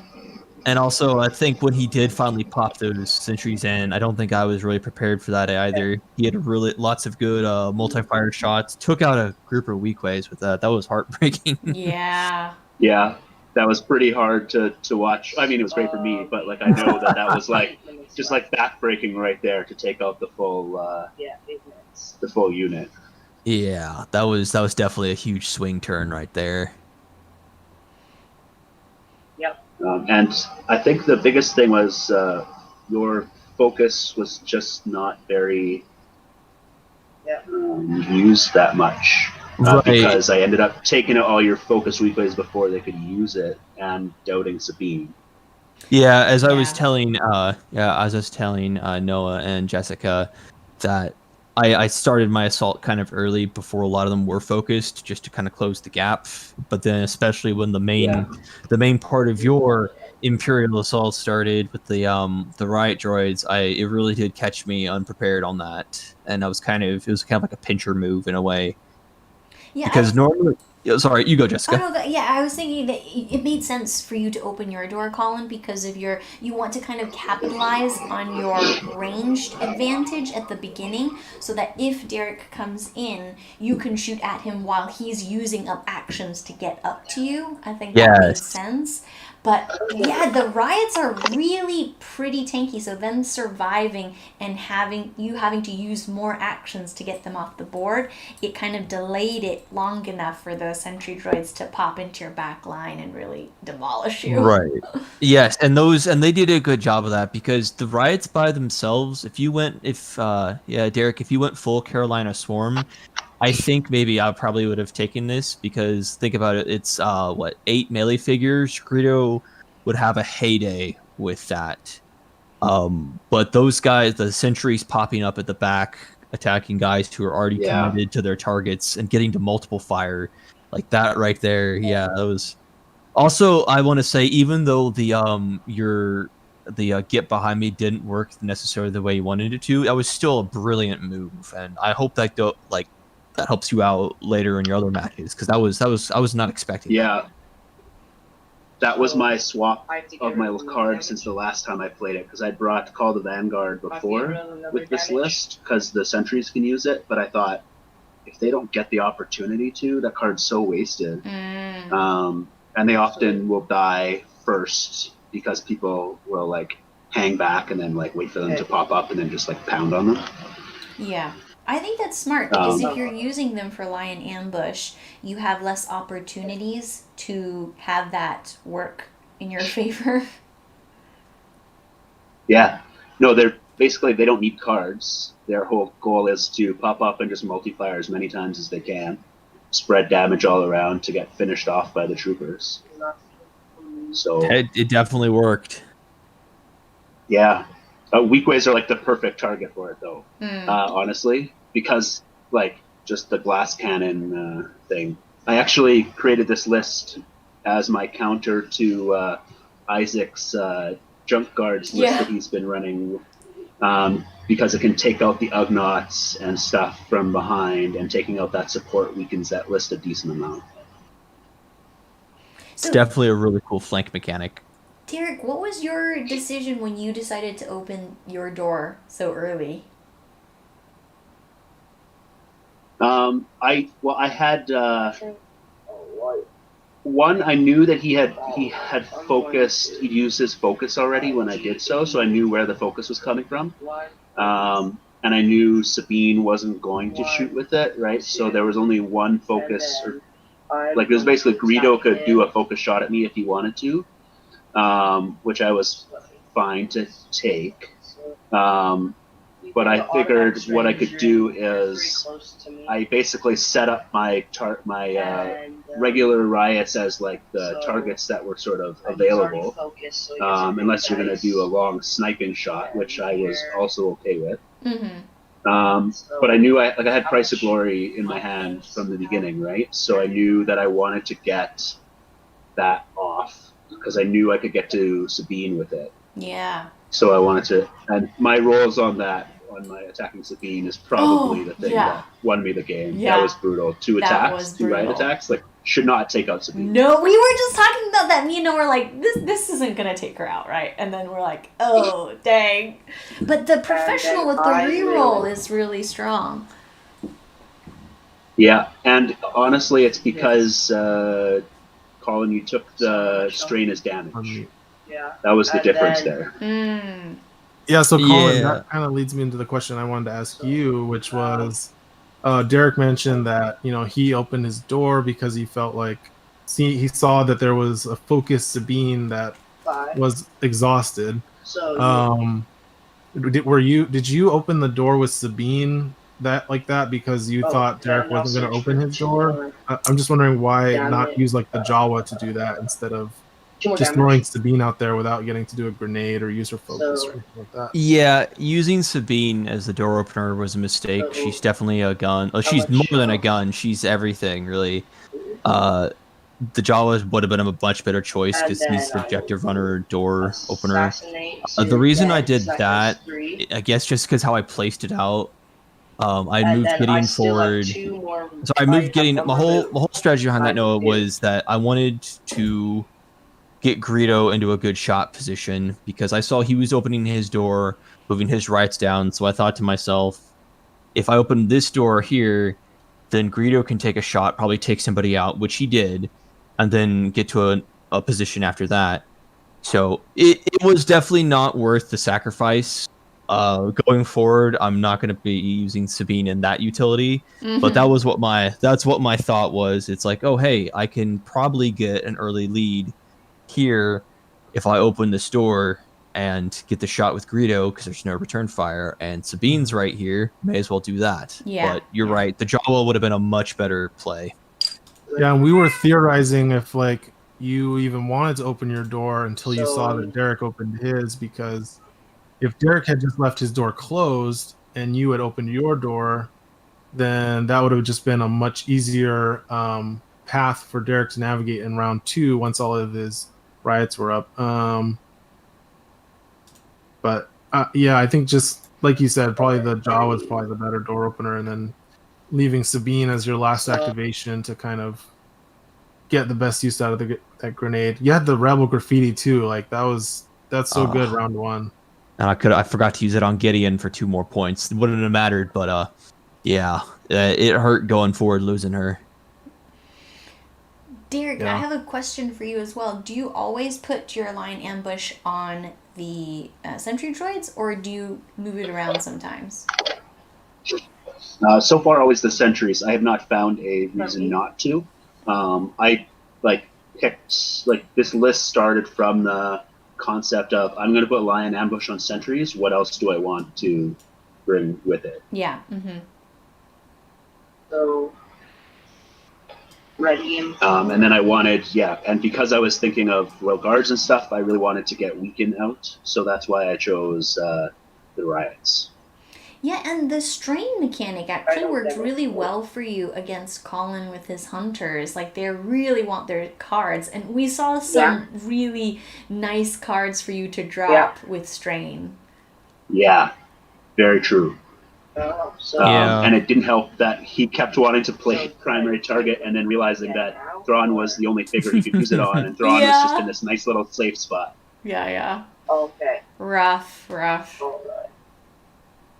Yep, but it's first loss. Still got a couple more matches in before the cut. So, like I said, I'm gonna take the.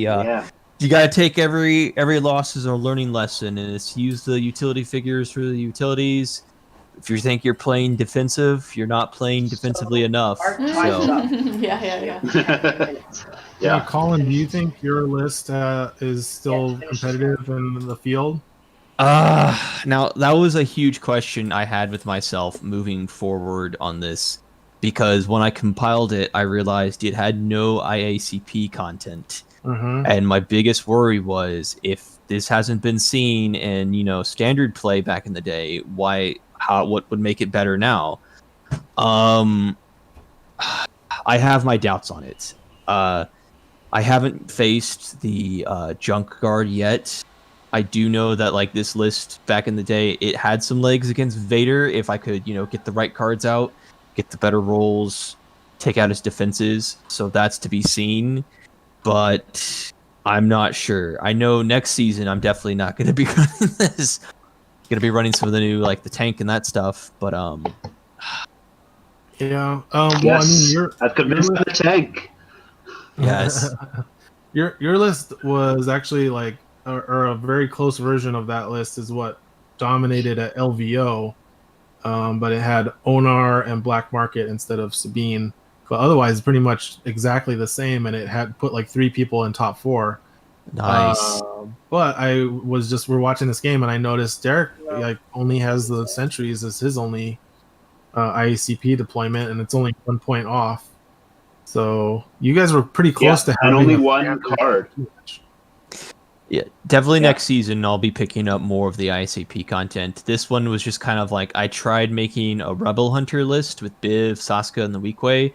It just wasn't coming together. This was I cleared my mind and built a list with my favorite figures, and this is what showed up. Like, I know how to play this, or I used to know how to play this. I made a lot of mistakes, but I don't know. I feel like it's still Weekways. It's still, the focus is the cards that will always do damage.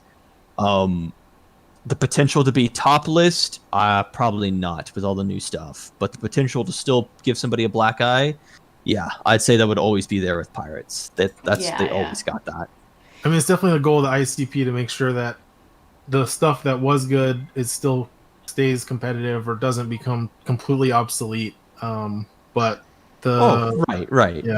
If that's if you want to rephrase it to that way, I would say no. I'm not saying buff the Weekways. I mean, sure, I'll take a buff on them. I'll take a buff on them any day. But do I think that they've been washed out completely? No. I think that Derek had a list with a strategy behind it, and his strategy of flank the guys hanging back camping while I sandwich them, beat the guys who are standing there buffing up. So no, they got their place. It's just Derek played it well and he countered it too. So Colin, can I ask you about your experience kind of getting into IACP as kind of like a returning player? How has your experience been? So after the official FFG support was kind of canceled, I kind of gave it a break for a while. I was really excited about IACP. Started watching the new cards and stuff, which again, I'll say the season, the last couple of days have just been pure hype reading all the new spoilers. But I usually only play in tournaments in a sense and play practicing up to them. So the last one we had was maybe if you or Noah could correct me on this, it was running parallel to the World stand-in. Do you know what that one was? Oh, I think it was just called the IA Regional or something. IACP Regionals, yes. Oh, the Regional, yeah. Yes, okay. So I saw that was going on. I had that weekend off. I'm like, you know what? I'm gonna play in this, and I'm looking at all these builds and lists, and I'm like, well, I haven't played this game in over a year. Don't know what I'm doing. And I looked at the new cards, and I said, guess what I can do now? I can run the full original trilogy Falcon crew. Yes. And let me tell you, so as I was playing that, I felt myself, well, I'm making a lot of mistakes. If I would have practiced with this, I would have been better. And I also saw that, this list is also missing some stuff. But I had a blast playing that because it was all the main characters. Every moment in the games was just like another like movie line almost. So that alone made the whole experience worthwhile. Just being able to run a pure thematic list and have a blast with that. And all my opponents had a blast too that day. Like it was great. So I would say like I love how this is adding new content. It's adding it's making older content viable, and also it makes moments like that possible. So for that, I'm really thankful for the entire IACP team for doing what they're doing. Great! I'm glad you had a really good experience. Is he still? Yeah, that's awesome to hear. All right, well, let's take a look at what's doing really well right now. If we have some of the standings coming in. So it looks like Tuca, what list is Tuca playing, Noah? Probably VPT. Yeah. I believe he's playing VPT. Oh, Derek, we have to do our result submission. Well, that's a good idea. Yeah, so then playing... Derek also 2-0. And then Ollie has Royal Guards and Vader. Yeah. And Isaac has... Oh, what is Isaac playing again? He's playing the same list as Ollie, Boba Vader. Boba Vader. With Royal Guards. Mm-hmm. Jeez. We'll see. I think there's quite a lot of Royal Guards floating around today. Yeah, there is a lot of them. They are rising quick. They have risen up in the power rankings for sure since Season 3 finished playtesting and approval. They have just proved to be very solid even without the combo with the junk droid. Mm-hmm. Let's see. How many do we have? What's Kyle running for this tournament? Boba Jets. Wait, I did that wrong. I was just thinking. Yeah, so it looks like we've only got one game that is still going at the moment, and then we'll be going into round 3. 3, 2, 4. Did I? Let's see. One. Sounds good. I'm going to pop out here and look in on the game that's going on because that's my nephew. Okay, great. Catch you later. Part 2. Yeah. Yeah, we got 3 lists with Royal Guards. Or no, 4 lists with Royal Guards. Ooh, okay, yeah. Definitely have a lot of Royal Guards floating around.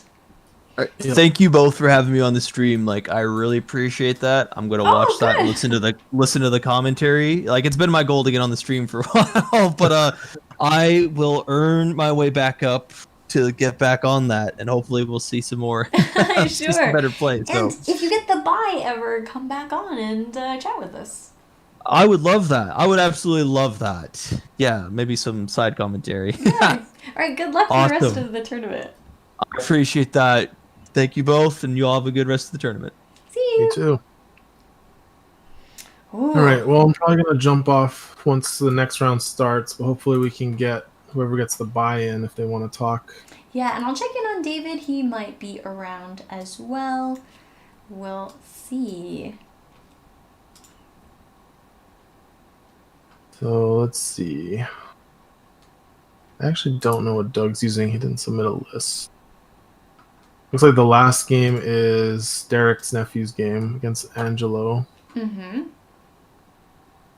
Cool. So we pretty much have standings, or at least we know who's 2-0 now. Mm-hmm.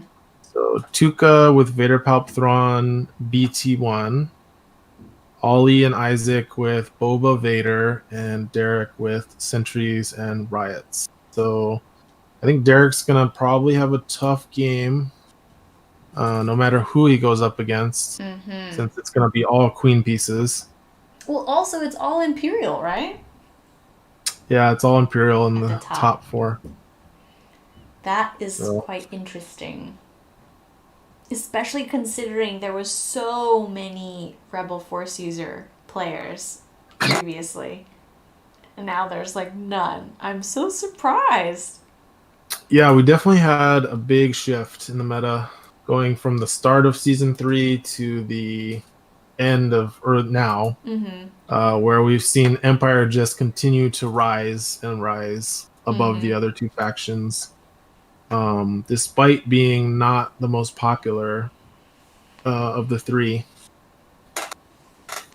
It's definitely something where, you know, it's something to discuss as far as like what to do about it. But there is definitely a lot of variety though in Empire, so it's not like it's one list. Yeah, absolutely. It looks like the junk guards, the only person playing the junk guard combo, Christian, is 1-1, so and I it's not like seeing it's one list. Vader making a comeback as well. And again, there's variation in the Vader lists that are being played as well. And Boba also making an appearance in Empire quite regularly. Yeah, Vader's been doing very well in season 3, and like you said, he comes in all different shapes and sizes. With sometimes he's with Royal Guards, sometimes he's with Weiss, sometimes he's with like Tom was running Vader, Weiss, Royal Guard Champion 3 activation list. Yeah, Was getting a few wins with that. You never see him with Jets anymore. Like that list is gone, but Vader, Palp, Thrawn still around. Morgan does Vader, Palp, Weiss with an officer and does well with that one. Yeah, like Vader's doing well, and he's doing well not just in one like list. Where back in the old days, it was either Vader, Palp, Thrawn or Vader double Jets. Yeah, absolutely. I like that there's quite a bit of variety right now. Cool. Well, I think, let's see. Derek's nephew finished? No, not quite. If I could suggest, let's see. Tyler's 1-1. And he might play against Christian, who's 1-1. So that might be a good one to look at, since Tyler's running the Bantha. Yeah, I definitely want to check out the Bantha. So the people in the kind of top tables we've seen. What was the last thing you said? The top tables we've kind of seen. So we've seen Ollie playing, we've seen Derek playing, and Isaac is playing a very similar list to Ollie's as well. So it'd be nice to kind of mix it up and see. I really want to see the Bantha, and I'm really curious to see how it performs. What else does he have with it? So the Bantha list, he's got. I know he has Sabine. Here we go. He's got Bantha, Sabine, Onar, Greedo, Elite Jawa, R2D2, 3PO, Gideon, and then Beast Tamer, Black Market, and Temporary Alliance.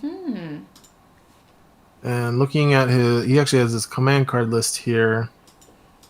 Pretty standard. Assassinate, Tools, Heightened Reflexes. He has Worth Every Credit, Junlin Terror, 1 copy.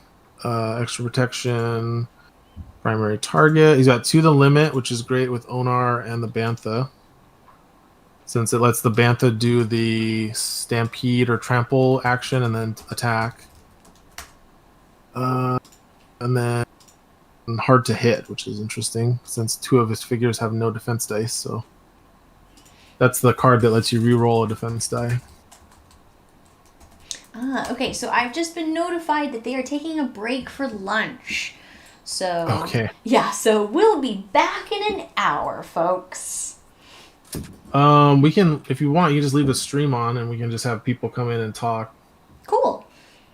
Yeah, why don't you do that? I'll tell people to jump in the stream chat if they want to chat on stream, and then we'll pick it up. I'm going to log off after that. So thank you, everybody, for watching, and keep watching because we got more matches to come. Thank you, Jess, for helping. Anytime. For doing this. All right. Go to the. I definitely want to see the Bantha in action. That looks fun. I Yeah, think I'm gonna watch that one. Yeah, feel free to stream that one.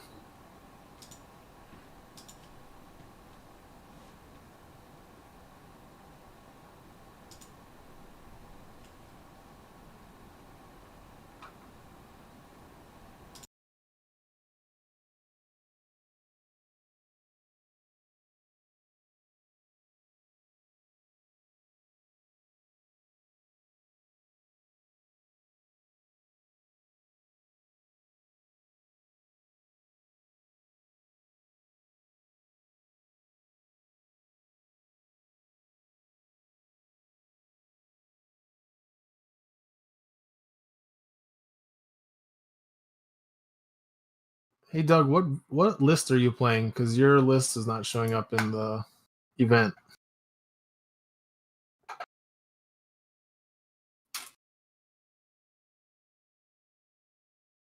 Did it not pop up? Here, I can try to screenshot and submit it. Yeah, because the link you put into Tabletop TO is just like a generic Tabletop Admiral link.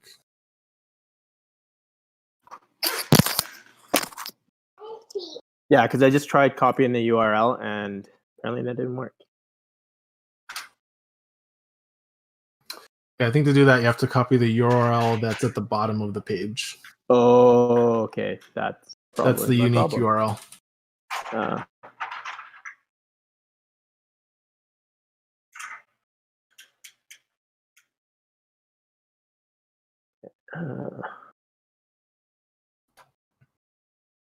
Okay, well, you do that, and then I'm going to log off. But if anybody else joins, you guys are free to chat on the stream during the break. Okay.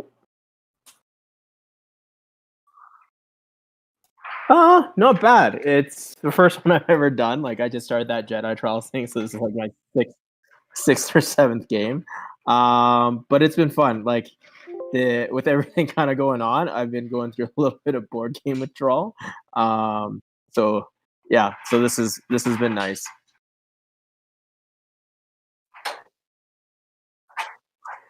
So I was going to do a droid list for this, but then I was like, do I do something completely new? And I'm not comfortable with any of the units or haven't used them. So I just kind of modified the one that I've been doing with the Jedi Trials thing. So just kind of like a Thrawn list. Just because I've been reading the books. So yeah. So I kind of was like, he's a really cool character. It'd be really cool to have something revolve around him. So that's where I'm at with that. I've got Palpatine, and I've got the couple of Imperial officers. So actually 3, 2 elites and just one normal one. I know that's a little bit overkill. But then I have the Inquisitor as well. So I felt that was okay for balance, but I just got to be careful who I lose as well. And I had Blaze. I for whatever reason feel like I should get him to be used somehow, but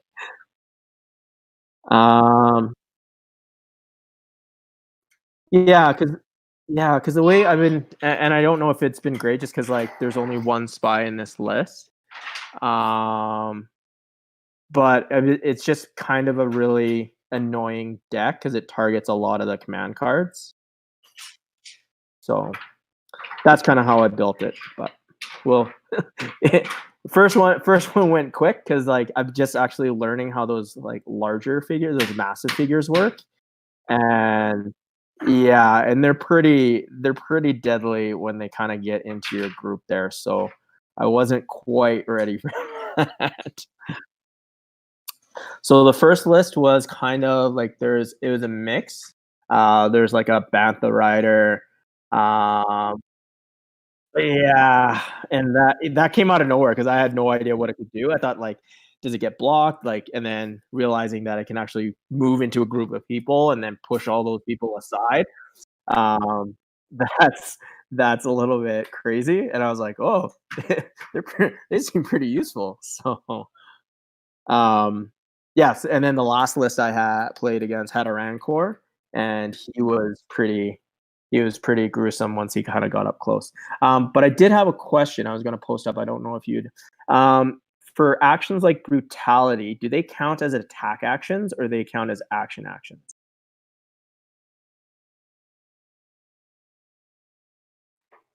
So I think what happened was, and I just kind of let it because I wasn't that sure of the rules. So I think the Rancor had some movement points, was able to move in, do a normal attack, and then use his brutality. And then he had another card which allowed him to do another action after performing an action. So he tried to do brutality again. But he chose to do attack again. So I was really confused because I always thought that, like, unless stated otherwise, like, attack actions could only be done once. And I think he had a Fury card which allowed him to do that, which was fine. But I wasn't sure if he could do like brutality more than once.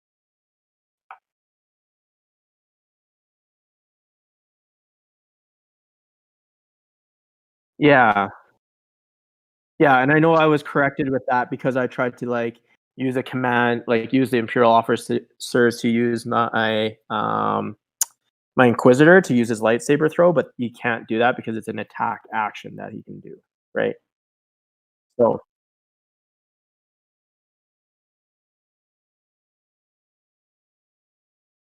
yeah, yeah. Okay, that makes sense. Cool, thank you. Yeah, that and whatever, the game went well, so it's fine. Um, but yeah, and yourself, what kind of list are you playing? Oh, okay.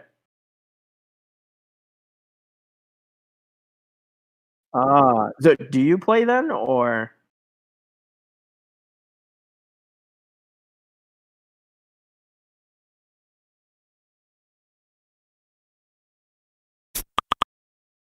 okay?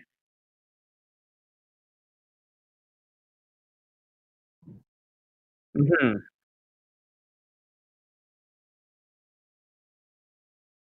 I see. Okay. Yeah, because like with this, yeah, it's interesting that this popped up. I forget how I even got into this, but like our group here had started doing like the campaign stuff, but obviously with everything that kind of happened, that got put on hold. Um, but then kind of cruising the good old internet, I had seen like how some of these people had set up like full kind of campaigns, like cross game platform campaigns, like with Armada and X-Wing and Imperial Assault and Legion. And so I've been kind of slowly accumulating some of that stuff all secondhand, to hopefully do something like that with my kids when they're just a little bit older. Um, so that's kind of why I'm in the theme of this, because I think that would be really fun for them and get them away from screens and video games and stuff like that. So,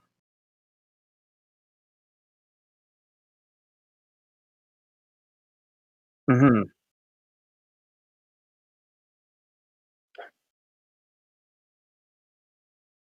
Oh, I was just had to check my sound and stuff.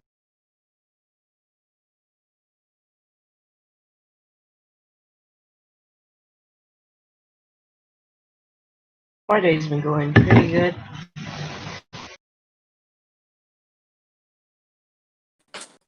For me,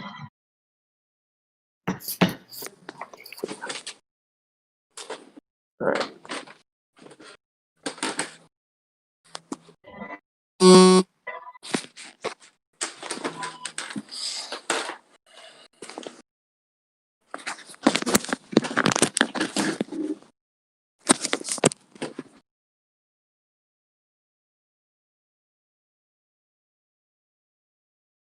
this is my second time playing. I just started playing yesterday.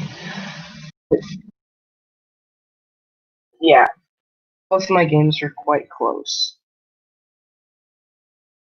My last game, they ran out of time.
right, and I'm back. So we're just kind of in the middle of lunch break for the tournament, and I did kind of notice that I had accidentally turned off my mic while I was chatting with some folks after our last match, but I am back. So if anyone wants to come and chat about their game so far, feel free. Hi, Jessica. Hello. This is, well, I think I'm on there as Angelo, but this is Aaron and Sal. Oh, hi. Yeah. Oh, he's Salka on the thing. So, Sal's my son. He's, what are you, 9? 9. Yeah, it's great to have people on playing together as a family. Yeah, it's pretty fun. He keeps getting paired with Derek, so he keeps getting lots of lessons from like how to play and stuff. But I think Derek, first time they played, maybe killed his rancor from like 10 away with the Weequay. So now he knows, like, okay, keep him back. And oh, yeah. Yeah, so it's interesting if you have those like really strong units that are melee, you have to be really careful when going up against ranged units. And it's kind of a delicate balance there, especially with the Rancor. It's so big, it's so easy to hit, you can't really hide it. So easy. I was playing Tom Parish the other day, and he gave us some ideas for how to use the Nexu to kind of jump up front, so that the people have to focus on the Nexu, so then he could move up his Rancor. Oh, so he's playing like a creatures list. That's pretty fun. And here, we came up with one kind of funny combination. Sal, do you want to tell him about it? So what I do with him is I let him have brutality, and then I move him up and play. Okay, this is a lot of Wild Fury, single purpose, to the limit. Ooh. And Wild Fury lets me it lets me attack multiple times, so I can attack with brutality more than once. Then I also become focused. And then so I do 2 brutalities for single purpose. And then I can do 1 attack with to the limit. Wolf. That's a lot of actions out of the Rancor. We weren't sure if you can use the brutality more than once, so we'll have to ask if anyone really familiar with the rules about. I can. It's just that time I didn't play. I didn't play single purpose that time. Single purpose would let me brutality twice. Yeah, I'm going to jump in here because Sal used that this is Derek, by the way. Sal used that very devastatingly on me in our first game. He almost won. Nasty. That game. Because the score was 26-24 at the end of the game for me. But in his last sort of activation that he got to do, the Rancor did single purpose and Wild Fury and killed like both my sentries and a Riot trooper. And if he had to the limit, he would have killed another Riot trooper and pulled ahead for the win. So Sal, if your But my combo Thrawn is so that card. if your combo is so critical, what if you don't get the cards that you want? Do you have something to deal with the cards? How to get the cards you want? Sometimes that happens, but that's one reason why I have Jabba and the Jawa. And so the Jawa can get me, go to the terminal, get me 2 every round, and then usually. And then Jabba can get me another card, so I can usually get 3 cards every round. Oh, okay, got it. So you have Jabba. So by then I probably have it. Oh, okay, great.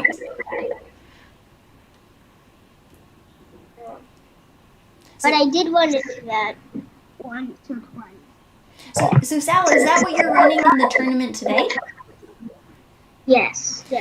What have you been going up against? What have you been, what matchups have you had?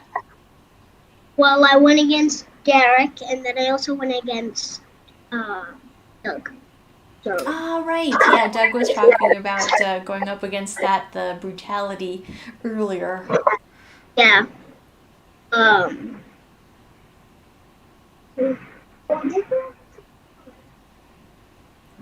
Where did you guys go? Oh, all right. Just try and slam down a little lunch before we start up again. Yeah. Mm-hmm. Thank you, and thank you for the podcast too. It's been a lot of fun. Oh, I'm glad you like it. Oh, it's awesome.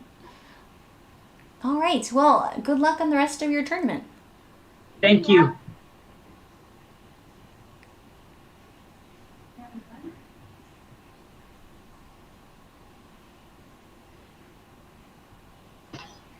Hey, Jess, what was the first game you guys watched on the stream?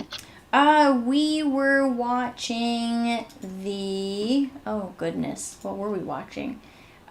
It was... we watched... Who was it? Carson and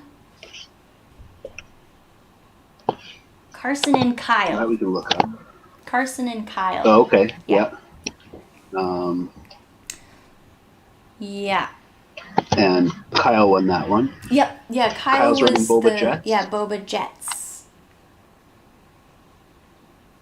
What's Carson What's running Carson now? running this time? Okay, I'll have to work on my memory.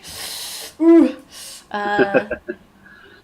Is he running Chewie again? Yes, he's running Chewie, Drakata, and Garkin. Nice. Yeah, so the Well, this should be interesting. Wookiee trio. So it actually was pretty brutal.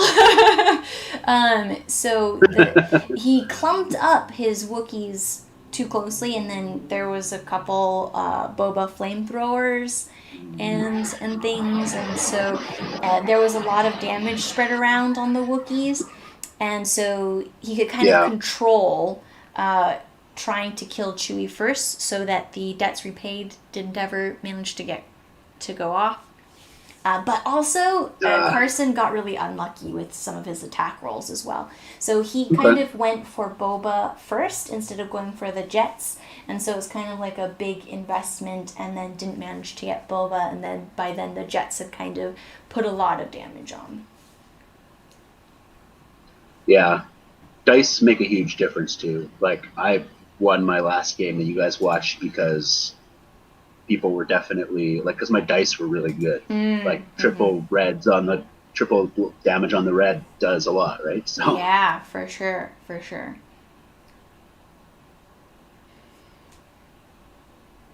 Cool. All right. Well, I think I might hop out too. We're back in half an hour, I guess, right? All right. Enjoy your lunch. Yeah, you too. Well, I guess whatever you guys have right now. We are kind of getting to dinner. I'm trying to decide what we're having for dinner. Nice. All right. Well, catch you later. Catch you later. Hi, Isaac. Hey, Jess. How are you? I'm good. How did your matches go? Well, just a match at this point. Oh, yeah, that's had right. had to buy the first round. But yeah, the second round I actually did play against Carson, the guy we watched in Turn 1. Oh, that was lucky for you. You kind of knew what he was gonna do. Yeah, exactly. So that was lucky. Also, the map was really beneficial to me because I have 4 figures. He's not getting many points from objectives. Right. Yeah. From the cameras. Exactly, which means that if he's going to have a chance of winning, he has to kill Vader, Boba, and 2 Royal Guards. And that's a lot. That is a lot of health to do through. I mean, his prioritization, I think, was correct. He did go for the Royal Guards first, because you're just not going to kill Vader or Boba if they've got Royal Guards close by, because Vader and Boba both have 2 block power tokens. So if you attack Boba, he's got 3 blocks and an evade and a black die. And if you attack Vader, he's got 2 blocks and 2 black die. So it's it's ugly. It's really, really brutal. Yeah. And Boba was able to do some devastating things. In round 2, he was able to play overrun, whip someone so that he flamethrowered Chewie, Sabine, Garken, and what's his face? Dracata. So all the big hitters were all weakened. Oof. Played his command cards to perform a red-green-green attack against Boba, and then against Chewbacca, and then overrun to deal more damage to some of them. It was the overrun as well. Nasty. Yeah, it was an insane amount of damage. I mean, I think Ollie will agree that I think overrun is pretty good in this list. Yeah. It is. Hey, Jess. It really is. Hey, Ollie. How are you going, Jess? Good. So I'm really looking forward to next round. I'm going to check out the Bantha, which is pretty cool. But we had a pretty interesting look at Derek's matchup against Collins Hunters. And so we had the Weekways trying to make a comeback, and we had Derek with Lion Ambush Sentry droids.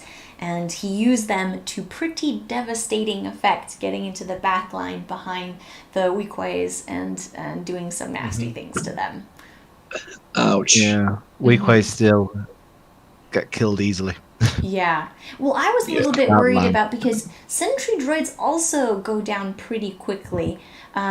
So the line ambush was a really interesting strategy with them, because usually you're kind of trying to keep them further back, then you have to take these long range shots, but then if you can kind of just get them surprised in and they get to attack without any chance for your opponent to retaliate, they at least get 1 round of potentially devastating shots. And so he used the multi-fire, got 4 shots off, all onto the backline Weekways. It was a massacre.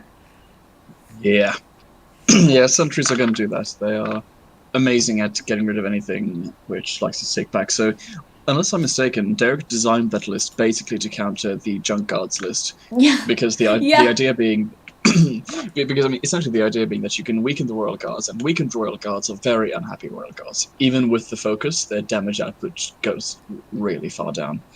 And then line ambush sentries to just get rid of that pesky Argonaut. And it's really effective. He beat me while I was running Junk Guards in the Dagobah trials.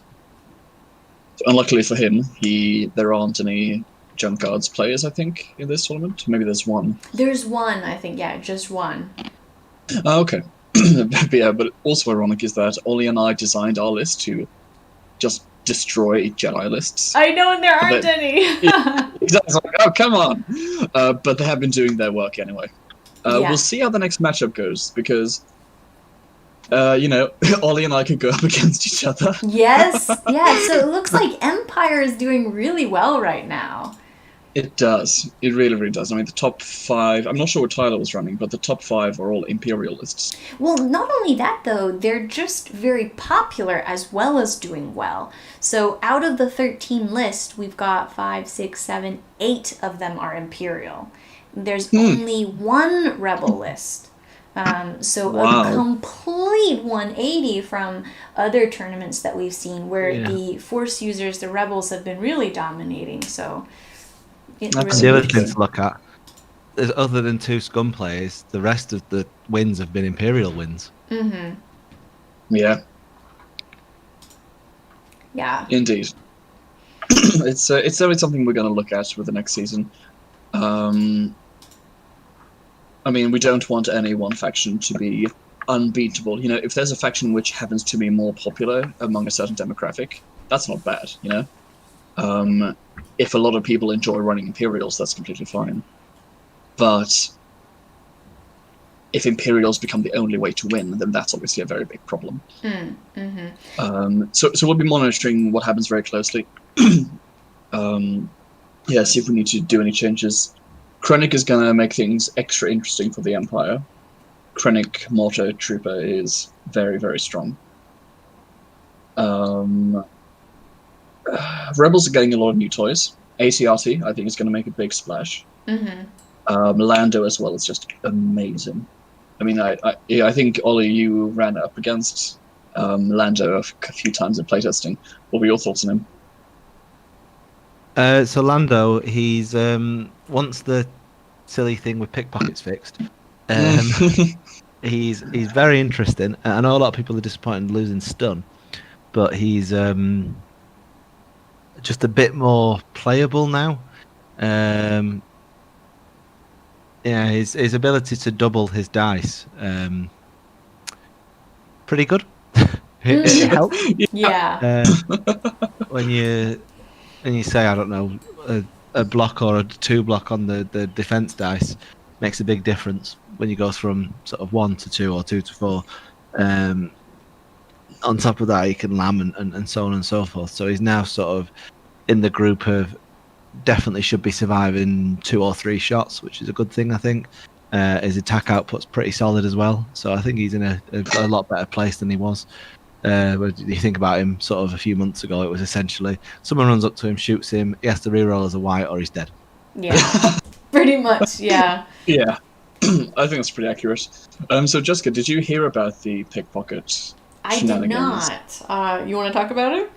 Yeah, so there is this command card called, I think it's Battlefield Leadership or something, which is a leader command card. And what it says is, used when a friendly figure within 3 spaces rolls a die to reroll that die.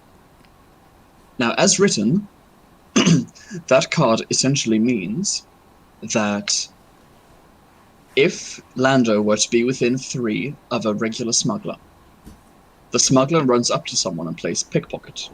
Pickpocket is a card which is choose an adjacent docile figure, roll a green die, you gain VPs and your opponent loses VPs equal to the accuracy result. Oh, I see. Because Lando is a leader, he can play Battlefield Leadership on that green die, and because he is re-rolling the die, as to the wording, he can change it to a blue, and if he says 1, then if you roll the 5 accuracy, 1 damage side, that's 10 victory points. Oh my gosh! Okay. Yeah. Okay. So that is going to be fixed, errated, and everything before Season 4's release. That's hilarious. It is. It is. I mean, it's very Lando. Yeah. But that's not something we want in the match, because even though it's so fringe, it breaks the game. It's broken. Yeah, Absolutely. It's broken. Completely broken. That's hilarious. It is. I mean, again, it's such a Lando thing, but especially when we have his command card, where you could play his command card to turn the blue die to the side you want. So it's, yeah, not good. It's a lot of investment to set that combo up, but if you manage it, it's a bit silly. I mean, it's a 20 victory point swing. Yeah, that's pretty crazy. You know, if they kill your Han, you played this card to do the combo, and then you get the points from Han, basically.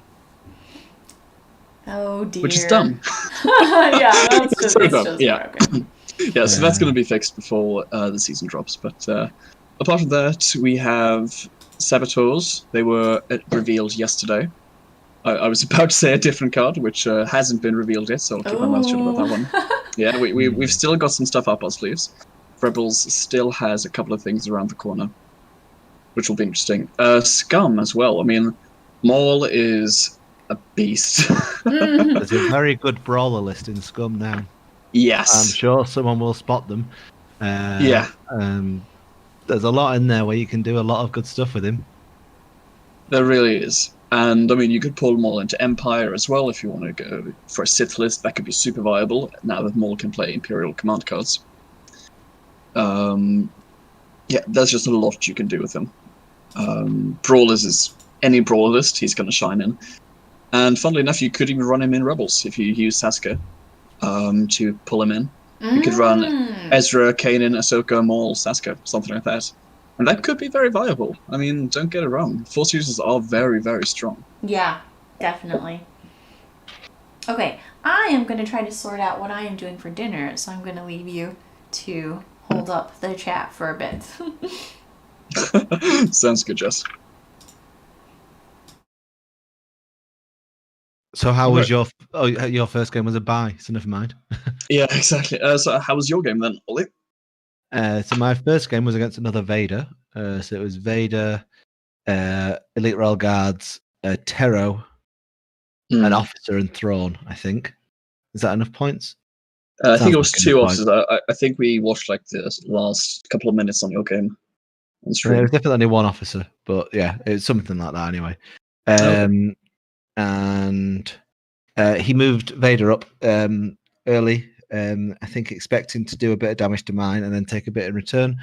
So I got 2 chokes off him on his Vader and an attack, and the attack did sort of 8 damage-ish because his roll wasn't great.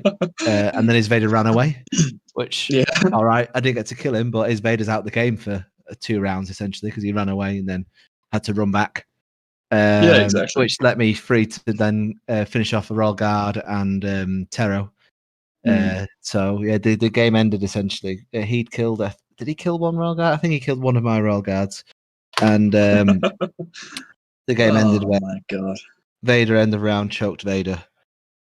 Vader choked his Vader again to kill him, and then hit Terro to kill Terro. So that round, and I also played Celebration that round, so I had a big swing in points that round.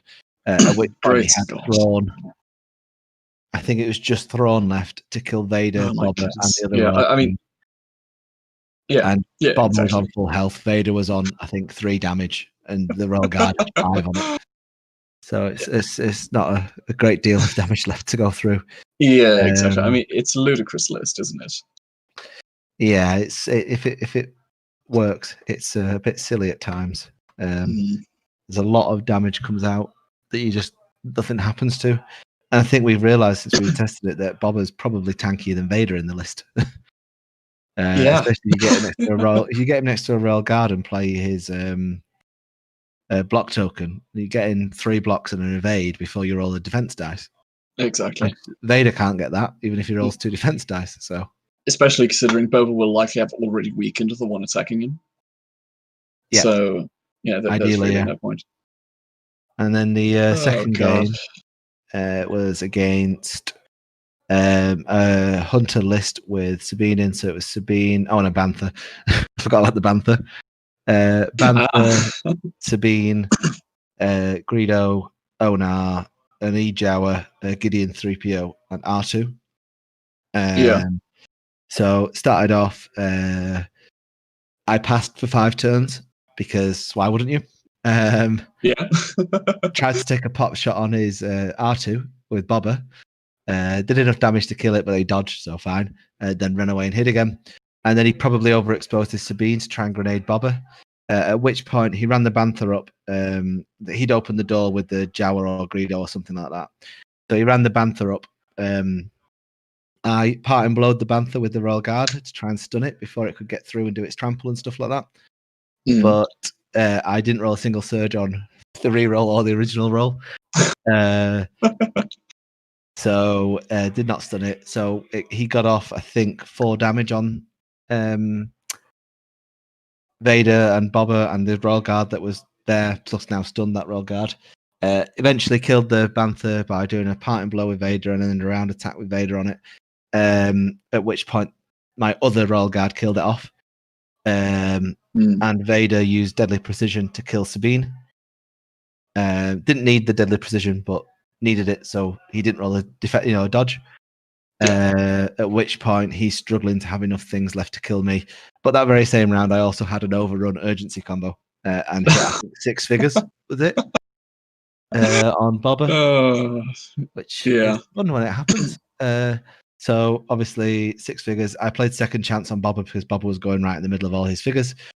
So Boba survived that round, did a little bit more damage, got his Greedo to be within 1 of death, weakened most of his list, and then he got Boba nearly dead with an Onar shot, and then tried to finish him off with Greedo. So I shot Greedo first. Greedo didn't dodge. He played hard to hit. I still had negation in hand, so got rid of his hard to hit to make sure Greedo died. And then Greedo killed Boba. But at that point, Vader had 4 damage on him, but still had 2 block tokens. I had a Royal Guard on full health, stood next to Vader. So it was Onar, a Jawa, and R2, because I'd killed 3PO and the other one at some point along the way, against Vader and a Royal Guard. I think I was on 37 points. And needed obviously a way to get those 3 points because he'd ran R2 and the Jawa away, so I couldn't choke them to death. Because obviously they'd all taken damage from Boba running past everyone. And I think he did a sort of last minute Hail Mary to see if he could finish Vader off with Onar. So Vader hit Onar and choked Onar and killed him. Yeah. What you God. expect. Yeah. Exactly. Got to 40 that way, and quite smooth sailing, really. Yeah, indeed. That does sound brutal. Interesting with the Bantha, though. The Bantha was I was a bit worried when he did all the damage onto Vader at the start. But then the other argument is he's paid 9 points then to do 4 damage to Vader and Boba. Probably isn't enough out of the 9 points if you want to beat the list. Probably not. I mean, I think the Banthas are really, really cool, but they just die like a sack of hot potatoes. Yeah, I mean, if I'd have got the stun on the Bantha, when the RL Guard ran past, he wouldn't have. I don't think Vader would have taken maybe 1 damage or 2 damage the entire round if I'd managed to stun it. So what I do think is interesting as well about the Bantha is that we might see a comeback with Krennic. If Stormtrooper Swarm becomes commonplace in the meta because of Krennic, because I really think Stormtrooper Swarm could be amazing with Krennic. Yeah. And if you do that, then the Bantha is going to be invaluable because it tramples those guys really easily. And Jabba is going to be amazing against Stormtrooper Swarm because you get so many extra points. Yeah. That's the weakness of Stormtrooper Swarm. So you were at the tournament where I ran a Stormtrooper Swarm a long time ago when it was normal IA, and Jabba is the downfall of it because when the Stormtroopers become worth 3 or 4 points, they're no longer worth it. It's no longer a fair trade. Because the whole idea behind them obviously is I've got 1,000 shots. I don't care if you manage to kill a couple of them; they're not worth anything to you. But Jawa changes that.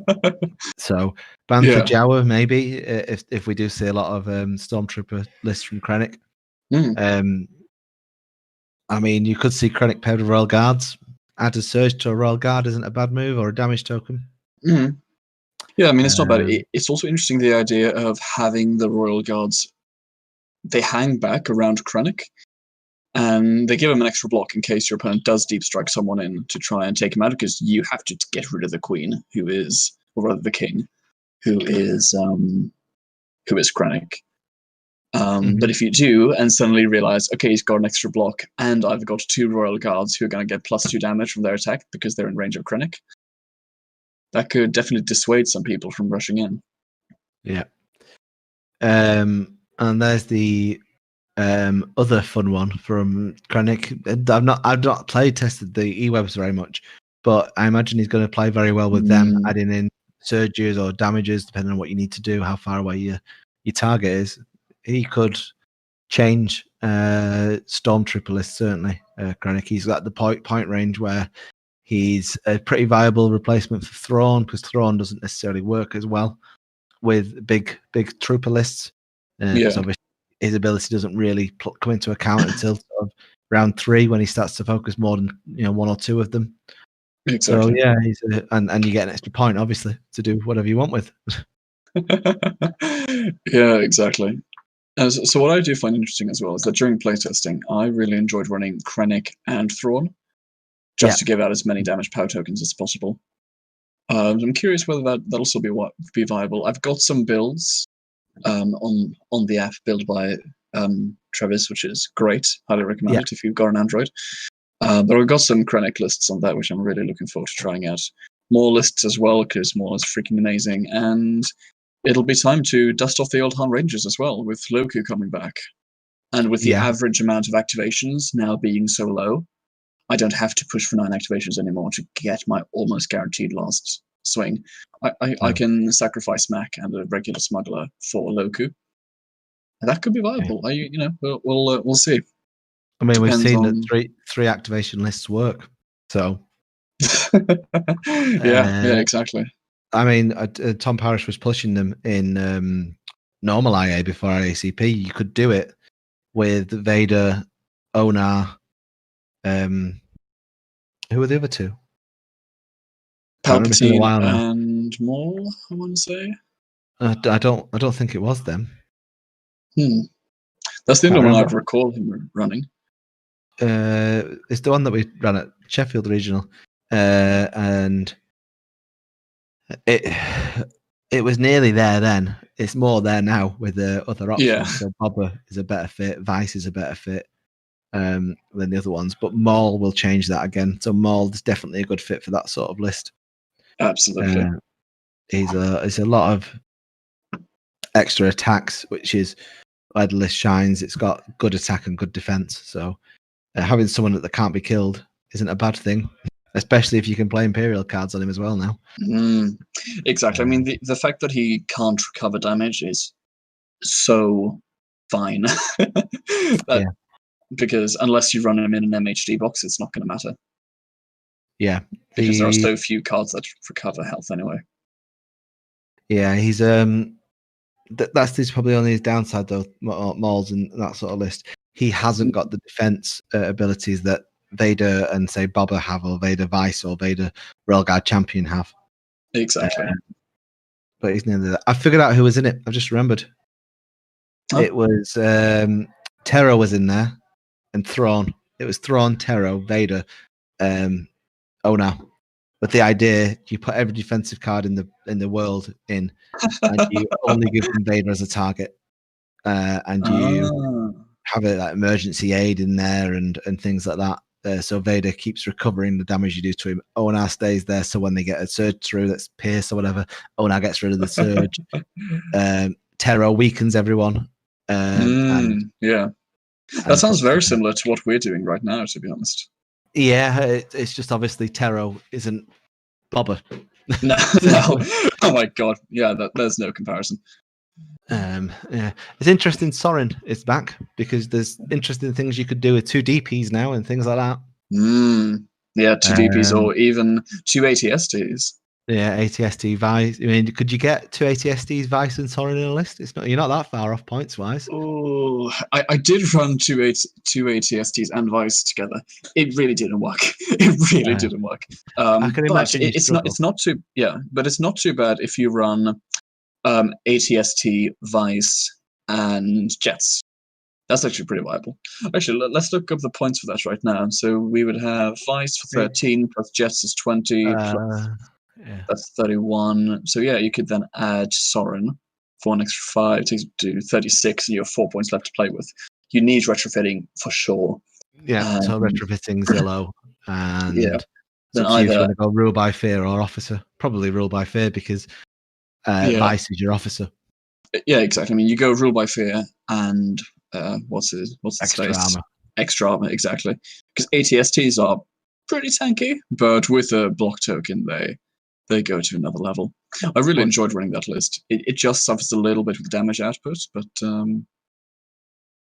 well, since we've already seen Imperials are pretty good anyway at the minute, what about Rebels then? What do you think of the ATRT?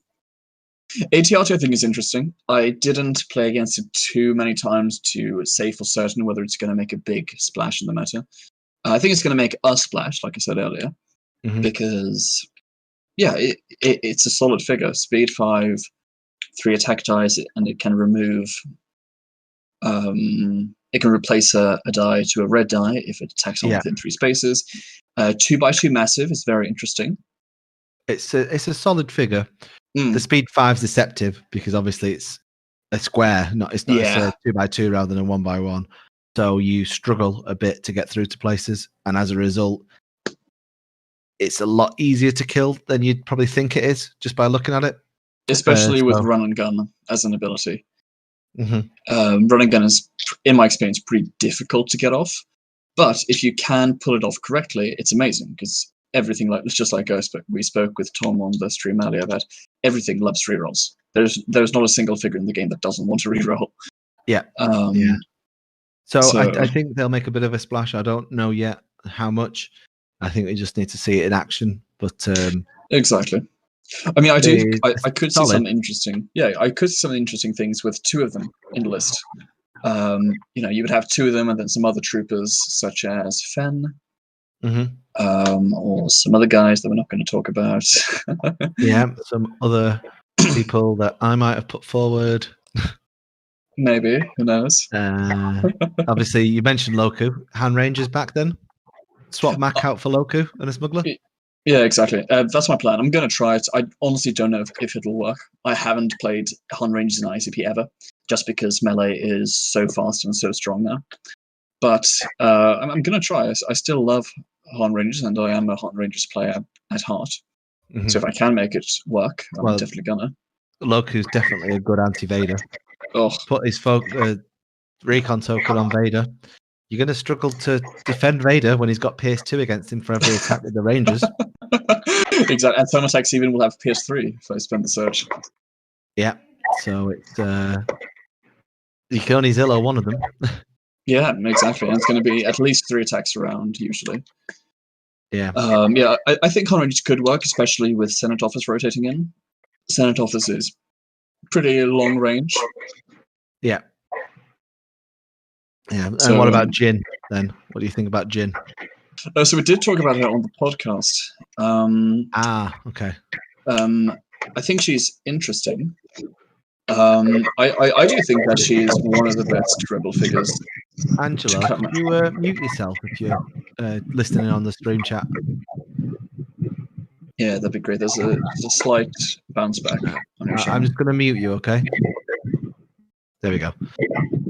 Yeah, I'll do the same. Sorry, Angelo. Where's mute? I think you right-click them and press mute. Oh, there we go. Yeah, just because I got admin roles in this channel, so I don't want to accidentally mute him forever or something. Anyway, so... Yeah, so I remember the earlier version of her, and she's a lot more balanced than the earlier version. What was the earlier version? I think she had a surge for +2 as well, and she had she might have had a surge for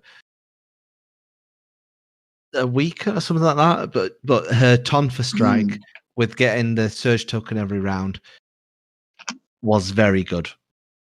She was putting out, I think, because she obviously does the 2 attacks, she was putting out something like 9 damage. An attack sort of around. So yeah, so she's a lot more balanced now than she was. She was a bit too good originally. That's good.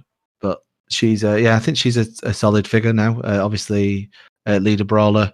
I think she was a spy originally as well, but I think we thought she had too much going for her. Exactly, and also, yeah, exactly. I mean, we don't want to just give everyone every trait, but also Jin wasn't really that much of a spy in the movies.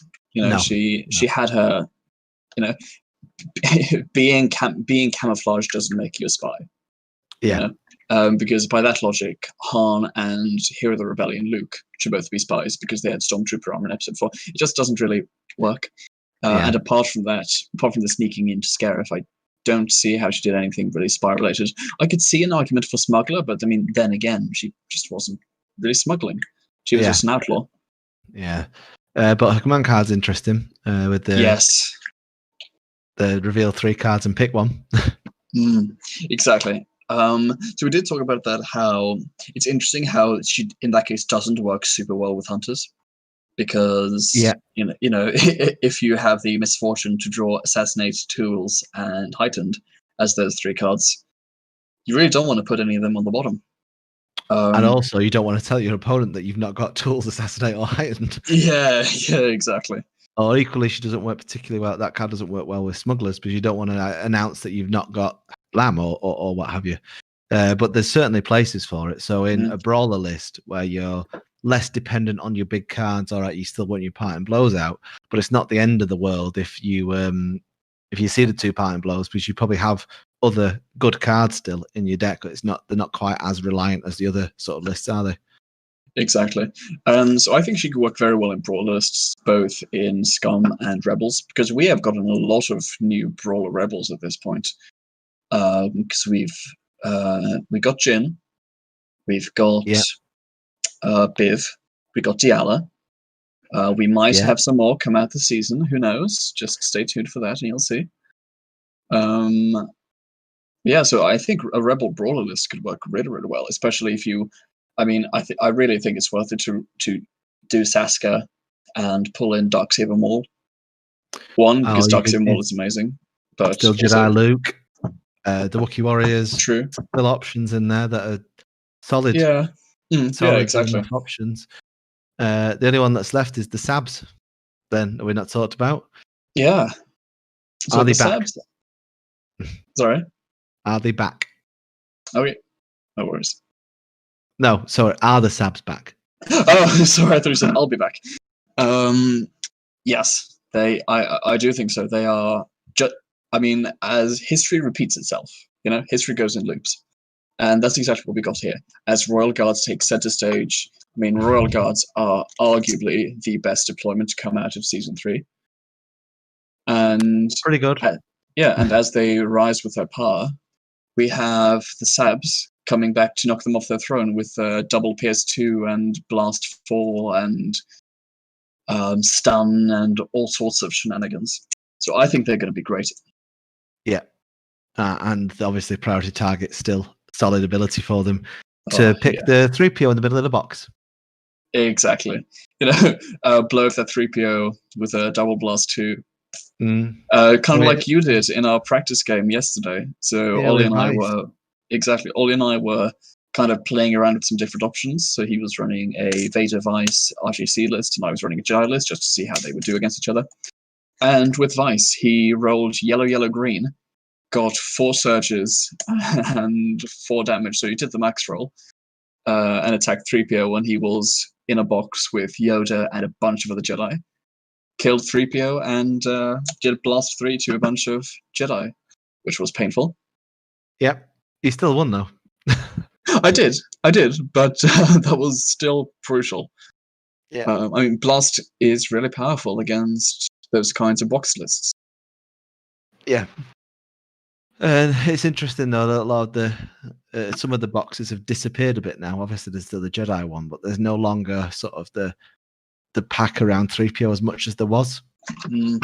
I think that's just because the value of one evade just has kind of gone down, I think, as the game's progressed. That evade is amazing, but unless you're running Jin or Han, you would probably look for something which gives you more than just an evade. The focus is obviously absolutely amazing. I think if you're not running 3PO in your list, if you're not running 3PO or Gideon, then you're making a mistake, I think.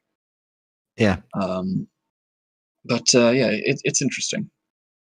Yeah, we talked about it briefly, but the mercenary option, there's certainly things in there where you could do a similar sort of list to what you see in with Empire at the minute that you could do with mercenaries with big health queen pieces all packed together. So Boba, IG-88, IG-11 might not be the worst activation, or put Maul in there, or Bosk, because Bosk recovers 2 each round. Indeed, Trandoshans as well. So any split damage lists such as Boba Jets is going to struggle there.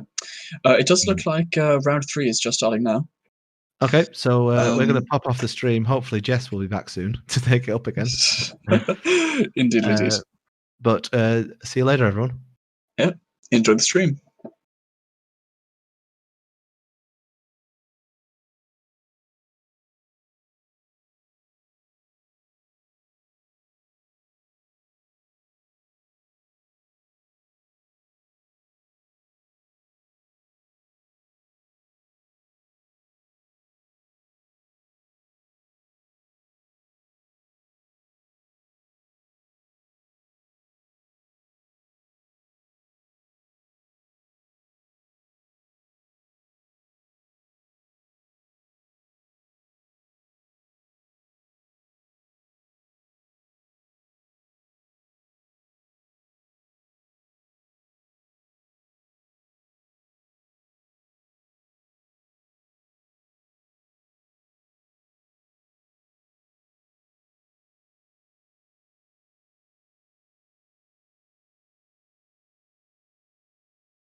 Hello everyone, I have returned and it looks like they're starting up round 3 in just a moment.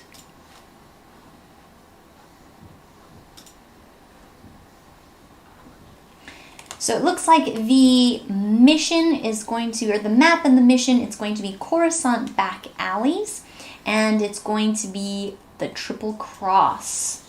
So it looks like gangsters.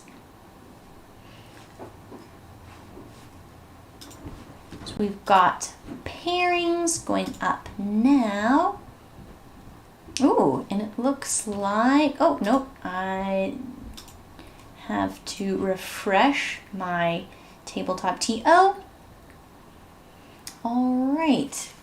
So it looks like we've got Tyler, who is playing the Bantha list that I want to observe, is playing Angelo. I'm just going to pop in and see if they're okay being on the stream.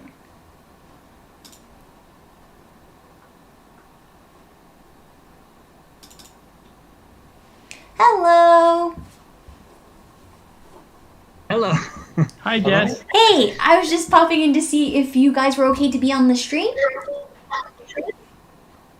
That's fine by me. Okay, cool. I'm okay with that. Oh, sorry. So, Tyler, you're okay to be on stream? Oh, for sure. Okay, Yep. cool. Yeah, and if you guys could put your little, like, points boxes kind of close to the middle of the stream, so I can zoom in and they'll still be in view. How's that? Oh, actually, I haven't gone into it yet. Hold on one second. Oh. You guys are table 5? Yes, that's us. Yeah, that looks great. Thanks. All right, good luck, guys. Thank you. All right, looks like we're on, and I'll just start getting everything back up, and we'll take a look. So it looks like we have Tyler with his Bantha list going up against Angelo, who I have now forgotten what he is playing. We'll find out soon.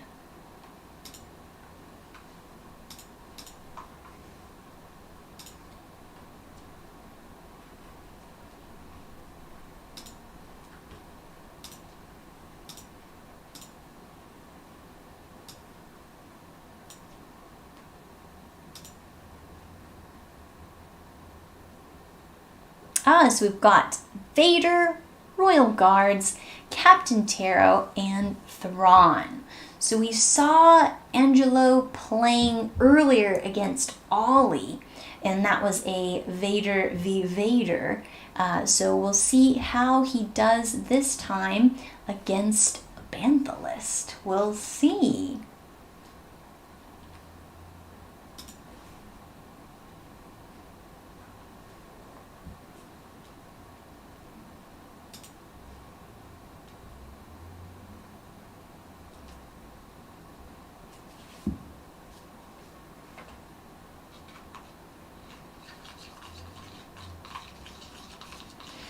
Alright, sadly it's just me, so not so much banter, but I'll tell you what's going on. Alright, they're just sitting up now. So the Bantha looks like it's going to be able to shove around gangsters and probably put damage on. I don't know if that's kind of the option that you would go with, instead of putting damage on your enemies. Bantha lists generally tend to do better against things like swarms. So something like this with a lot of big units, Vader, Terro, Thrawn. I'm not so sure how that's going to go. And we'll see how the defensive stuff with the Guardian cards that are available, what Angelo can do there to protect his units from harm. We'll see.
So supporting the Bantha, which has been deployed, we've got Greedo, Jawa, Gideon, Onar, Sabine, and 3PO and R2.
All right, looks like everyone is deployed.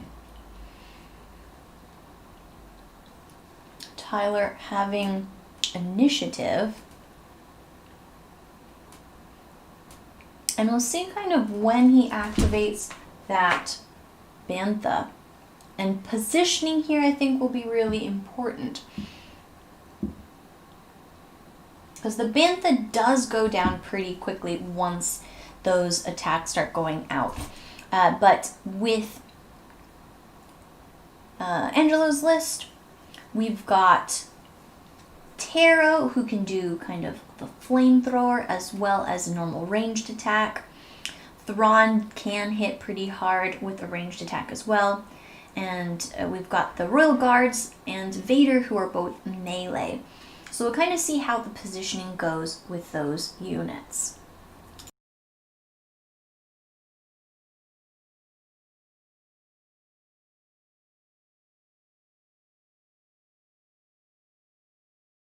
So right now we're just waiting for them to call time and start the timer.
All right, so timer has been officially called, so hopefully we'll start to see them starting up soon.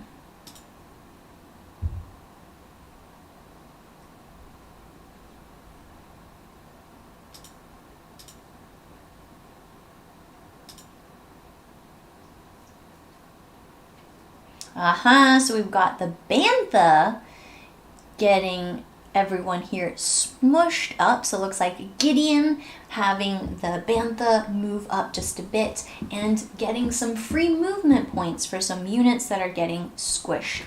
And it looks like Angelo's passing because he has very few activations. And we have R2 moving up to the terminal and I assume drawing up some cards.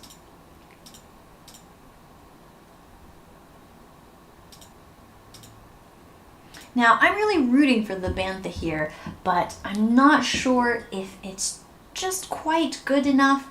It does go down when it gets focused, so we'll kind of have to see.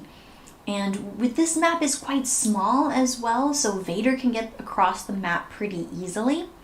And with the free movement points on Terro as well, he can also get across the map pretty easily.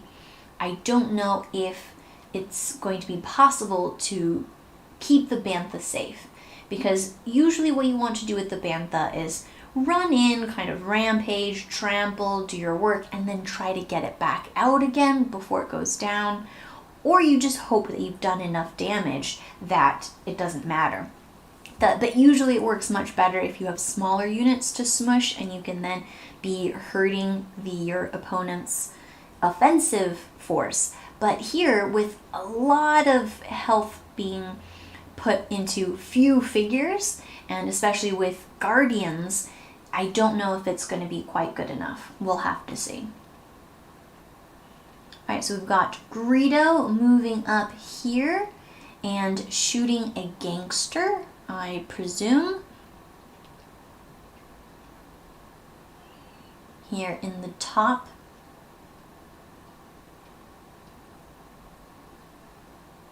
Not quite enough to finish it off. So that top gangster has taken 4 damage, but not quite enough to finish it off.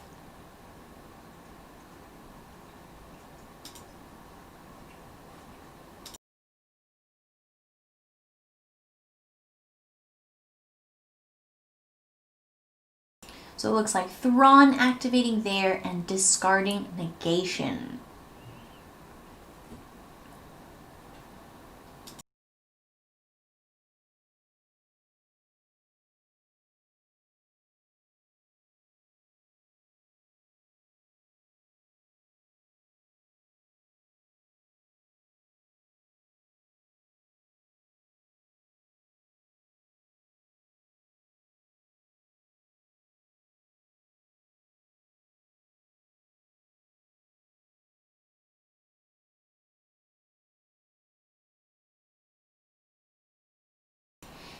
Alright, we've got Thrawn moving up to behind the door here at the bottom of the map.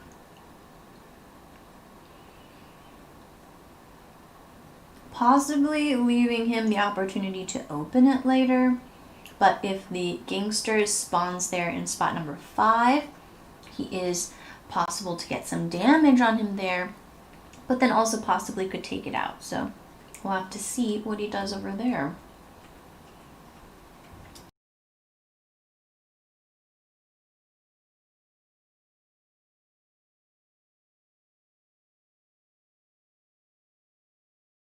We've got Sabine moving up.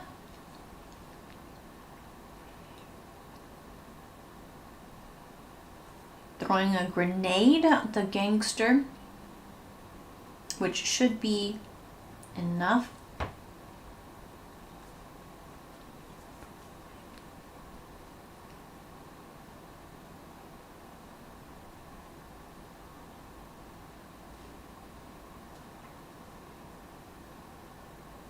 Oh, not quite.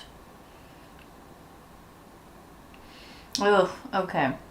Having to spend the shot on the gangster as well, a bit rough. Yeah, so that was a focused Greedo shot, and Sabine's shot, and Sabine's grenade to kill the gangster.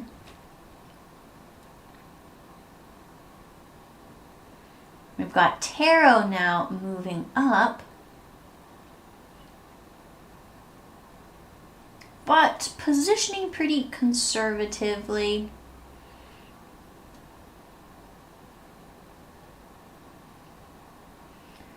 Taking a shot at the gangster on the right, I presume.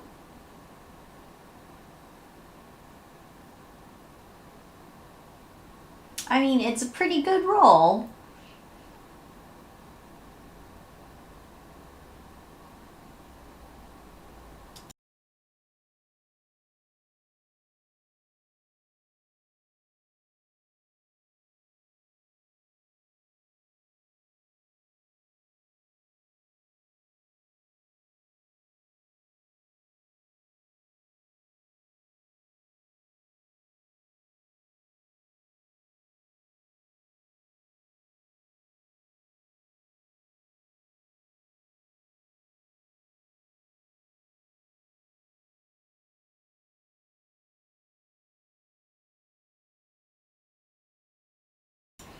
and then repositioning there at the bottom.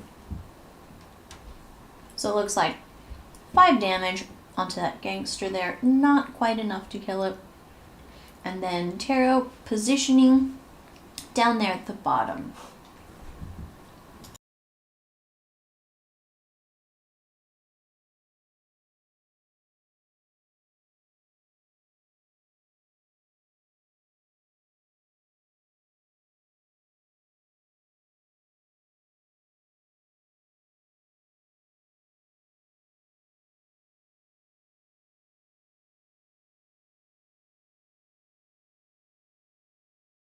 So it looks like we've got Onar activating.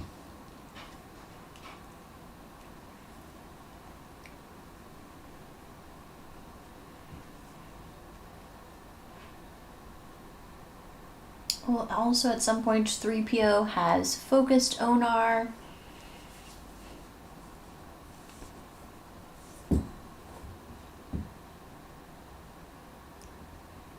But he doesn't really have a target at the moment.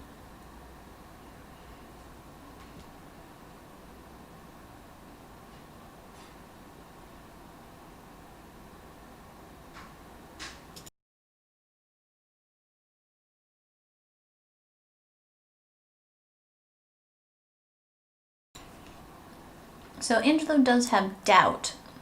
So if Onar doesn't use that focus, which I don't think he can. Oh no, he can probably get in a shot at that gangster in the middle. Yeah. So I would assume that he would be taking a shot at that gangster in the middle. Otherwise he would lose that focus anyways. Okay. Pretty decent roll.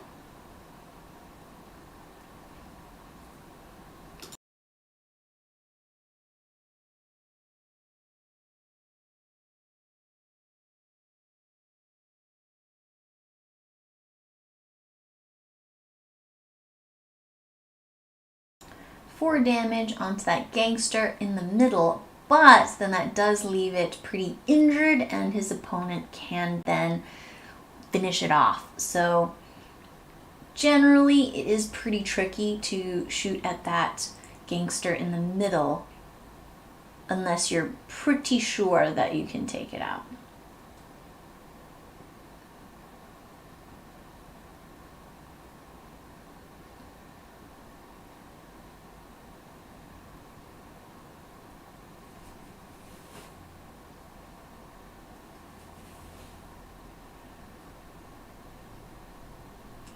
And it looks like the Royal Guard has now jabbed that gangster on the right to death. So that's 3 points to 3 points, even Stevens. And the second Royal Guard now moving up to back up Thrawn behind that door. So it looks like probably that door is going to open next round. And Angelo hoping to make some things happen. Have Terro rush in, have Vader come out through that back area there. But so far, it's been pretty conservative play. Everyone just focusing on the gangsters on their side and setting up for later. We've got Tyler then setting up a Jawa next to the other door. So it looks like next round those doors are going to possibly open and we're going to have a big fight in the middle.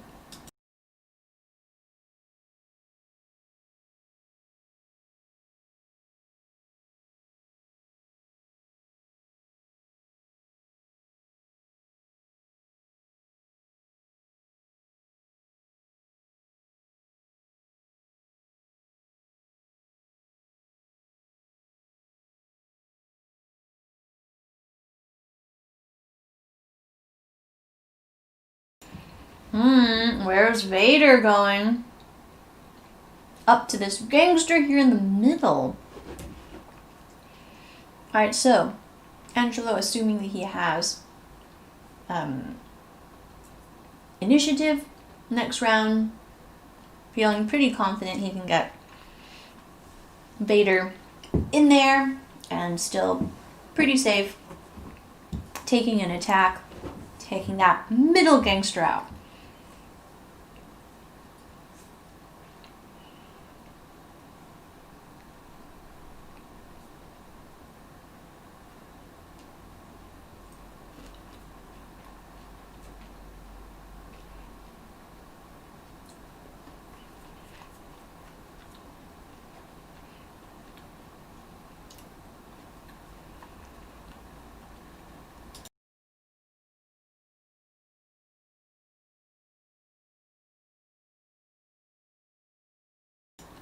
All right, last activation. We have the Bantha moving up.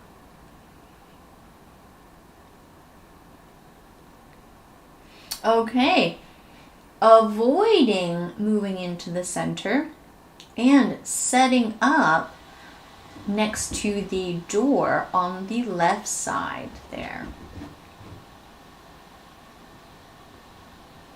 So assuming then next round the plan is having the Jawa open the door and the Bantha then able to come in and smush.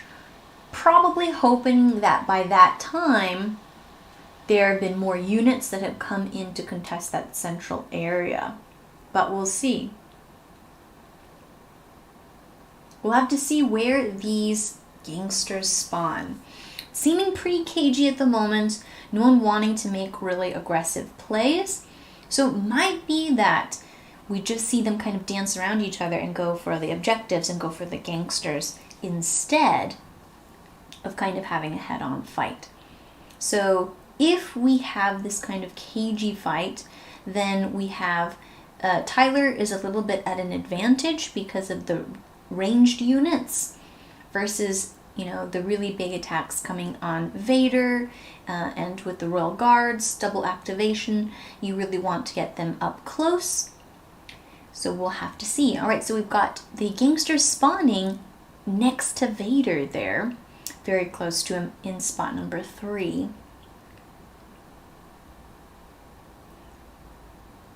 And it is being moved upwards. Okay, we'll have to see.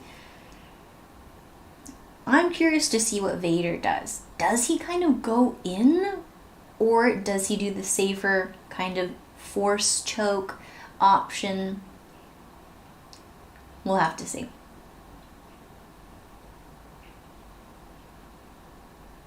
Ooh, okay, we've got black market prices being played.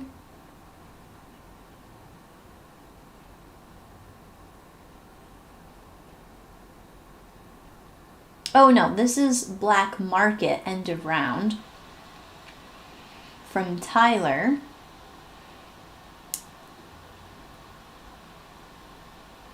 And it looks like he's bought it.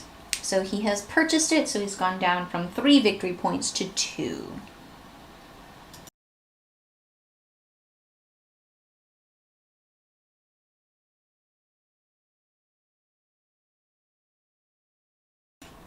So I'll have to see what Vader does with his end of round.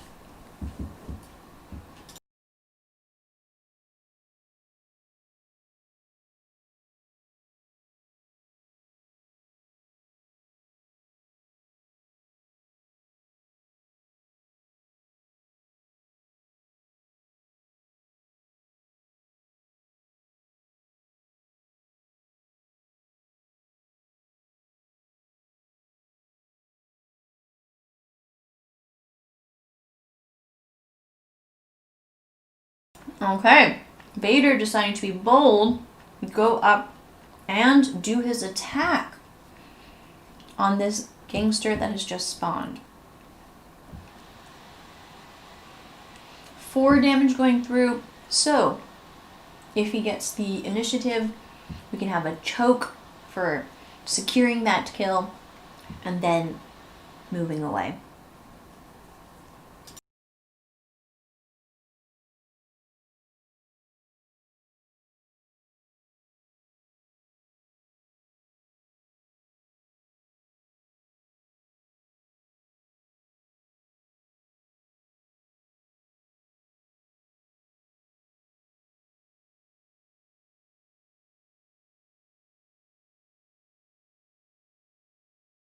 Ooh, we've got the take initiative trying to be played, which would put a wrench in Vader's plans. And it looks like it is not being negated.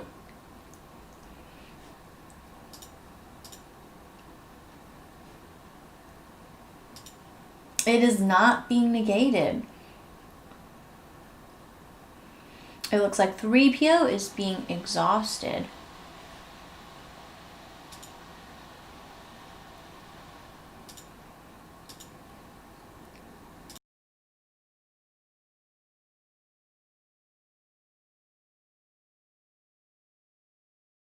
And it looks like Sabine is activating and taking,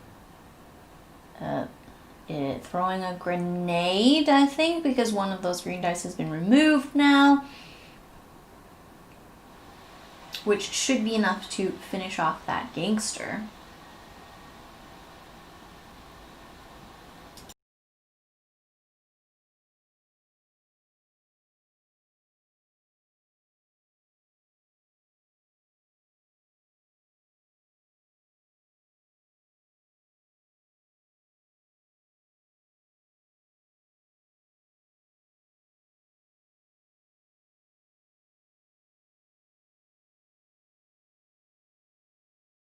Now, does she take the shot on Vader?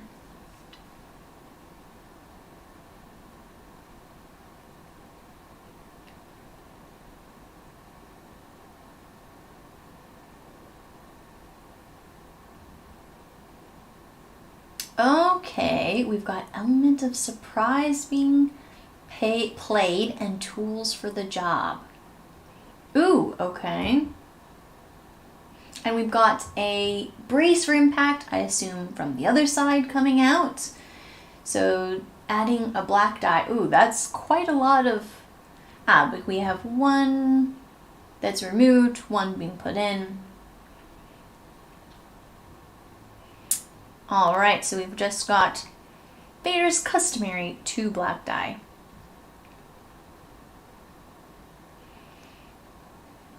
Alright, so a little bit of damage going out onto Vader there. 2 damage, but not really what you are... Oh, so we've got 5 damage going through. Making a dent in Vader. So, like we've discussed before, if you have damage on Vader, you really want to kind of pile on. You don't want to start him and then start doing some other things instead, because you kind of wasted your investment. But here, Vader's the only viable target. Everything else is tucked behind walls quite far away, so it makes sense that they're going to pile onto Vader here. So definitely Angelo was hoping to have initiative that round and not leave his Vader to getting attacked and just having some free damage put on him, but just have to see what he does with him now.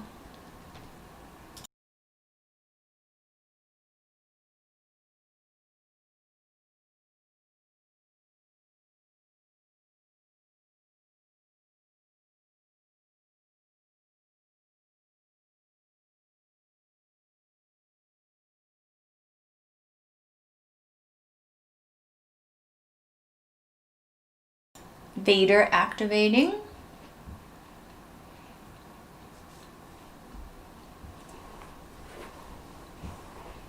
But where is he going to position him? Because Vader's a bit tricky. If you take him out of the fight, he's not very useful.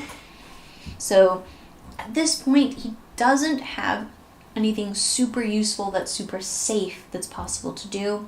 You can run him in there and hope that he gets his value out being aggressive before he goes down.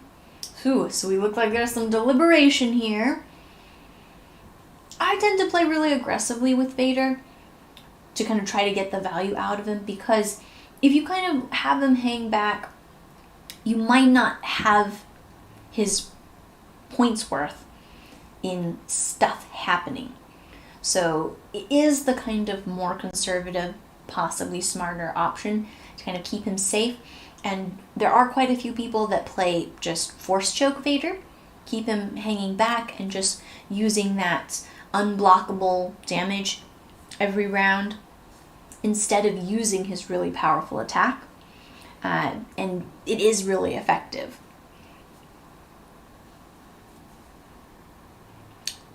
So we'll have to see. But sadly, this round was a bit of a miss for Vader with that take initiative.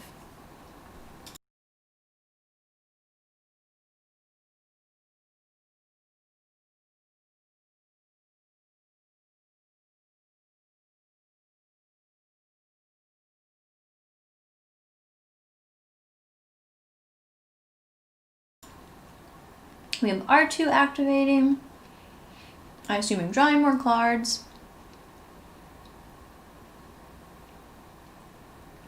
And Gideon has focused up Greedo. Looks like Angela's passing a bit. Hanging back, seeing what his opponent does.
Alright, so we've got Thrawn activating.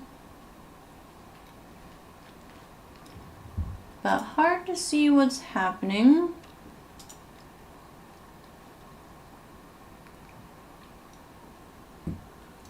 I think possibly extra protection was discarded, which is Onar's card.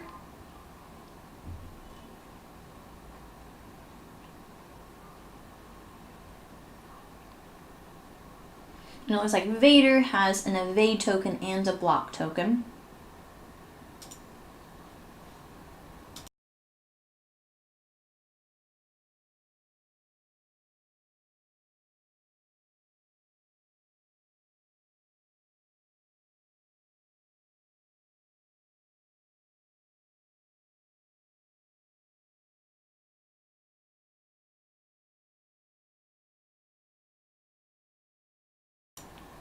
And now Thrawn has moved further to the left side. Possibly considering opening the very bottom drawer? Not sure there. So just pulling Thrawn over to the bottom left side there. But possibly also just trying to get out of the way for Terro.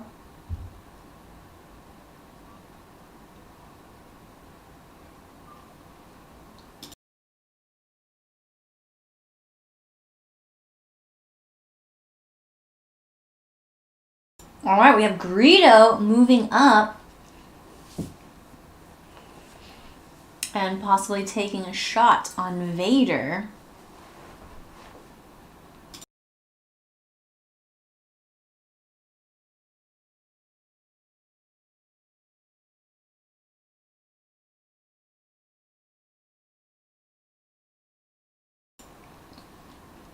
Which is pretty safe for Greedo because the slow on the draw doesn't affect him because of the fact that Vader's melee.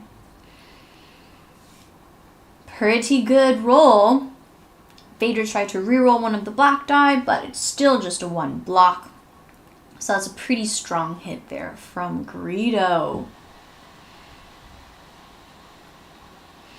So we have that extra block token being applied there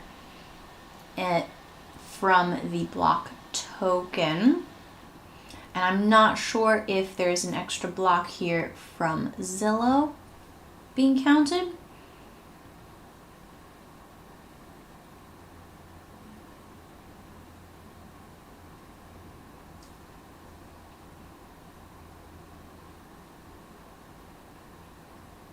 Alright, so another 4 damage going on to Vader. So he's at 9 now, looking pretty dicey. For not too much gain from coming out into the middle there, so that's a pretty rough start for Vader. But again, he can still hang back and use his infinite range force choke. It is a little bit tricky on this map because of the way the sightlines are in the middle there. You have those red blocking terrain areas. but it is still possible to kind of tuck Vader away, kind of have him pop out, force choke, pop back into cover.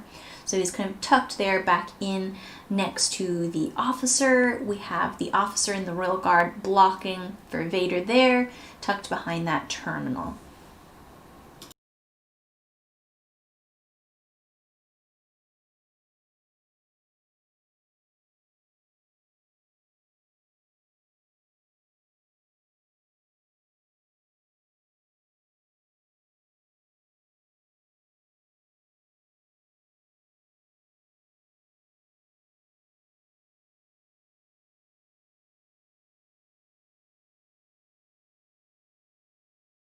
Yeah, so I mentioned the officer tucking Vader back.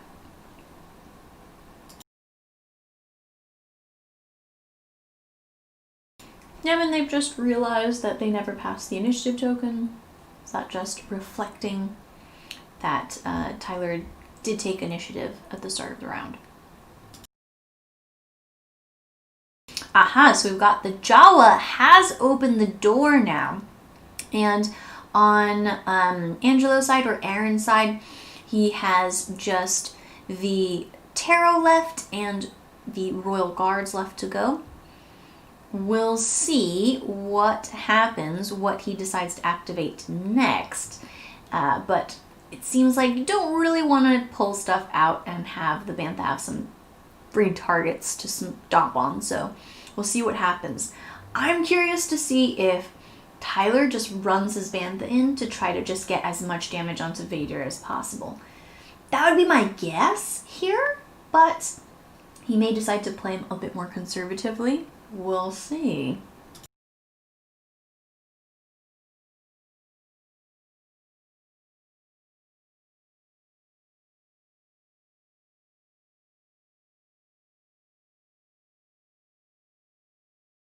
Okay, we've got Royal Guards activating, and they have opened the door at the bottom.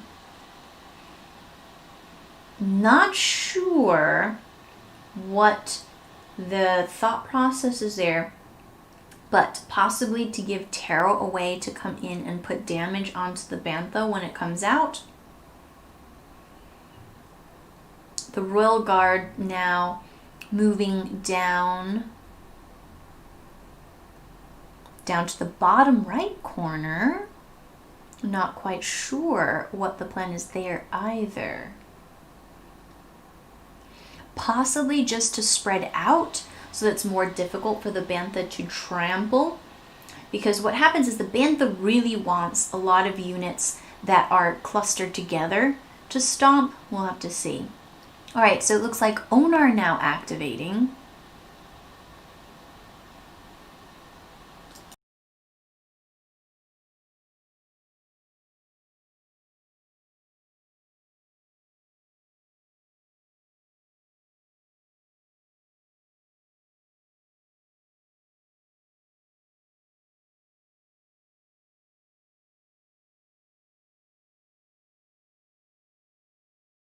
Okay, Onar going very far here, being very aggressive, moving all the way over next to Thrawn and doing his smash ability, which I've forgotten what the name is, and has taken a damage and pushed Thrawn, and Thrawn has also taken a damage. And he's now playing to the limit.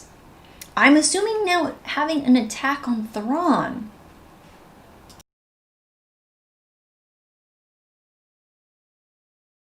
Very aggressive action here.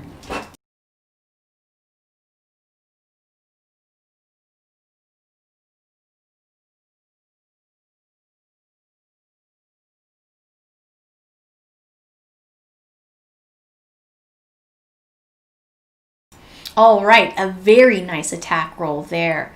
Whew. Oh, and the assassinate coming out. Wow, that's painful.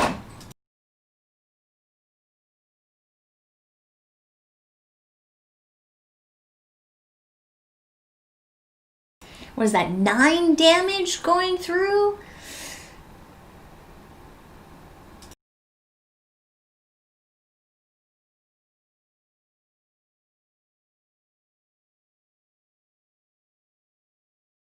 Looks like a parry is being played. Wait, can Thrawn play parry? Because he's not a brawler or a guardian, is he?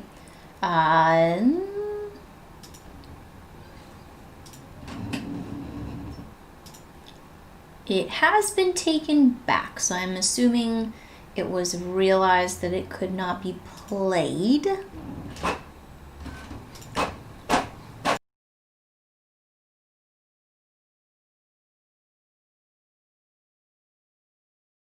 So Thrawn has gone down and Celebration has been played.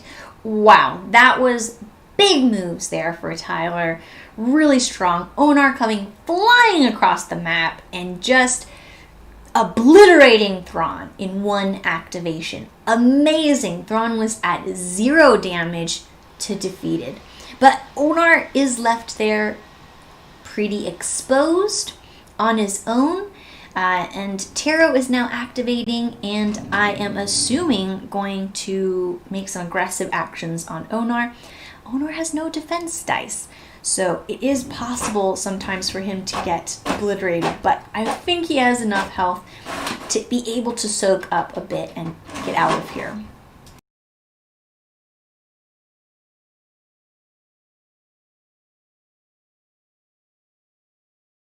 So I think that was a flamethrower. So we've got Onar has got 2 more damage on him, so he's at 3 damage now. We've got the attack coming out now.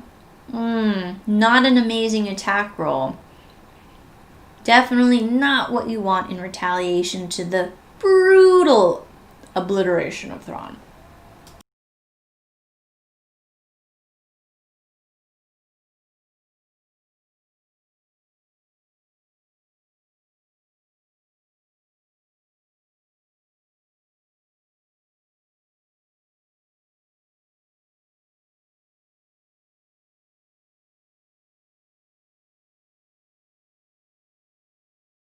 Alright, so it looks like Onar's taken 4 more damage. He's at 7 damage now.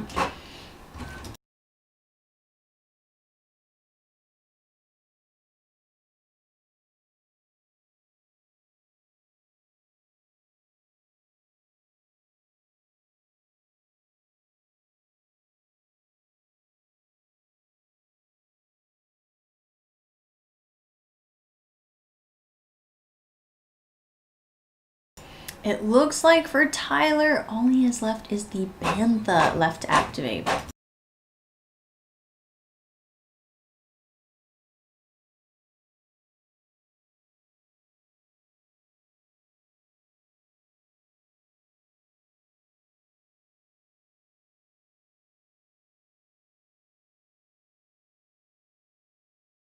Alright, we've got Bantha activating, we've got Beast Tamer being tapped. Let's see where he goes. Ooh, it looks like he is going for Vader. Okay, we're stepping on Vader. We'll see what happens.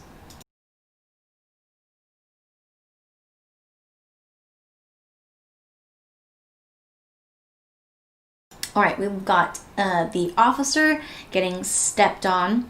Not quite enough movement points to step on Vader and get the free damage there. Oh, and not the roll that you want for some trampling action. So we've got 1 damage going out onto Vader and 1 onto the officer. Oh, that's quite sad. But still, not nothing. And so Vader now is at 10 damage, taking significant damage. But that's all that the Bantha is able to do this round.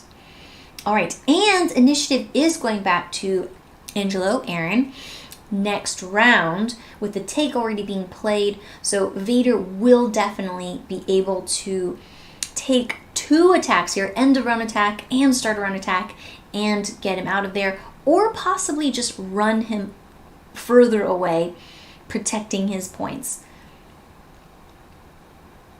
And it looks like spawn point number 2 for the gangster. Doesn't seem to be anyone in that area at this time. but he is able to see the Bantha from there. So the Bantha has taken some damage. And the gangster being moved downwards towards the Bantha.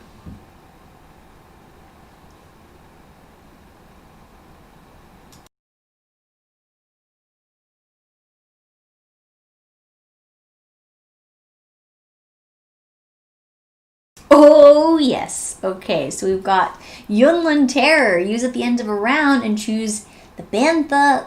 The chosen figure gains 2 movement points and may interrupt to perform an attack or an action. Oh, I've been waiting to see if this card is being played. So, we've got the Bantha now moving up 2 movement points, stepping on Vader and the officer, pushing them out of the way, and it will be able to do its trample again. So hopefully it rolls a bit better this time. So kills the officer from walking on it. Vader has taken another damage and is at 11 damage now. I'm assuming it's going to trample because now he is adjacent to 3 figures. So even if you roll a 1, that's still 3 damage. So it's 2 damage now going out to all adjacent figures. Pretty strong.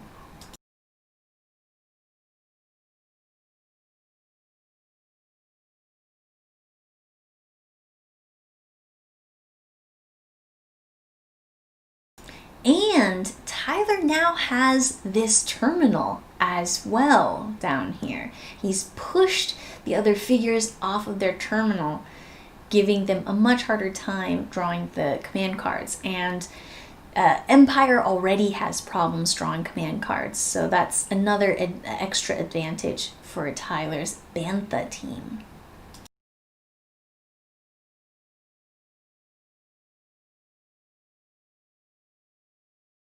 I'm assuming that this is Vader's end of round attack, and going on to the Bantha. One of the red die has been re-rolled, so we've got a pretty strong attack going on to the Bantha here. And again, the Bantha doesn't have any defense die, so it straight up takes the damage. So already up to 11 damage on the Bantha.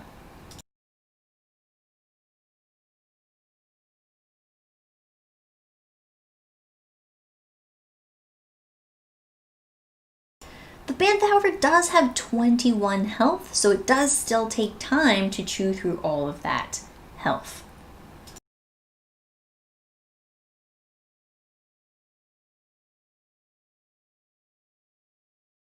Vader, however, only on 3 health right now.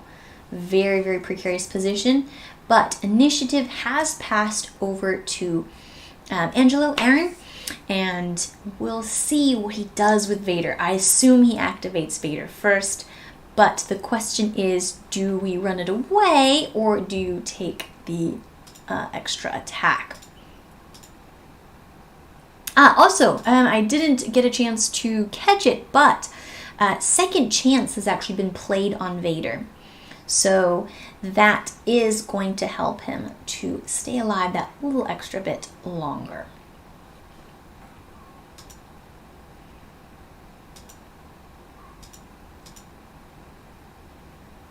Okay, so I believe this is now Vader activating and taking that attack on the Bantha,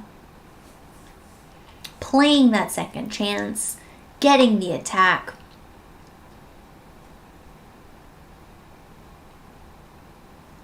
The Bantha now looking pretty rough. So the Bantha has only 2. Oh, no, it's been taken out. Oh, yeah. So Vader survives and the Bantha has gone down, which is kind of what I thought would happen because the Bantha seems really strong. It has 21 health, but no defense die.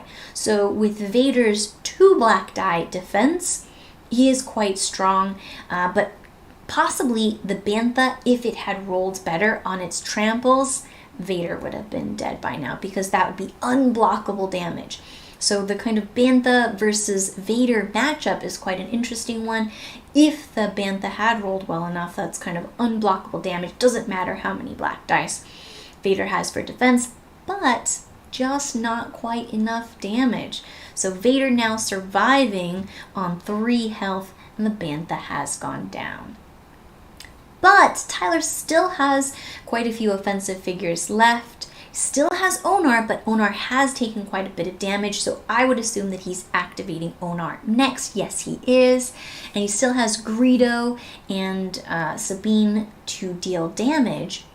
Now, the question is, does he play it safe with Onar, or does he go for Vader?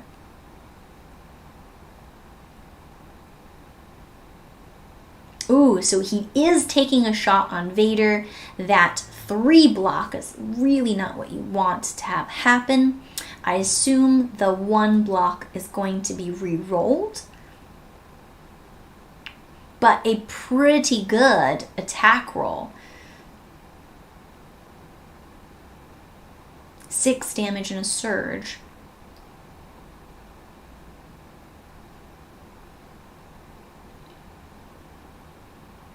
But with 5 block and an evade. Ah, and now the parry is being played.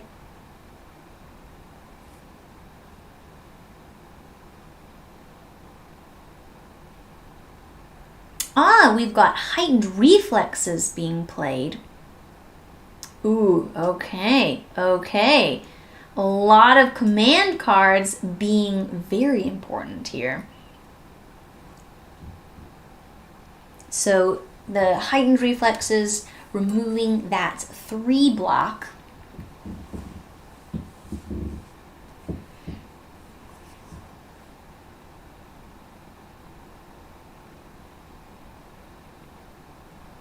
Any other cards being played?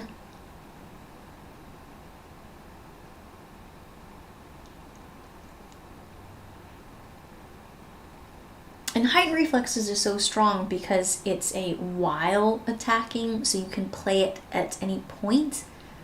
So you can play it after you've already seen the die results, which is very strong.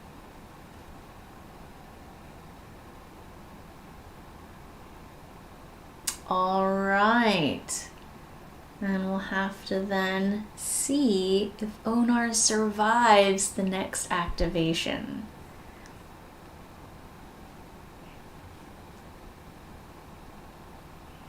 Not quite enough to finish Vader.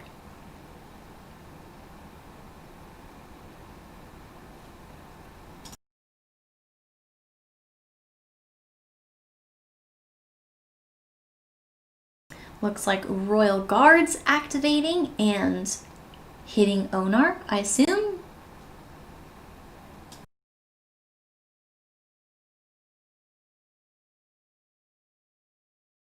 Ah, okay. I've understood now what has happened to Vader. It is the second chance has activated. So it was enough to take out the 3 health remaining on Vader, but he has popped back up to 2 health. And Onar has taken a significant hit. He is now at 13 damage. So he has only 2 health remaining. And we have a second Royal Guard. I think that's it for Onar. And Vader still alive. So a Vader taking a lot of hits, but a lot of defensive tech being played, helping him out there.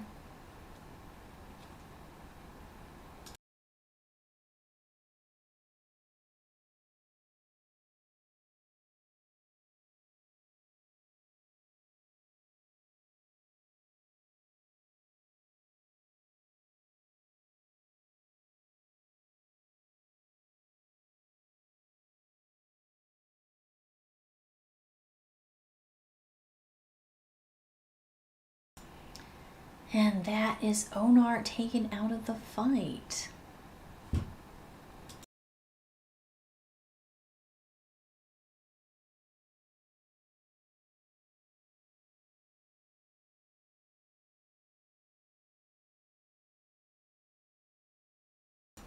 Tyler still has a chance, though. Vader is very, very low. But the problem is, he is quite far away now. But Sabine with mobile could possibly try to move in to grenade him next round. We'll see. We'll see if he survives. But he's being protected by both Royal Guards here. But Vader is a huge chunk of points.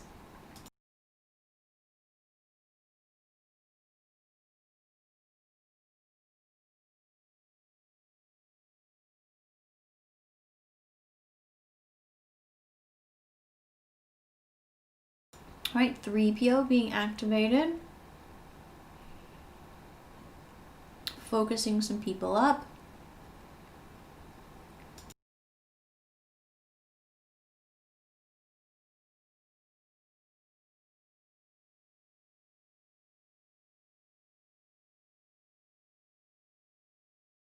Sabine being focused. I would assume here if I was Aaron, I would probably pass and see what everyone does, and then see what I can do with Terro at the end.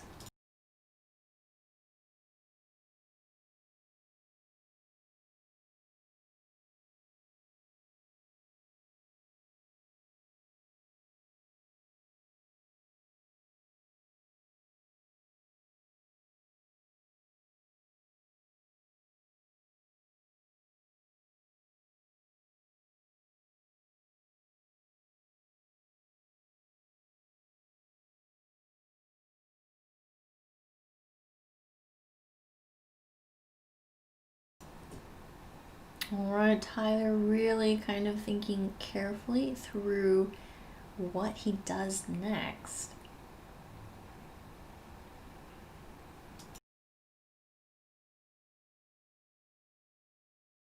This is definitely going to be a close one. Alright, we've got Gideon being activated. Soft activation makes sense. So now we've got Greedo focused and moving him a little bit.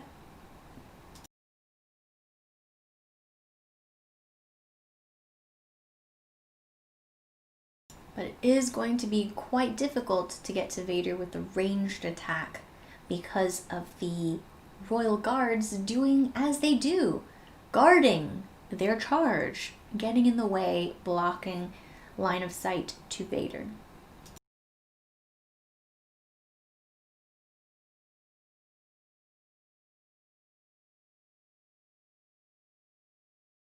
We have the Jawa moving up. And what's he doing? What's he doing? Possibly taking a shot?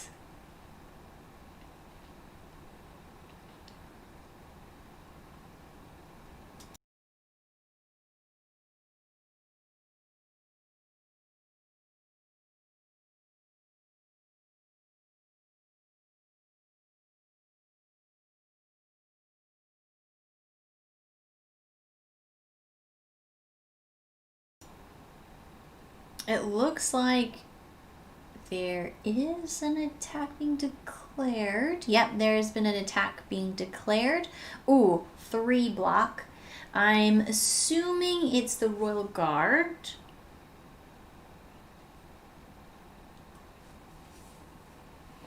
But it looks like no damage getting through.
And it looks like Bodyguard was played, but I don't think there was any damage going out anyways. So it looks like the Jawa is using one of the surges to gamble.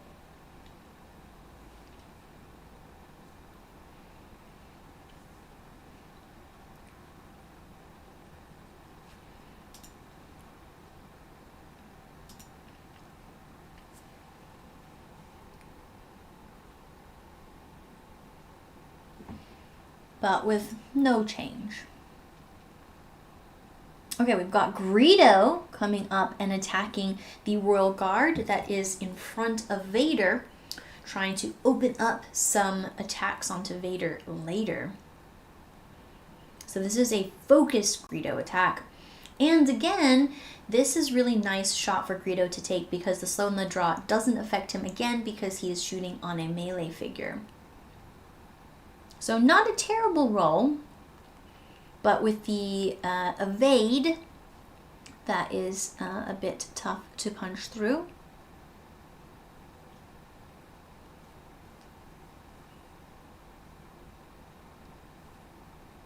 So we've got 2 damage and a surge going on to the Royal Guard.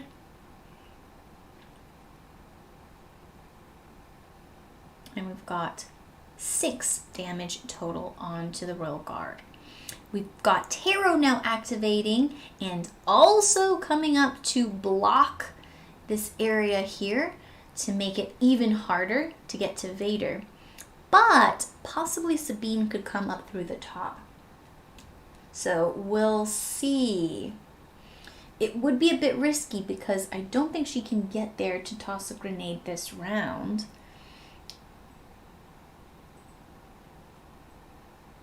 She would have to get close and then set up for it next round, which is leaving her a pretty risky situation. Oh, okay, so... was that strain? What strain effect would cause that?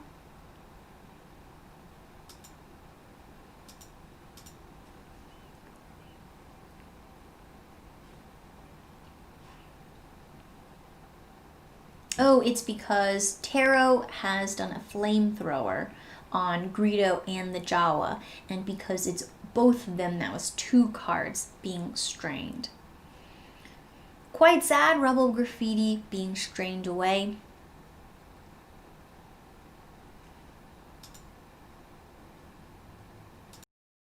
Especially right before Sabine's go. Ah, but that would be from the deck anyway, so it's not from hand.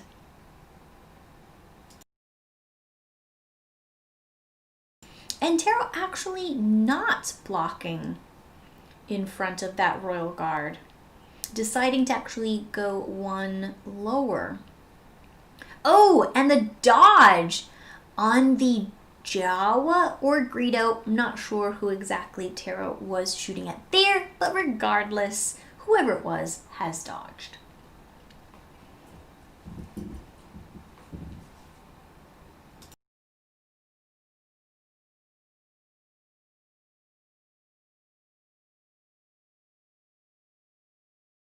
I would assume it was Greedo.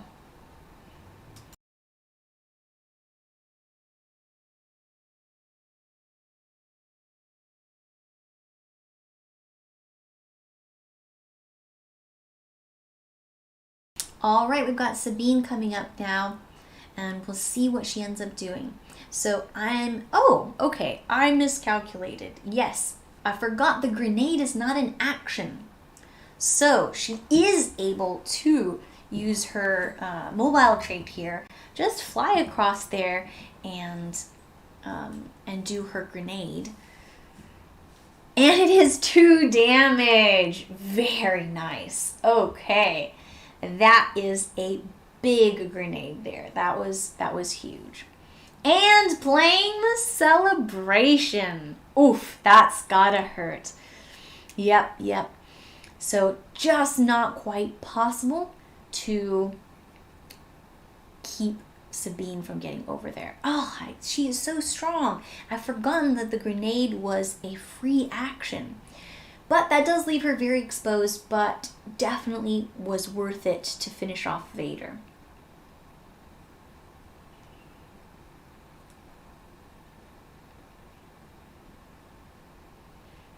Otherwise, he definitely would have managed to force choke Greedo there and possibly get away. And she even has a few movement points left over to zip back behind the damaged Greedo.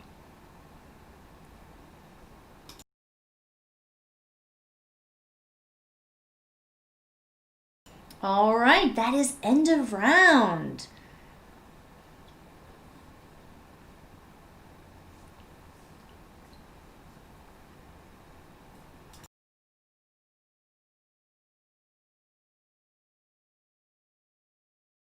All right, no end of round effects unless we have, no, it should be, Tyler should have a black market that is being played, and the mission effects, but no Vader end of round. All right, so it looks like spawning again in point 2, top right, where again nobody really is over there, and at the moment it's ignoring the objectives and going with people. Oh, Isaac, Ollie, hello. Hello. Our game finished, and we thought that you might be a bit lonely commentating. I know, I was just talking to myself. But you missed all the action, though. We had Vader was surviving on 2 health for ages, but Sabine has flown across the map, and with a grenade, perfectly 2 damage, has taken him off the board. Cool. Spicy. Yeah, exactly. Very, very spicy. So the Bantha went down to like 2 Vader attacks as well, so that was pretty brutal. Ouch. And I mean, it will do, won't it? It's no defense. Yeah, exactly. And the Bantha on one of the tramples on Vader rolled a 1, so that was pretty sad. And 2 the second time, so that was pretty rough. But yeah, Tyler's managed to pull it back and get Vader with the grenade, because like it's unblockable damage, so it doesn't matter how many black dice he has. Exactly. Well, I mean, it does look very interesting. So I did play against Tyler in Dagobah Trials when he was running that list and I was running Junk Guards. Oh, I think I won by like 1 point. I mean, it does very well against Royal Guards. With all of its unblockable damage, it's able to push out. Yeah, these were my round 2 and round 1 guys who I played. So yeah, the Bantha is scary for Vader still, because it is, like you say, the unblockable damage, but it does go down once you get a couple of attacks into it. Yeah, and it wasn't quite good though. At least it managed to play the Yunlin Terror as well, so that's how it got off the second trample, and it was quite nice. There was an officer, 2 Royal Guards, and Vader that it managed to trample in its turn. So, but it really only got 1 turn before it was smushed. So. Oh, we've got another Sabine grenade. Have we? Yeah, this is start of round again. So yeah, so it's killed off the Royal Guard. Another 2 damage grenades. So Sabine, pretty on point with the grenades today. Indeed. And First like Greedo the Jawa are close to death. Like I said, at the start of her activation, she was like in the top left corner, and so she just used her full activation to move. And this map is so small, so you can just really fly across the map that way, especially with the mobile. Yeah. So we had a bit of that in our game with Boba. Yeah. So Ollie and I played each other. So it was Vader, Boba, Royal Guards mirror match. Oh yeah, we were talking about the possibility of it happening. Yeah. That was interesting. I think we made it to round 3 after like 10 minutes. What? Yeah, no, Oh. it's insane. Oh, we've got She's gone for primary primary target target. being played. Yeah, I mean, Terro. if she can take out Terro here, that's game.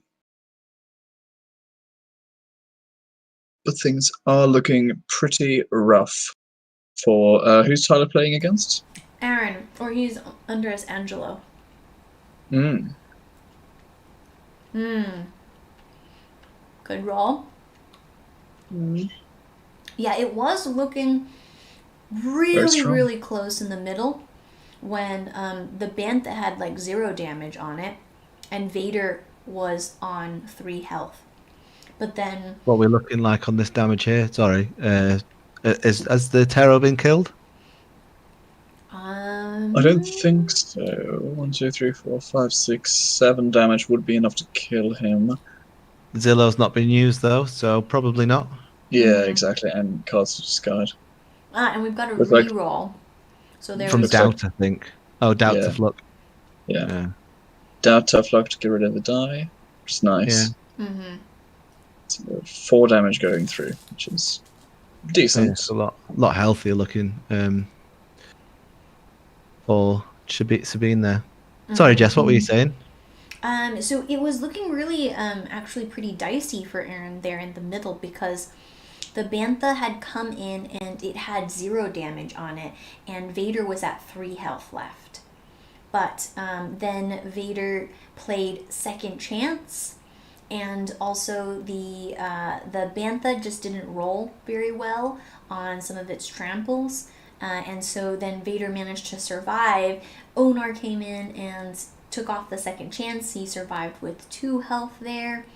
And then the Royal Guards came and kind of blocked line of sight. And I actually thought that he was going to survive, because I forgot that Sabine's grenade is not an action. So, Yeah. Yeah. It is indeed an insanely powerful ability. Oh, it looks like a flamethrower coming out there. Yeah. Another nice one, because, again, unblockable damage. And Exactly. Strain.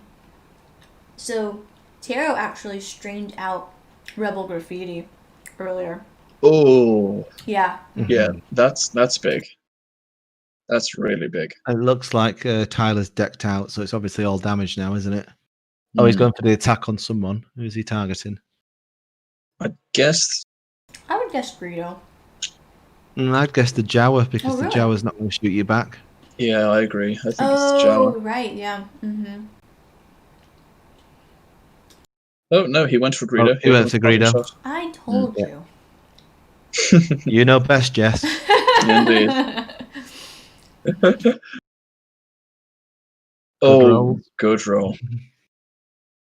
Yeah, just my reasoning is I just feel like Greedo is the more threatening option. Yeah, well, that's true. Yeah. Certainly. So the way I guess I saw it is that if you kill the Jawa, then you could kill Greedo with his slow on the draw. Although I guess Greedo could move 2 to the right and then get around that way. I mean, I get it. It's, yeah, for sure. You don't know what cards he's got in his hand, I suppose. He might have something useful in there. Celebration would be pretty big like now. Have we seen that? We've seen it played for when Vader went down. But I meant for Aaron, as Aaron played. Celebration? I can't remember. I don't think so. Yeah. Oh, I forgot also. I didn't tell you. Onar came flying across the map, and in 1 activation killed Thrawn. Killed who? Thrawn. Oh, lovely.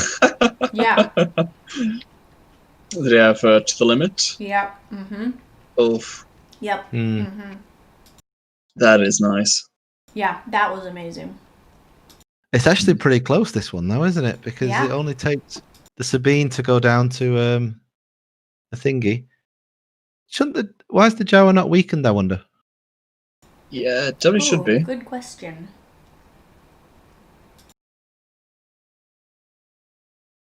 Do we want to remind them? Because this 1 damage could be meaningful. Yeah, pop down and Yeah. Oh, good. I'll do it. What table are they? Table 5. Table 5.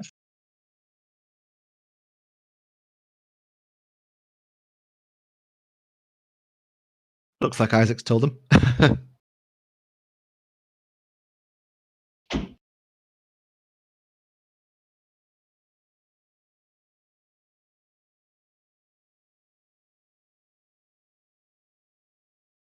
Sabine is 2. Yeah, there you go.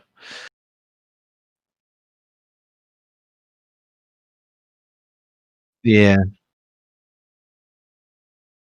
Yeah, and it's a big difference for defense, especially as initiative's coming back to Aaron. So Aaron could feasibly get them both here and potentially kill Sabine if a roll goes his way. Yeah, especially if we think about what he could have in hand. Let's see. Yeah. Yeah, I mean, if we were, I'm not sure if he's running Grenadier.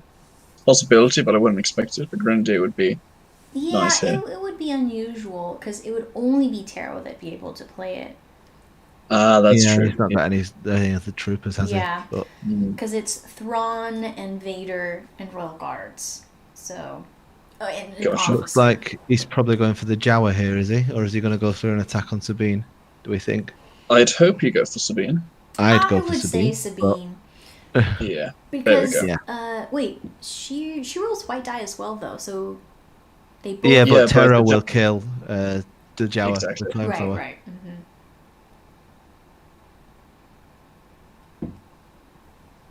Yeah, this could potentially be game-winning right here. If she dodges, she dodges. I suppose is the way you've got to go for it now, unless he's got. But elements. Tyler's rolled a dodge already on Greedo earlier, so luck can only take you so far. Oh, still no dodge. Yeah, one block. Is he gonna re-roll the yellow? I think it's worth re-rolling. I'd say it's at least worth. Oh no, he's not got a surge though, has he? So maybe it's not. He's not got the evade, so maybe it isn't worth it because that's 5 damage, isn't it?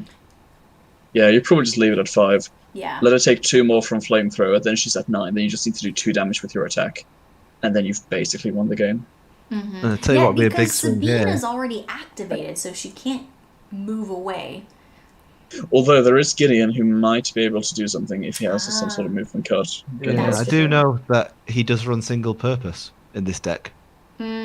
So Sabine could be going down with 2 flamethrowers potentially. Yeah, it depends on what's in the hand. So that is true. Right. Yes, looks like we'll have Ollie and Tuka in Swiss round 4 on table 1. Should be interesting. Okay. So what's Gideon, R2, and 3PO going to do to save the day? That is the question. I mean, 3PO could just stand over there for attacks to be distracting, but that doesn't really help with the flamethrower. I was right. Although here, interesting thing, we have 3.5 minutes left on the round. Yeah. Although if you take 3.5 minutes to do an R2 and a Gideon move, that's a long time. Yeah. Oh yeah, true. I thought there were more activations still to go. So yeah, we'll probably see a new round, but the thing is, even if... Yeah, so it looks like this game might actually have turned on its head. Yeah, we've got a focused R2 coming to save the day! It's a long range. Oh my god. Okay. Let's do it! Can he see him? Yeah, he can. Yeah, he can. So he can't kill him. No. There's no way you can kill him. But there could be a stun helps. Yeah. Stun would help. He'll roll Surge now, though, and everyone will be crying because R2 has been, done nothing. That's what happens whenever I play him as an attacker. Yeah. Especially when you need to win the game. Oh no! Whoa, that is a pretty good roll. Does he make range though? Yeah, he does. He's got +2 and 8. All right. Yeah. Way to go, R2. Pierce 2 and stun.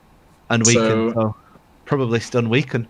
You only have 1 surge because static evade.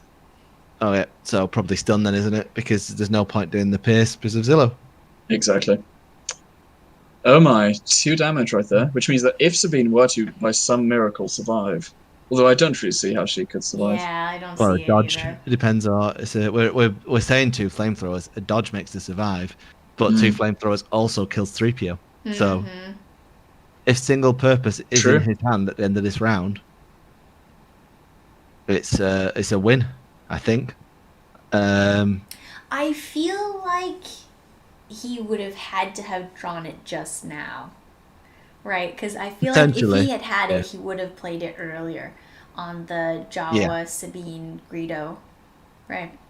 Instead of shooting probably. at Greedo, right? Yeah, you're probably correct there. But you never know. You never know. Oh my.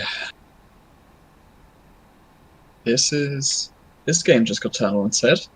Yeah, it's been a close match the whole time.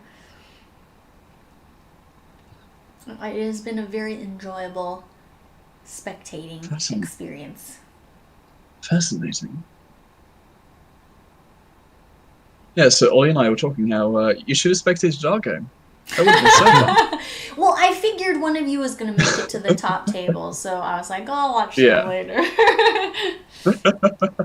Yeah, exactly. I don't think it would have been too entertaining seeing both Bobas and both Vaders doing the same thing. I mean, it was an interesting game. I'm sure it had some interesting... Do you know what? The gangster has spawned in this corner the whole time. It's happened like 3 times in a row now. But they've been ignored mostly. Terro's dead. Terro's dead. Oh no! They were ignoring the gangsters, but now can't. There's too many of them now. Oh! Oh, wow. And that's time on the round, so actually they don't get to start another round. Exactly. Wow! Oh my. That was crazy. And in the nick of time, the gangster comes up. And wait. The measuring range to 3PO. Oh! Yes, 3PO is closer. Oh! 3PO is... sorry, R2. R2 is closer. It doesn't matter though, does it? Because they don't finish out the next round. Yeah, if time has been called, then Tyler would have got it anyways, because they didn't quite make it for a Terro to activate. Oh. But they're still moving. Should we tell them that time was called and they come to the next round? Yeah. Alright, I'll go in and tell them. Oof. That was close. Yeah, if it had gone into the next round, that would have been... It goes down to a dodge, doesn't it, in this round? If he's not got single purpose.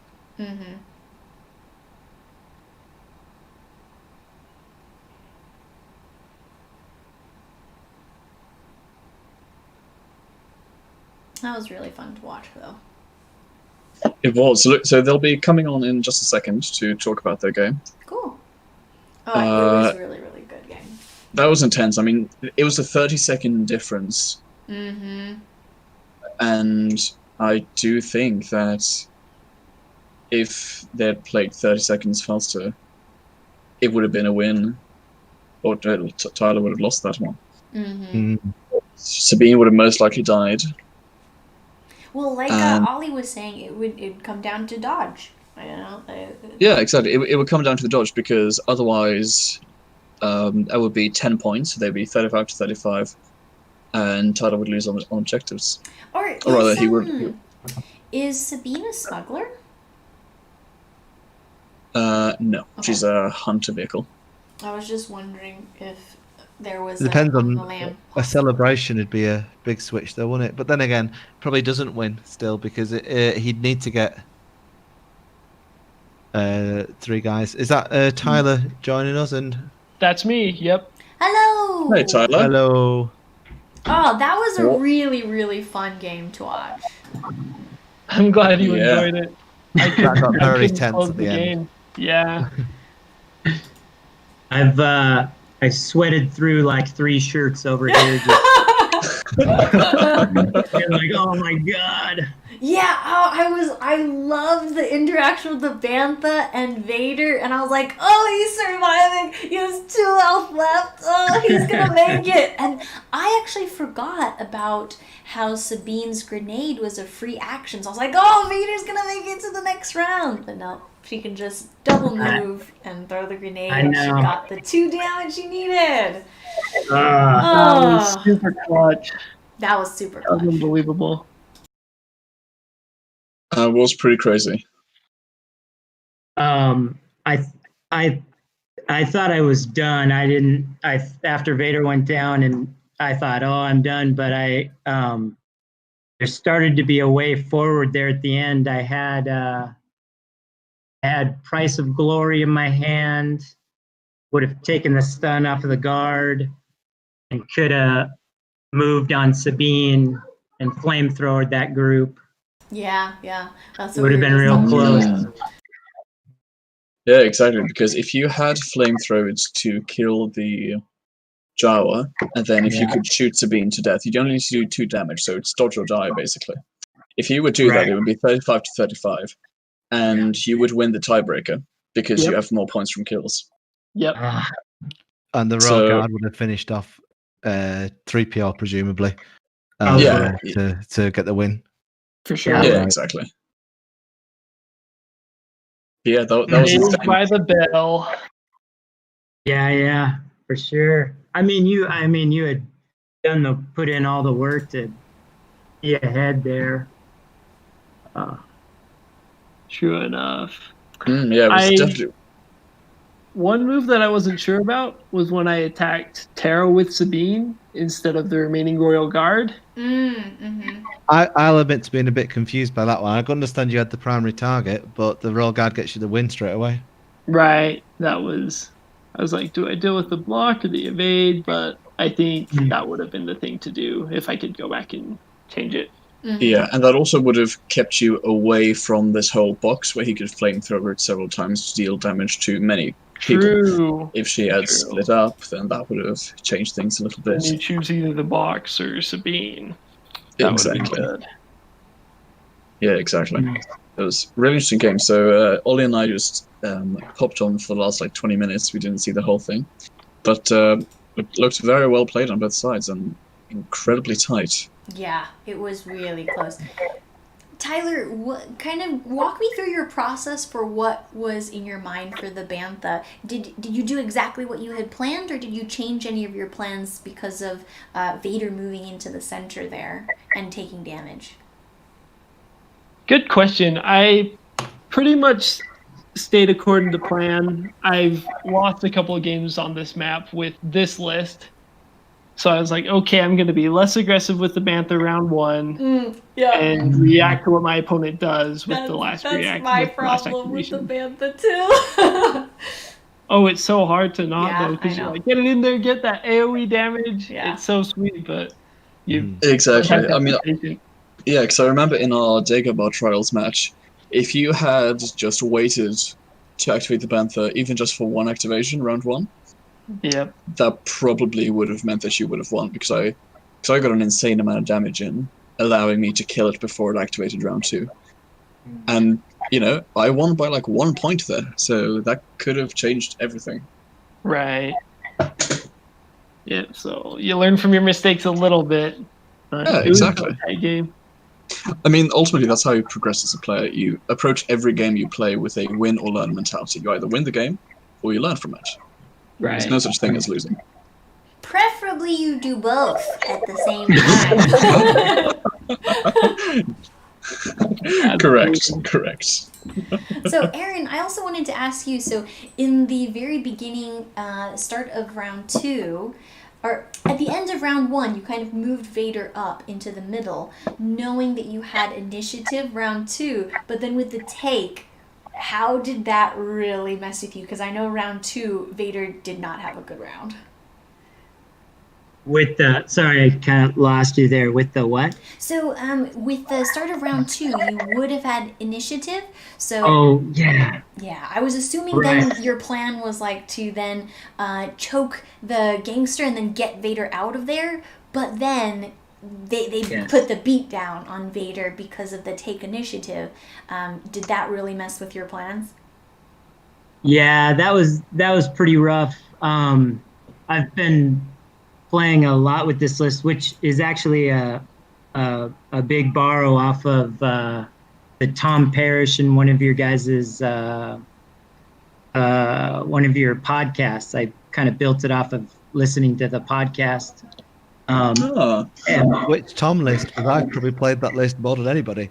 You did. It was the regional that you played him. Okay. Yeah. I think that was the podcast. Harlow Oh, regional. right. The Chewbacca Han Rangers matchup analysis. No, the Harlow regional. Yeah. Of course. Yeah. I think I missed Yeah. that one. Nice.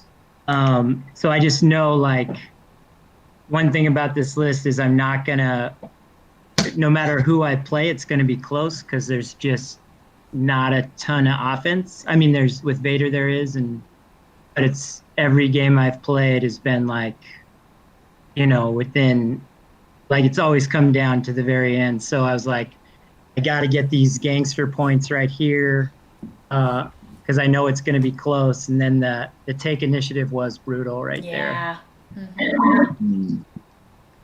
Yeah, with Vader lists, it's really a delicate balance because you want to get him in there to make him worth his points, right? Like, you want him to earn his points, but then you have to be very careful that he doesn't give up his points because he's a lot of points. So at the end, you want him to, like, live with that just few little HP to run him away.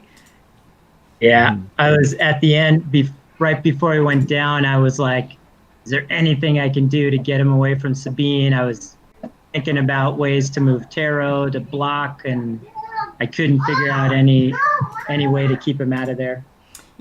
Keep Sabine out of there. Rough. But really fun match to watch overall, and well played. Absolutely. I mean, it was down to the absolute wire, and only the best games are able to do that. Very, very impressive. So what scores are you guys at now? So now I'm at 2-1. Yep, I'm at 1 and 2. Okay. Yeah, it really looks like Imperial is really at the top right now, and I'm so surprised there's only one Rebel list. Yeah, that is. I mean, I can't even remember the last time we had a tournament with so few Rebel lists, especially how dominant Spectre Cell was in the late days of standard meta. Right. Yeah, we were discussing this recently in the committee about Imperials winning things recently. So this suggests that Imperials are continuing to do so. Correct. I mean, we also have to. We also have to consider that a lot of the top tier players, such as Kyle, are the ones taking Imperial, and Kyle also made the top cut when he was running Rebels. So there are a lot of variables and stuff like that we have to consider. But at the same time, when we see that almost 60% of this entire tournament is Empire, and their win rate is very, very, very good. But we'll just see how it finishes out. If the entire top 8 is Empire, that's probably not a great sign. But if just the finals is Empire, I think that's fine. Yeah. Well, and So, I think it's fine if it's one event, right? Like, for example, last event, there was still tons of Rebel Force user lists. So exactly, and a lot of the same players in both these tournaments. I mean, Christian, he usually runs Rebel Jedi, at least from what I can recall. Usually either Rebel Jedi or Scum, but now he was running Junk Guards. So sometimes people just want to mix things up. Right, so it's always important to look at most of the information rather than just from one tournament, because a lot of it can be taken out of context. Yeah, exactly. And that's not something we want to do. But I mean, Royal Guards, clearly strong. Arguably the most powerful deployment card to come out of Season 3. I mean, there were a lot of good cards. Dengar was good. That was really good. Actually, he had to be nerfed halfway through the season. Had to remove his basically static surge. I think what Boba else? Fett was really good. He seems to be doing well. True, he was season 3. Yeah, that's right. Yeah, I think Boba's in a very good place. Like he feels like a Vader tier queen piece, but he functions in his own way. You know. All right. Well, how many rounds are we going to today? I think it's 4 rounds today. Oh, okay, so Indeed. we've got one more. All right. Indeed, but as we're doing top 8, there is a fair chance that some people might be doing their top 8 matches. So I know I'll be trying to do mine. We'll see. Not sure if we'll keep streaming at that point because I know that'll be pretty late for us. Indeed. But we'll see. Yeah, the other changes. So Forlom and Zuckus, I don't think we've seen around as much, have we? Yeah, that's the one that I was quite sad. I haven't actually seen a match with him. I mean, I think Forlom could work very, very well in the right list. I mean, I would be interested to see what he does in a Krennic list now. If you make Forlom a trooper... Oh dear. that could be interesting, at least to try. But yeah, I mean, there were some cards which were approved, which, looking back on it, I think... I mean, they were approved on very narrow margins. And, yeah, they're just below the curve, I think. Zuckus and Forlom, they're fun. They're really fun figures. I have run them from time to time. But would I really consider them in a competitive list? Maybe. If I'm running a Stun Rush list in Scum, I would probably do Zuckus. But, yeah. So what other Season 3 cards have we seen which have really made a big splash? I think a lot of the Guardian Command cards just get behind me. Yeah. That was a big one. And Iron Will has been huge. Yeah, I've seen both of those cards being played a lot. Yeah, Yoda was in a lot last tournament in the Beskar Cup. We saw Yoda quite a lot. Yeah, Parry. He was Parry. That's definitely been widely used by Brawler and Guardian lists. Yeah. Which is really interesting. I mean, it's interesting how the ability to add a block or evade, basically just the ability to add an evade instead of a block, took this card from why would I ever run this to it's almost an auto-include for Brawler lists. And I remember the early Season 3 version, which was add a block and an evade, and no, it was too good. It was broken.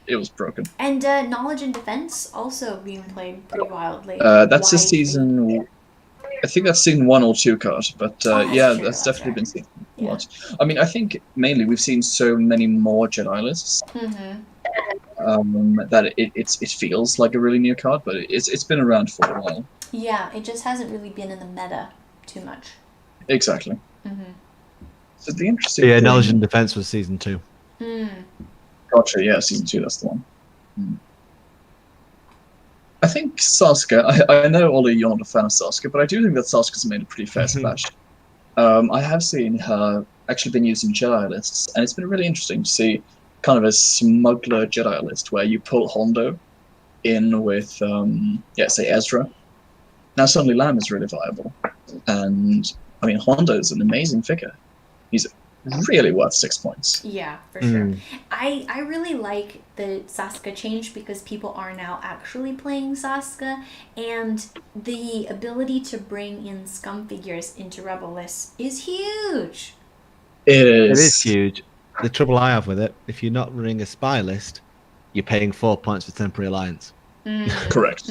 Exactly. So I don't think you would ever use her if you're not planning on doing at least some sort of spy splash.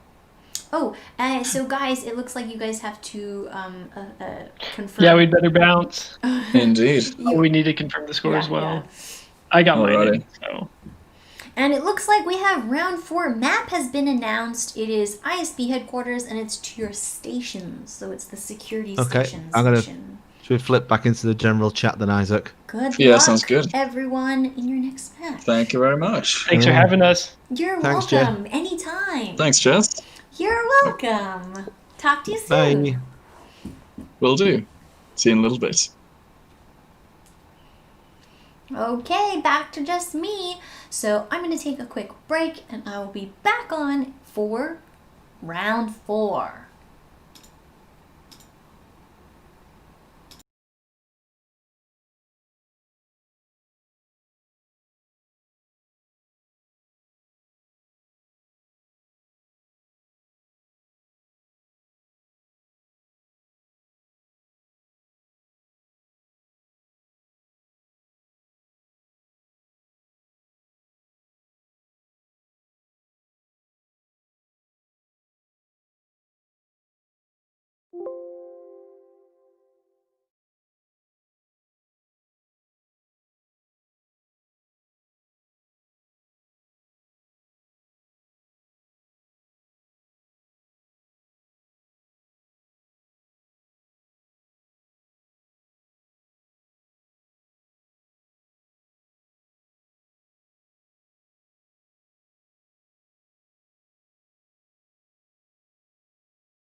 Why so? Oh, we've got someone join the chat. Who's that? Hi, Hello. Jess. Of course. If you want to.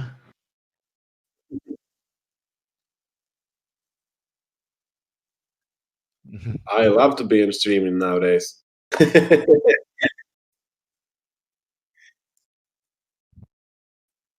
Yeah, sure. Yes. All right, bye, Jess.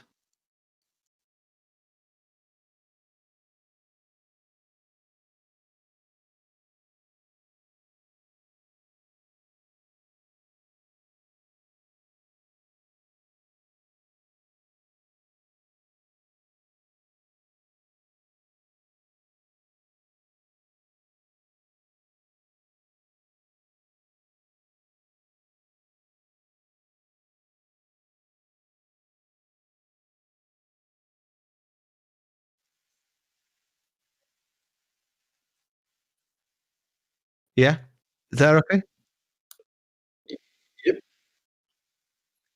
All right. I'll put the initiative there as well.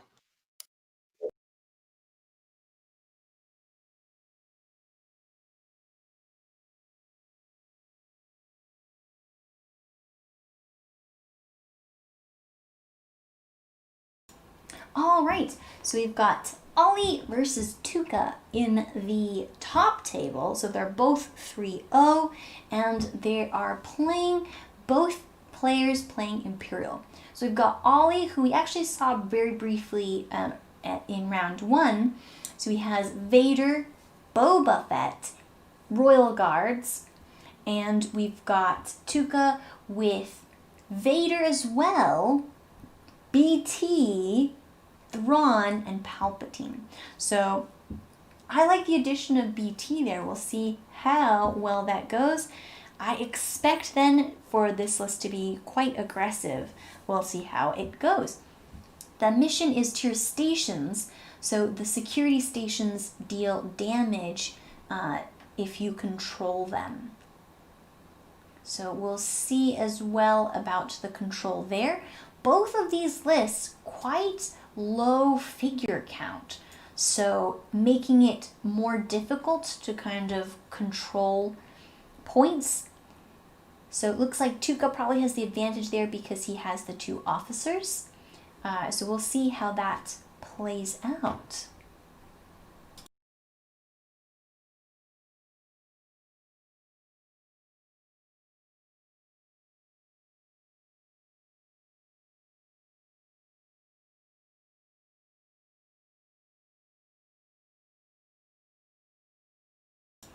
So looks like both sides have been deployed and timer has been started. So we'll see how this Vader v. Vader plays out.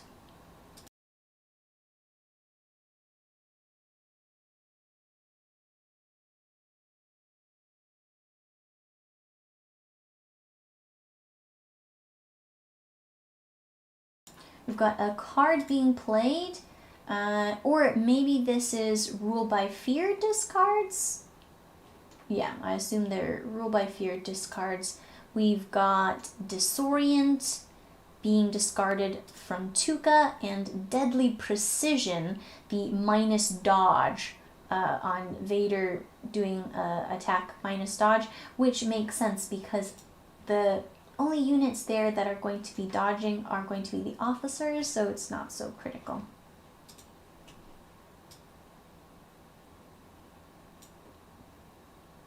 Right, looks like Ollie is starting off with the initiative.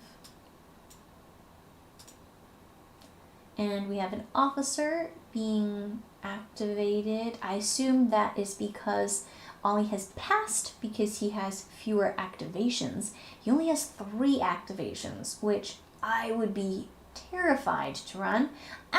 Tuca has run up an officer to actually open the door first. So he wants to be the one kind of getting in position to attack first, which makes sense. He has ranged units that he might want to be playing.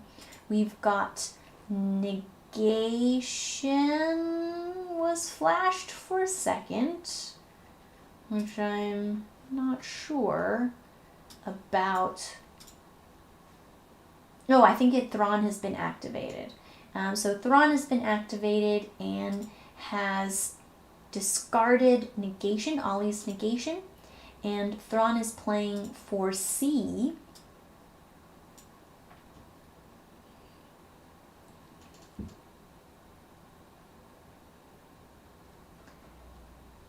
And we've got Parting Blow being discarded.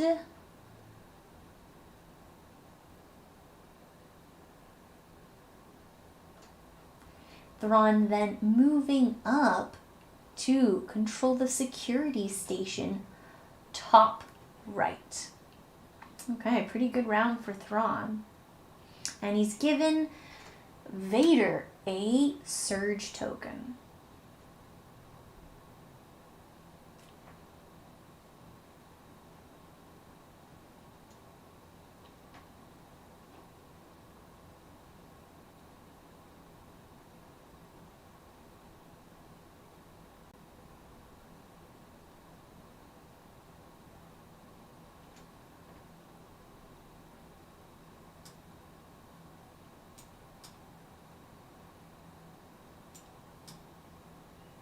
I'm just going to move these around so that it matches which direction they are on the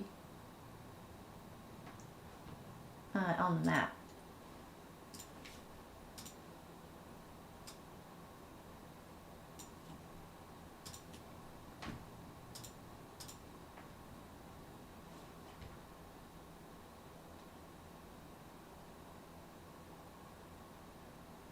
Alright, looks like Boba Fett being activated.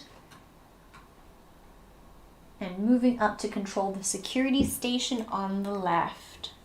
That one is a really good one to control because it can actually look down both corridors. And it looks like he's taking a shot on the officer that is in the middle there. Pretty good roll there. And it has been taken off of the board. First blood.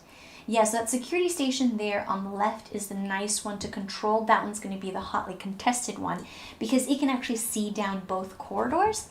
Whereas the security stations kind of on the tucked away on the right, those ones are the safer ones if you control them because you can be kind of out of sight. But the security stations themselves can only really see each other. That side. And it looks like BT activating and controlling the other security station on the right. So Tuca setting up on the right side of the map there.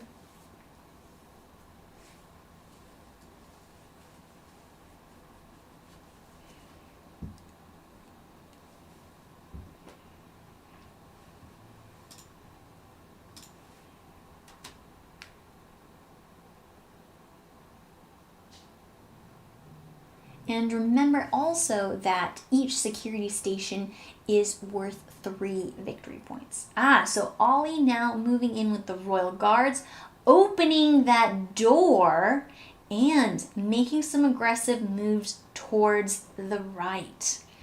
So this allows Vader to come in later. And it looks like the Royal Guard is taking a stab at... Because he could actually hit either Thrawn or BT here with reach.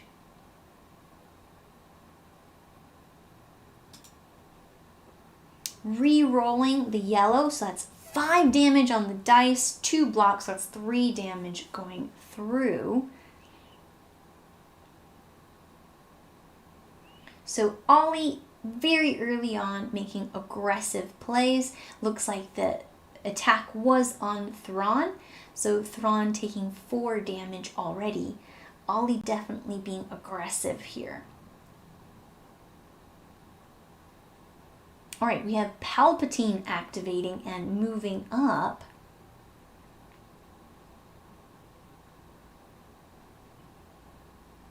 And is punishing some Royal Guards for their insolence.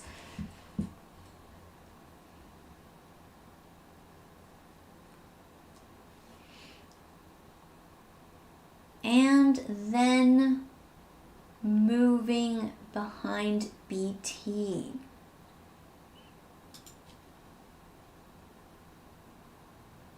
Nope, oh, that is a wall there.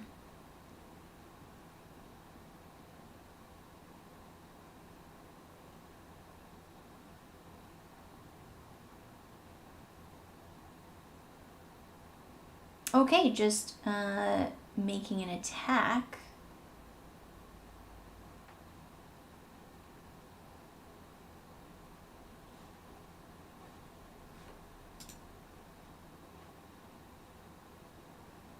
So is this BT attacking the Royal Guard?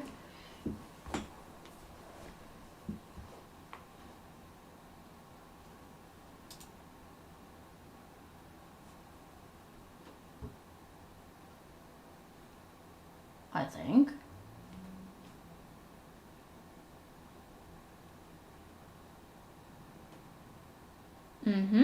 Yep, so we've got some damage going on to that Royal Guard.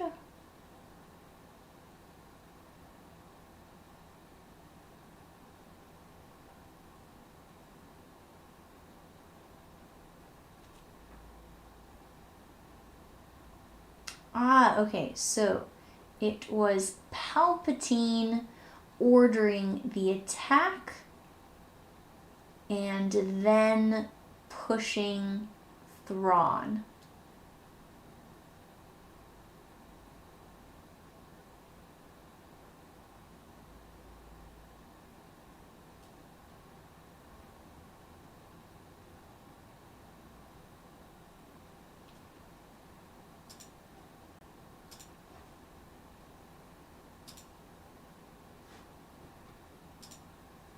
Okay, we've got Ollie's Vader making a move.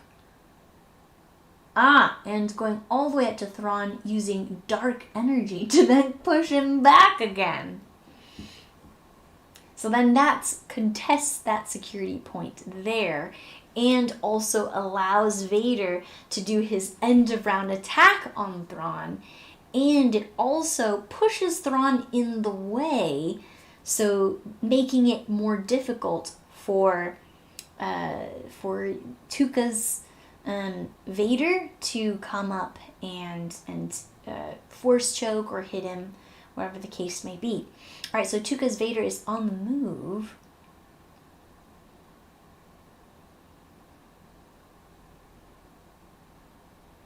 Pausing in the intersection and making an attack, it looks like, on the injured Royal Guard.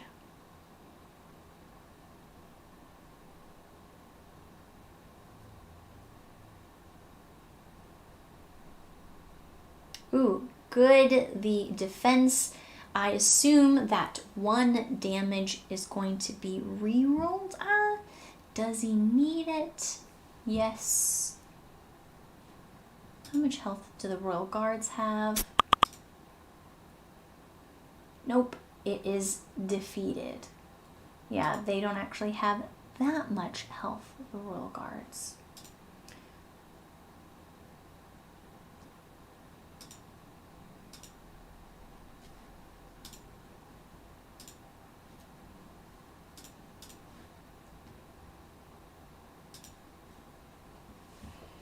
All right. Vader now putting himself there in the center.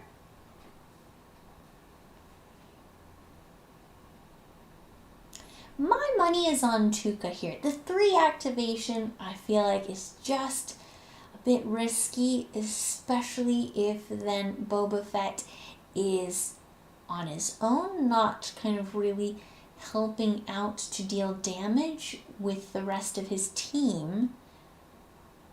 I don't know if you can afford to just use him to hold the objective, but we'll see. Alright, so I'm assuming this is end of round attack. We've got Vader's end of round attack.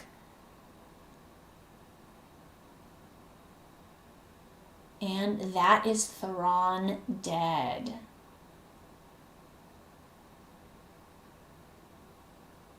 So that's Ollie's end of round attack first.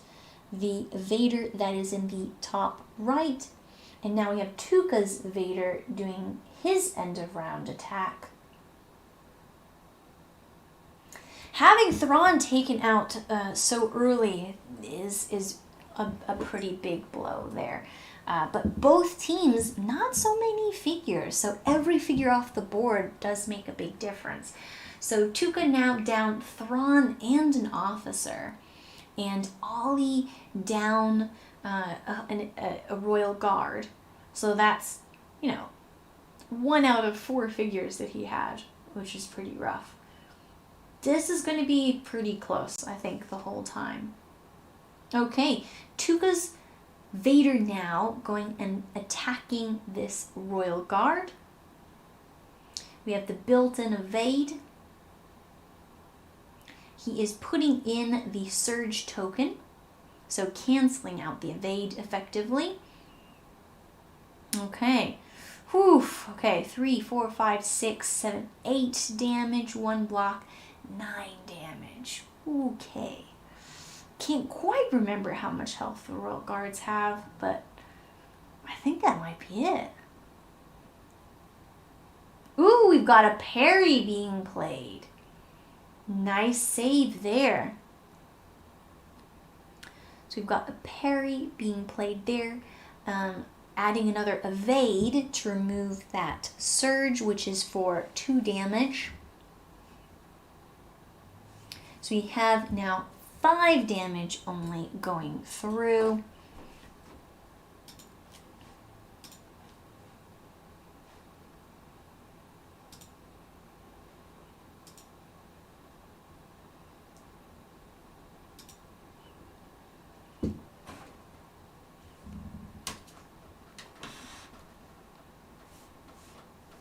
All right, and that's it for end of round effects. So we also have the security stations, which I believe have already been calculated. The points have already been calculated there. But I don't know if anyone has been damaged by the security stations. One of them was contested. And perhaps the other one actually couldn't see anyone because BT was in the way. No, so it looks like, yeah, none of the security stations actually managed to deal damage. Oh, I think that's why Vader has the 2 damage, is probably from the security station that Boba Fett is controlling. All right, so it looks like Tuka has initiative and is taking Vader over to fight Ollie's Vader. Oh, and rolling 6 blocks. So that's a total of 7 blocks total. Not good. Oh, and then re-rolling the red into a 1 damage. It is not looking good. Oh, we are seeing which is the superior Vader.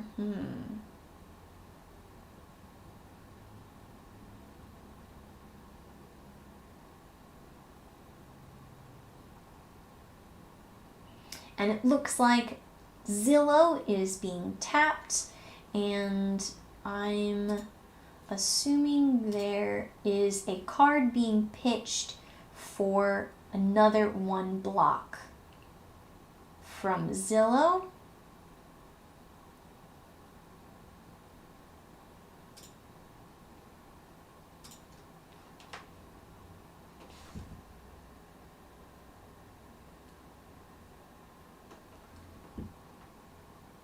Ooh, okay, we've got looking for a fight being played. Retaliation, we've got Ollie's Vader now attacking Tuka's Vader. There was looking for a fight, it was played, but a negation was played as well to cancel it out.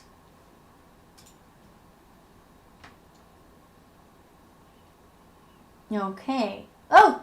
There is a second copy of Looking for a Fight being played. It looks like. Or, okay, no, that's for Tuka. Tuka is now playing Looking for a Fight. I think. Yes, yes. Okay, so we've got a lot of surges there. That is a very nice attack roll.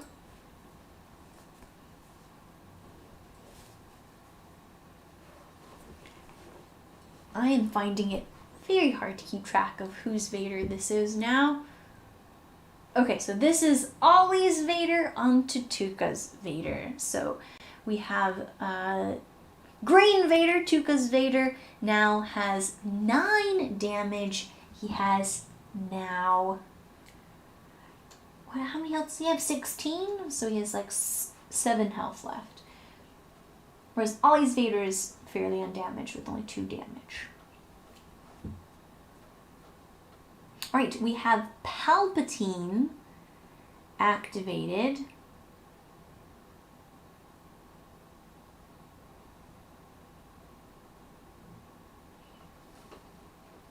Ooh, we've got Force Rush.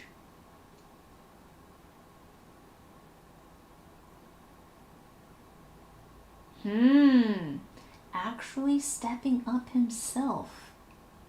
Okay. Backing up his apprentice. Trying to take out this pretender.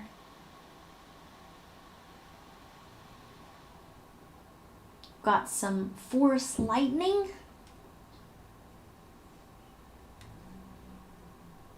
Which does hurt his apprentice as well, it seems.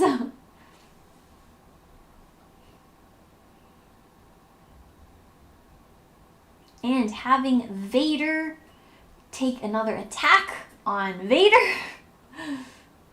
There have been rerolls on both sides. Whew, okay. So it looks like Ollie's Vader now on 4 health left, and Tuka's Vader has 6. Very close there. Alright, so Ollie now activating a Royal Guard and attacking Vader, I presume.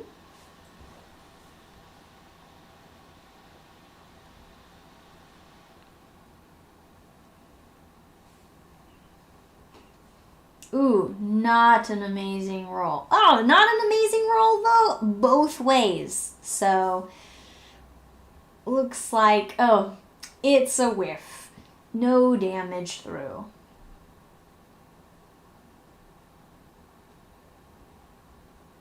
Yeah, punching through the double black die with reroll without any cards is pretty tough. All right, we've got BT activating, and I'm assuming going to go for Vader.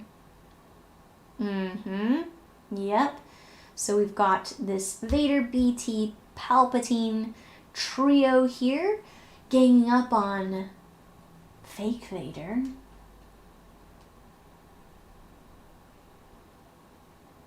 Okay, we've got the rainbow attack. Not an amazing roll, but the defense roll also not amazing.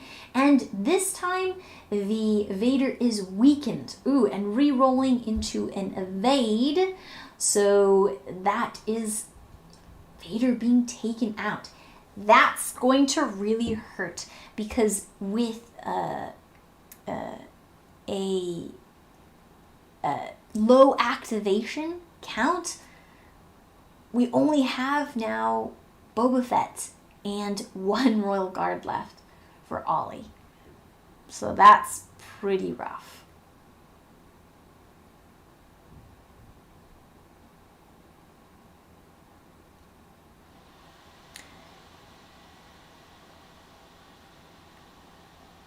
All right, we've got an overrun being played.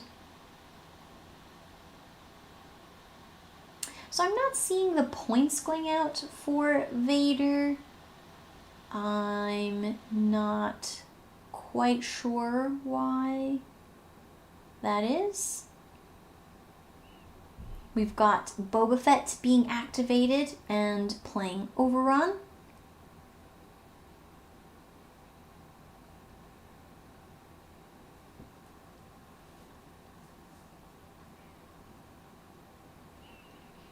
stepping on top of Vader.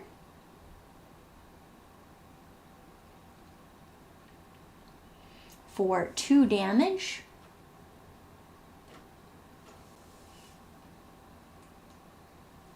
Continuing now to contest this terminal and playing Mandalorian tactics. Ooh, okay. So, Vader here on 3 health.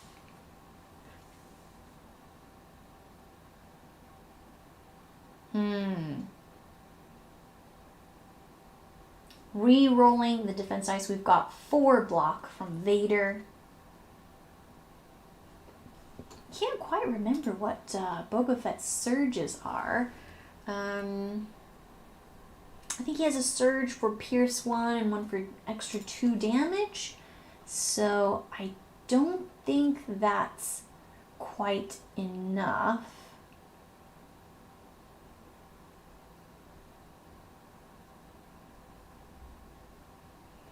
Oh, face to face.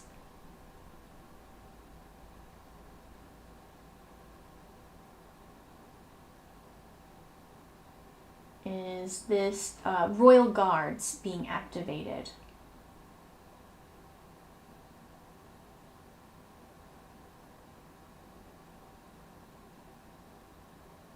Is it?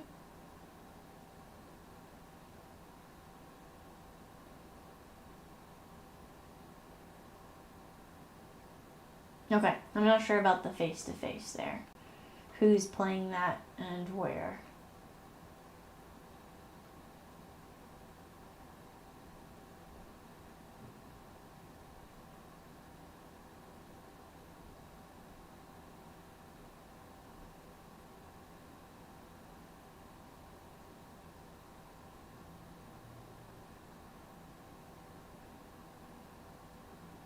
I still don't think that the points for Ollie's Vader... Ah, there we go. Okay.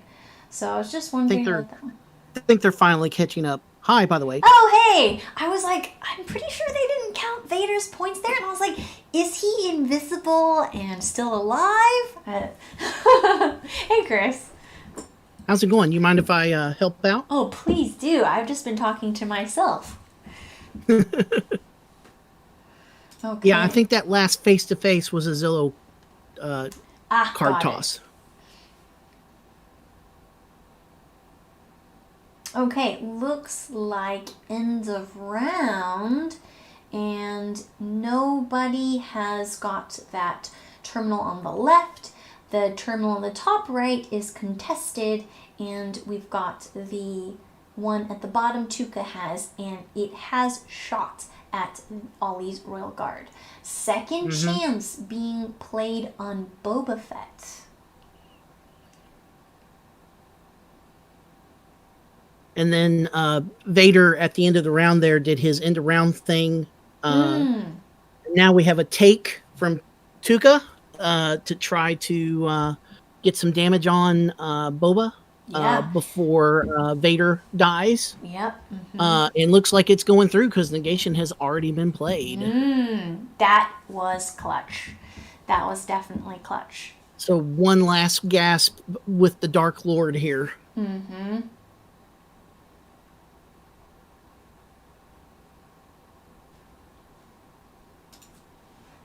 So Boba is spending a block token here, so he's got 2 static block and 1 evade, 1 static evade. Vader's doing Vader things. Yeah, rerolling into 3 damage is nice. I don't know if he was going to be able to pop Boba right off the bat, but he'll at least get him to very close to death here. Oh, we've got a disorient. Is that being played? Or... Now, I think that was Ollie playing Disorient, so I believe that was a Zillow.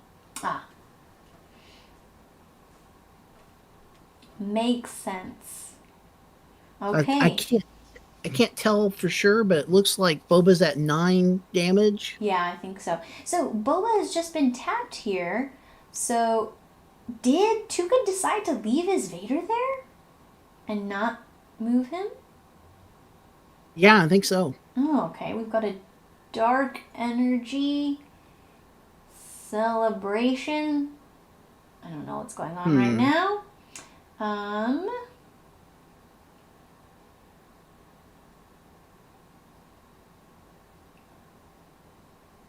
Do you know what? I think it's a flamethrower from... right. Yeah, it's flamethrower from Boba Fett. So those are strain cards.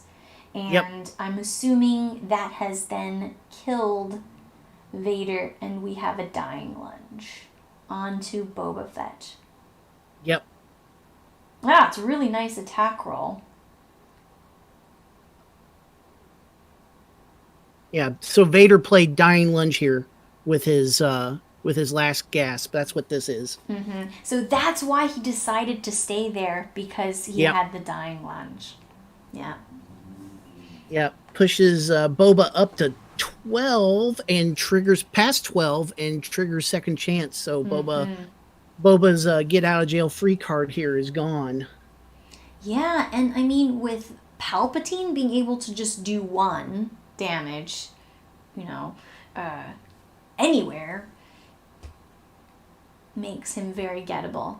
And, okay, Chris, what do you think about a 3 activation list? I would never play a 3 activation list. It just sounds so scary. I think Ollie and Isaac need to have a mental health checkup from qualified experts. Okay, that's what I think. What is happening here? This looks like Boba's attack roll. So he did his flamethrower, or no, that Palp. I think that was Palp. Yeah. Doing attack. Yes, Palpatine has been activated. Yeah, so that was Palp's attack, and I'm assuming he's going to have BT attack Boba Fett.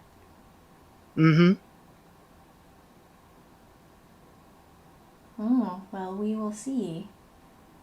Yeah, if BT rolls normal here, Boba's in big trouble. Yeah.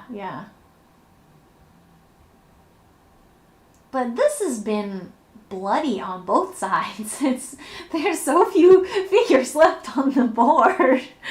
Yeah, I kind of jumped into this late, like what was it, like start a second round or whatever, and there was already half of the activations dead. I know, but there were so few in this matchup. It was quite crazy. Yeah, I could never play only 3.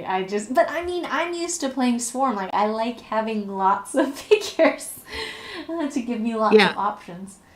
I'm not the strongest player in the world, and so I need a lot of activation count and or defensive tricks so that if I make a positioning mistake, it doesn't completely ruin my game. And so the idea of playing just 3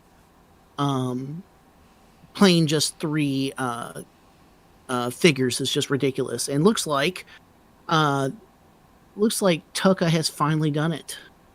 I guess the last real guard kicked him over.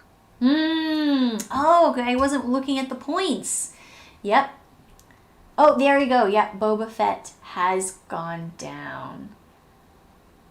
I'm not sure from what. That was a crazy game just when I jumped in. Yeah. Whoa. Okay. Well, that was exciting. Yeah, it was like, look at how few figures are left on the board. Oh my goodness. So that's like tabling and then 5 points from security terminals. Oh, but there were 3, so that's weird. Because you wouldn't get the points for the like rule by fear and stuff. Yeah. Yep. All right. How much time do we still have? Oh goodness, we have tons. There's still like 42 minutes. Okay, so we're gonna pop in and see what other matchups there are. Let's see.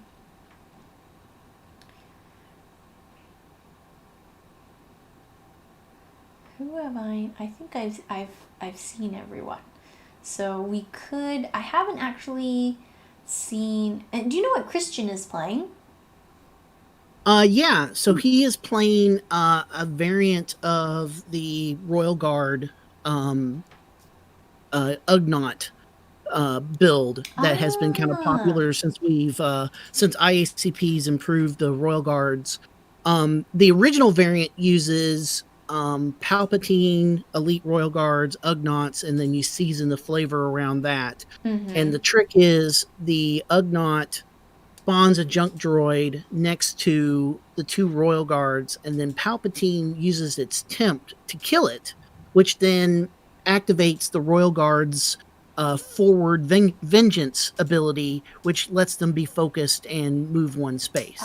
And in Christian's build, he has replaced Palpatine with 000, and 000 uses invasive procedure on the junk droid, because the way that invasive procedure is worded, it does not specify a friendly or hostile figure. That's pretty cool. It just says a figure. All right, so we've got Ollie and Tuka in the chat. That was really Hello. bloody, really fast. Very impressive. It was a very short game. Did you all set the land speed record? It was very quick, wasn't it? Yes. Yes. Ali is a quick player too, and Yeah. Oh, I was scared for you, Tuka, when Thrawn was like immediately defeated. yes, I went after points, but also it might be a lure to get Vader in the corner. Just fooling around. Yeah, it was. Thrawn is really good against this list because I can discard cards from all his hands. But I need to lose some figures. That was obvious. I everyone couldn't survive. So yeah, the issue, the map is fantastic for Tuka and terrible for me because I have to come out and engage him. Yeah. So I can't just sit back and wait for my time because otherwise he just wins on points. Right, exactly. Because if he controls both of those security terminals on the right, that's 6 points around. Yeah. But you have so few figures, Ollie. Like, I would never play this list. It's so scary. It's an unusual one to play, but you'd get used to it. And typically, most of my games today have ended up with at least 3 figures still on the board. Whoa, wow. How do you deal with, like, Endor, where you have to control, like, there's so many points from controlling those points? You send Vader to one and you send Boba to the other. So they have to chew through them. Yeah. And then on the other Endor, Boba's very quick and the Royal Guard are very quick, so you could pick up the objectives or engage whatever works best. I guess what makes this 3 activation list work is because you've gone all in on defense, right? Yeah. Because Vader is Vader. He's going to be rolled into 2 black dice. He's got a reroll for the black dice, so trying to push damage onto him is a pain in the butt already. Boba has the 1 black die, but also a static +1 block and a +1 evade, which really takes the sting out of most attacks. And then you've got rule by fear to make sure you have an extra card. You've got extra armor, which gives them all extra block tokens. And then you have Zillow, which does all the Zillow things. Yeah, and on top of that, Boba hands out weakens quite easily. Yeah, which damage makes even less. Yeah. Yeah, so your key here is to have Boba jump in at a group of figures that are about to attack and weaken them first, so that they have 1 less surge to apply. Yeah, the debate I had in my mind at the start of round 2 was to play second chance on Vader then, but I thought Vader would probably survive that round and then be killed the next one. But obviously it didn't work out.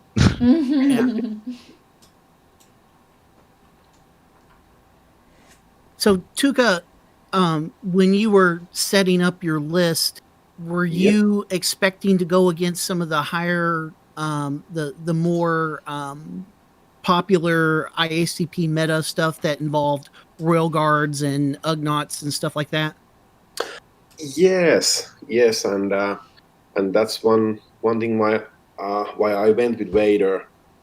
Vader, and he can survive and he can kill and finish in the same round like one guard or giving more. And also with I think really big is that I have BT with suppressive fire, and that has been a key in a few games when I can move Vader or Vader in better position, and that's really good also. And BT hits really good. Yeah. And when he passes the weekend with the suppressive fire, and also Emperor zapping with lightning people, so it's really effective. Yeah. And all my like Thrawn hits hard, BT hits hard. Both can be swingy, but they probably hits hard. And Vader always hitting hard. One terminal hitter and one door opener. So that's it. Yeah, suppressive fire has been kind of sneaky good in the IACP meta I've seen. Not everybody runs it or makes room for it, but when they do, they get a lot of value out of it. I think it was Ryan Janway that was experimenting with a list that had stormtroopers with suppressive fire on them, and so they would do all sorts of crazy like tag team damage onto a figure that has like a unique figure that has been weakened now and has significant less defense profile. Yes, and I think suppressive fire is in. I was thinking to take the extra armor, but also it's a weekend. It's giving like a +1 surge, and then when I'm defending against weekend figure, it's like one evade for me. So it's both in defensive and offensive card for in this list, and that makes it really highly valued, I think. And plus movement, so my melee figures need movement, and usually BT is supposed to be near Emperor and Vader, so that helps a lot. Yeah, that's this combo is kind of a combination of several seasons of work with IACP, because in the original season 1, we dropped BT's cost from 6 to 5. And then I think it was season 2, we introduced the suppressive fire skirmish upgrade. So looking at your list, it almost looks really stock Vader, Palp, Thrawn from the FFG days, but it seems like you were able to find this IACP tweak that has really worked for you. Yes, and I really have to say I'm pretty familiar with this list, and one of my favorites in the base of this list. And I basically changed. I tossed elite death trooper and one officer, and then I took the BT and suppressive fire, and otherwise it's my basic VPT list, and command cards are pretty same too. So still got it. He still got it.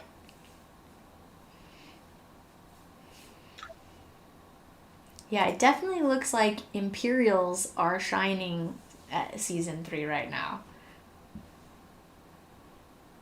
Yeah, a few scums and one rebel too. So yep, yeah. Today's overall faction breakdown: we have 8 Imperials, 4 mercenary groups, and 1 lowly rebel player who is playing Chewbacca. And it's not me. And it's not Ollie. Heresy. That one is a Wookiee themed list. I like it. So we've got Drakata, Chewie, Garkin working together. It's pretty fun. Yeah. It was fun looking list. All right, so we've got still some time. I'm going to pop over and check out Tyler and Christian's game. We've got the Ugnaughts with the Royal Guards with 000 and against the Bantha list. Chris, do you mind popping down and asking if they're okay to be on stream? Okay, thanks everyone. I'll go now. I'll grab Thanks, a beer. Tuka. Thanks for the game. Thanks, Ali. It was fun. Really fun to watch. Tuka, stick around for the last round of announcements. I know you want to get to bed, but it won't take long. Okay. No, I will not get the bed. I'll get the beer. That's it. Yes. Okay. Cheers, guys. See you. I'll be back in a minute or two, guys, as well. I'll stay on and just go on mute. Cool. Talk to you later.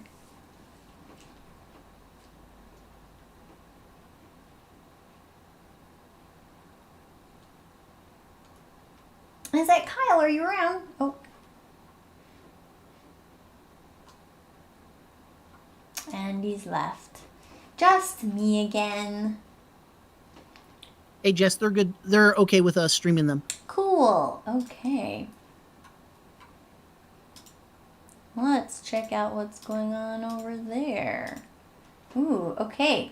So it looks like we've got some hurt has happened onto the Bantha. It is stunned at the moment.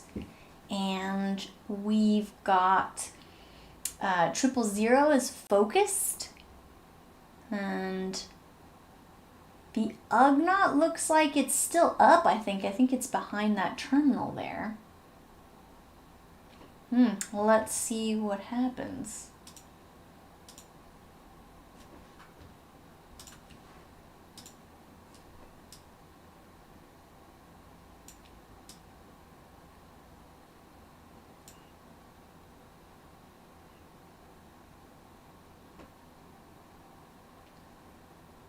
I'm not sure what this attack is. We'll just have to see if we can figure out what's going on.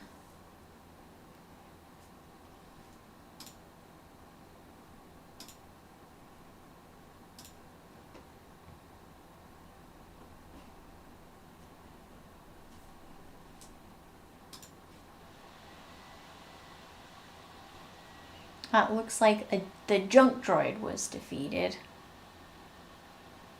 We've got an officer activating and moving over to the security terminal on the left, controlling that for Christian.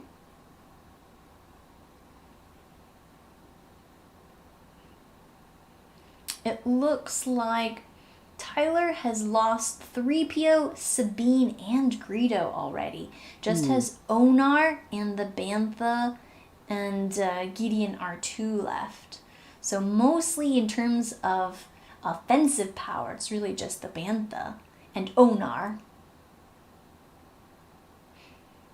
Yeah, Onar is still pretty healthy and isn't going to take a whole lot of damage from 2-die attacks, but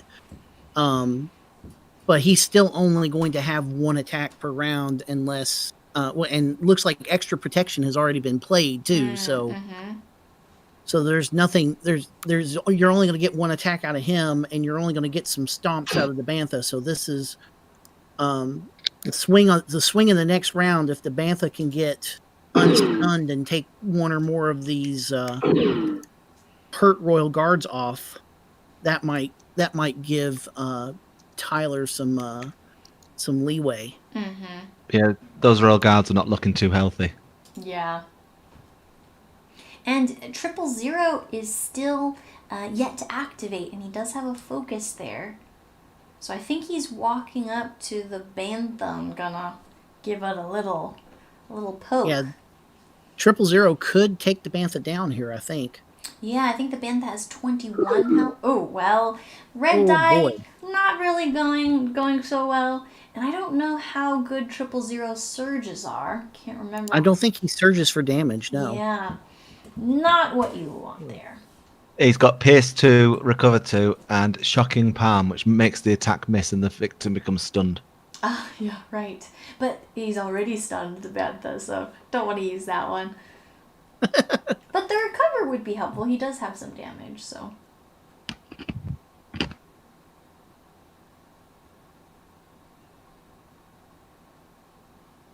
Oh, one away!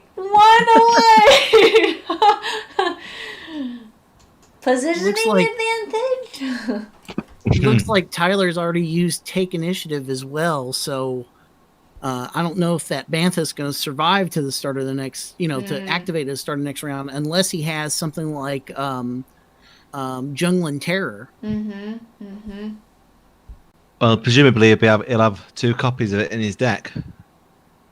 But I don't know what you guys think. Would you take 2 or 1 in this list? I'd take 2. I think 2. I'd take 2. But... Yeah. Because, you got to do so much work with that Bantha to let everybody else do stuff. Yeah, and for it to be worth it to take a Bantha. Well, he's got 4 cards in his hand now, so the odds of him having it in there are pretty decent. Yeah, everyone has refreshed their cards. So for mission effects, we've got that Tyler holds 1 security station and Christian holds 1. Oh, security station just took him off the board. Yep. Yeah, it's the security station over there on the left. Nice. Oh, yeah, but the one that the office is on. Yeah. Yeah. Now, I think he would have been able to play Jungling Terror because he had initiative here, right? No, mission effects go first, don't they? Oh, yeah. Oh, Yeah. gosh. That's tough. Yep. We'll have to ask him if he had it in his hand. Yeah. Wow, tied though exactly 25-25. Yeah, the Bantha's a lot of points, isn't it? It needs to make sure you earn it. What's hard to hit come down for? Beast Tamer, I think. Or not Beast Tamer, Black Market. Yeah. Ah, right. I'm leaning towards the Imperials here. The Royal Guards against 000 Onar. Well, I don't know. They're really beat up, actually. I just noticed. Okay, actually, this could go either way. And Christian does have initiative. So, yeah, it's Onar versus... Yeah. Onar versus the world here. Yeah. Onar and Gideon. Never underestimate Gideon. Yeah, I True. mean, he can pull out his gun if he has to. Yeah, I mean, I'd fancy him against that Royal Guard with 2... Oh, he's got a block token, so maybe not. Yeah. But with 2 health there. Yeah, it's going to be a tough one for Tyler. This is how my game against him ended up. He had Onar versus Vader and a Royal Guard. Both on full health. Wow. So. Well, I mean, yeah, and Royal Guards with the evade is pretty tough as well, just the innate evade. All right, so we've got Christian now activating first. He's activating Royal Guard, the group that is on the bottom there, and is... Going after the Jawa. Because then that also is points for the objective that are not coming his way. And I imagine he'll probably run the other one away from Onar, won't he? Yeah. To the security station. That is a dead Jawa. Oh, for sure.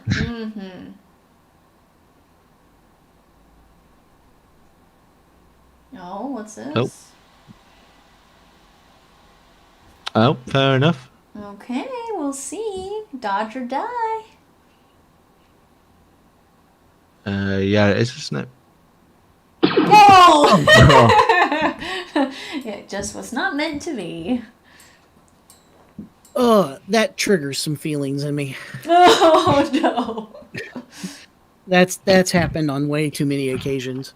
I have a way around this blank die to another blank die. See, I don't play with the white die because I hate it. It's black die always. All right. So here's one. Then does he go for the attack and then run away, or does he just runs away? Then? Yeah, I think that's the smarter play there. Oh, he's going for R2.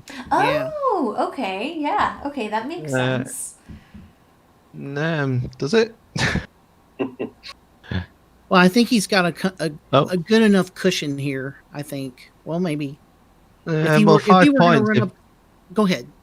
5 points on the Royal Guard, though. Onar can do that, can't he? Yeah. Yeah. But he's also still has one completely unhurt green Royal Guard there up Oh, at the guys, top. he's heard you. He's like, no, And that was not. yeah, That was not a good he's idea. got 000. I mean, he could risk the Royal Guard and the 5 points. I just don't see that that Tyler's going to suck in enough points off of the Royal Guards, the ones that are left now. No. There's just not enough attackers. That was absolutely the right move because Onar can't get to him now unless he's got the to the limit combo. Right. And this is, I've been working with, some newer players and stuff. And so you see, you kind of see an example here between older players and new players. Newer players going to look at Onar and say, oh, I got to get him off the board. He's the heaviest hitter. And then they'll go 2 attacks into Onar, but not realize that they're just not going to do enough damage to get him off before he activates. Yeah.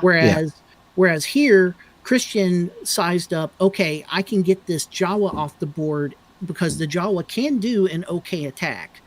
And then get that activation off the board, and then that secures one more step towards victory because there's only one attacker essentially now instead of 2.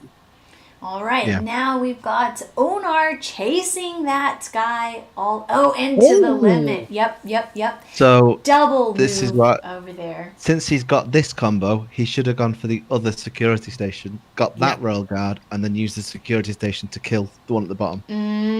Smart, yeah. Mm-hmm. Because that way round gets both Royal Guards rather than just one. Yeah. Mm-hmm. It's really hard to see those things sometimes, though, when you're in It is hard to see when you're playing. I will admit that you make silly mistakes that are obvious if you're not sort of under the pressure. Right, exactly, because we can kind of sit back and see the big picture. Yeah, especially so when that you're would have on been- your heels like this. Ooh, Yeah. okay. That is not survivable. Yeah, that is a dead Royal Guard. And one thing about Christian's list here is there is limited unique figures. So a mercenary list that is looking to add up VPs with something like a celebration isn't going to be able to trigger it much. Yeah. Mhm. So there's 000. Do they have Greedo as well? Yes, he has Greedo and Sabine. Okay. No, for Christian. Oh, Christian. What's yeah, I the think mercenary Christian brought in Greedo. Yeah, so it would have been just 000 and Greedo. Although he may have had BT1, I'm not for sure. Greedo's he he will had have done. BT1. He had BT1. Greedo's an odd choice without any focus. Oh, yeah. Mhm. Yeah. I'm not sure I would have picked Greedo there, but I mean, he is really good for his points. Celebration. What's that for? That was Tyler. Oh, he killed R2. Yeah, we missed that completely. Oh, yeah, we missed that completely. But it was negated. Yeah. Oh, And Tyler hanging on by the fingernails.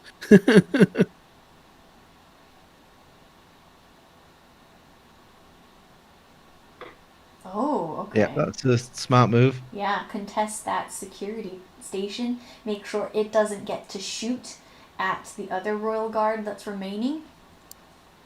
Yeah. So who's still to activate? The officer, the Ugnaught, and 000. Yeah. And Gideon, obviously. 000 So Gideon's going for can't the. get up to attack anyone because he doesn't have the movement points. Hero No. Gideon.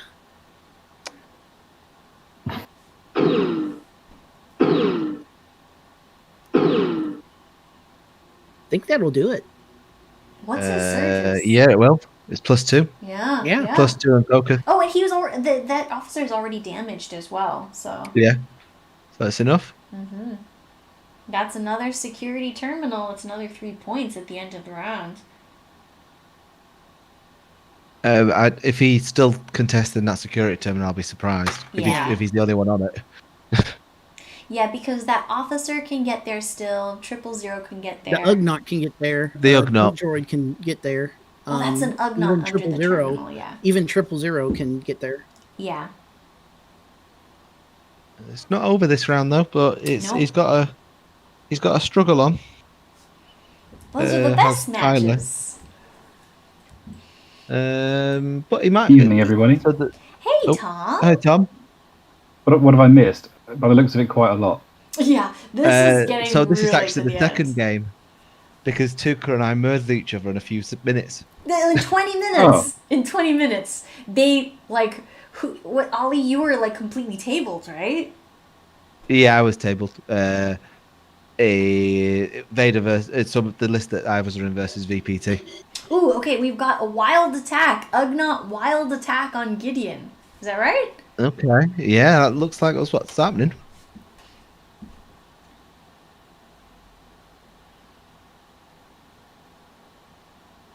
How did the experimental list go while we wait for the attack, Tom? I mean, I won fairly comprehensively.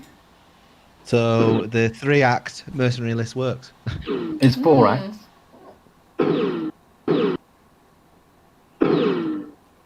Okay. Is that a dead Gideon? 1, 2. This Nope. one. No, it's not a dead Gideon. Nope, he's still alive. Yeah, He'll be able to that spawn wild the attack. junk out here and get an attack with the junk, right? No, he's No, because he in spot weld 2 does. actions. Yep. Yeah. Yeah, because he took a move action and an attack action. I mean, what are your thoughts on taking wild attack in the list? I don't think it's ever worth it. Yeah, I don't like it either. David really likes it, but I hate the white guy. I think it's okay so long as you have a plan to mitigate it somehow. But that's like you're tailoring some of your list options around that, and for a 0-point card that has a 1 in 6 chance of dodging, I don't get it. But like for figures, if you're running like double Weekways, why not? Because you can just have the Weequay roll the white die dodge off. Yeah, exactly. And even if it re-rolls into a white die dodge, then you're probably running tough luck with it. So Yeah, so I think you are correct in Hunter list. It does make a bit more sense, but on that attack there, I don't think I'd have ever risked the wild attack. Yeah. Well, I mean, but then again, it's this stage in the game. It's not really an issue. But yeah. All right, so it looks like 000 has gone up to the terminal to get a card for the next round, and we're going to the next round. And so it looks like, is it Christian has a Royal Guard under that terminal, right? That's the only one that's actually being held. Both other ones are being contested. It's really close. Yeah, 35-32. The red Royal Guard there above this, right next to the security station, it has like 8 or 9 damage. Yeah. And then the other Royal Guard has not been touched. That's next to Onar, and Onar should be stunned because he used. No, Onar can't be stunned. Oh, that's right. Duh. Oh, right. Yeah. Mm-hmm. So Nice. I think it's the only way I can see this working now for Christian. He needs to go Gideon first and get rid of the Ugnaught if he can. Yeah.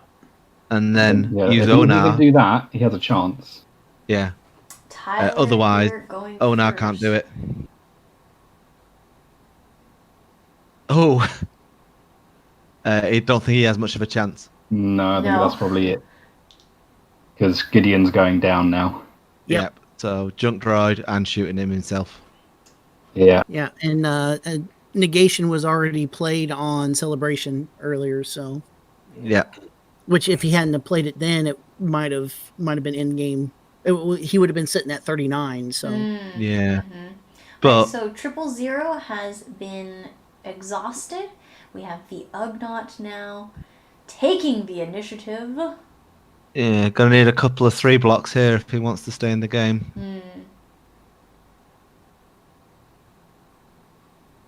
Yeah. stranger things have happened. True. Are there any cards, do you think, that he could play? Oh, There you not go. anymore. Well, yeah, no. All right, fine. Ugnaughts, they're overpowered.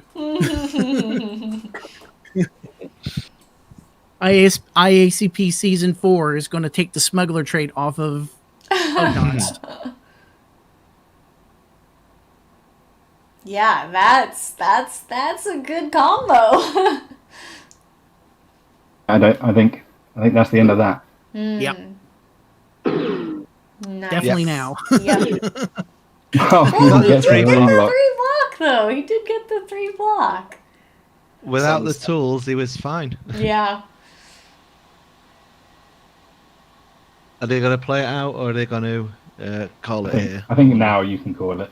They can Yeah. call it. Mm-hmm. Just because at the end of the round he can't protect enough stations. Yeah. Yeah. Mm-hmm. If he'd have killed, He's one at the end of the round. If Gideon had managed to activate, he might have been okay. But oh well. 4 damage. 4 damage when Zillow technique still exists is hard. Yep. From Gideon onto the Ugnaught. Mm. It had to be a perfect roll. Oh no! In fact, I don't think he could have done it. He could. Gideon's got a surge for +2. Yeah, but the thing is that. But.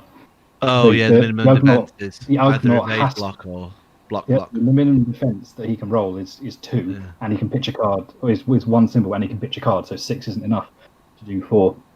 Yeah. Yeah, you're right. Good old Oh, no. technique. I know. Yeah. Sorry, he can die. That's true. He can kill it actually. Just, but it would have to be a perfect roll with a really bad defense roll. Here comes Onar attacking this injured Royal Guard.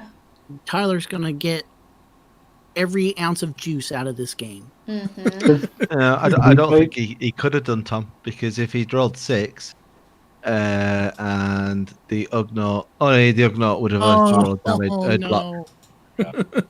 If he got a block, how much health is? Oh, did he slam it? Rush, or did he slam it? He needed to slam it, or rush it. Sorry, not slam. Yeah. Rush. Yeah. I get the names of stuff that's very similar mixed up all the time. Ooh.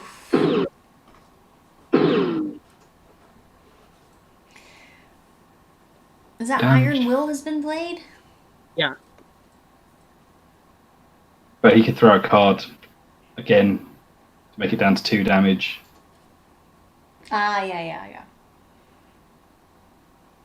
You know, that stops you being slammed or rushed to death. Mm-hmm.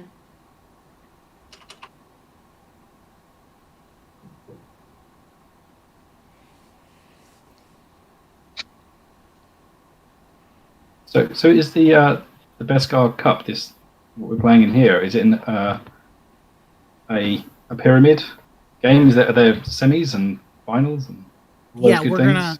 We had 13 participants, and we run these IACP events based off of these one-day events. We run them off the advanced tournament structure that FFG usually does for their IA events. And so 13 barely qualifies for a top 8 cut.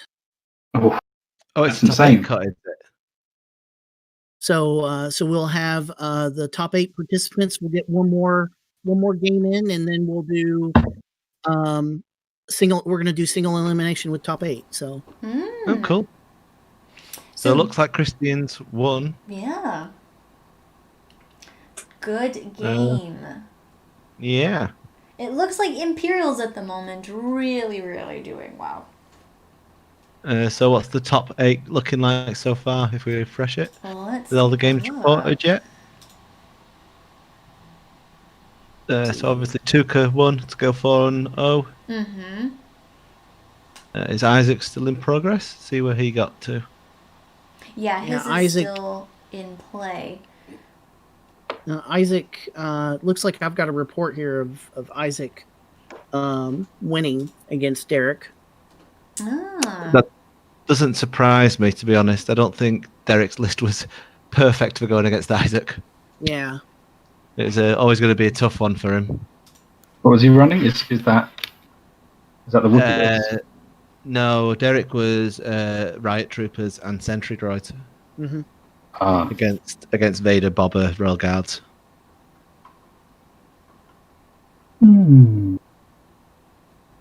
Yes. That's not an easy win. Just too much defense. Yeah. Too much defense for those Riot troopers to get much through. Yep. They're going to be too slow. Too slow at putting that damage through. Yeah, there was a game earlier where Derek basically just had to run at what was it, Colin? Yeah. Just had to run straight at him because those riots just had so much ground to make up. Yeah. All right. Well, a fun day all around. I'm really excited to watch some Bantha. We've got some Boba Fett. We've got a lot of Vader being played. We've got some Weequay still being played. Nice to see all the different The final game looks a bit interesting. Coming down to very few figures left on the board. Oh, yeah.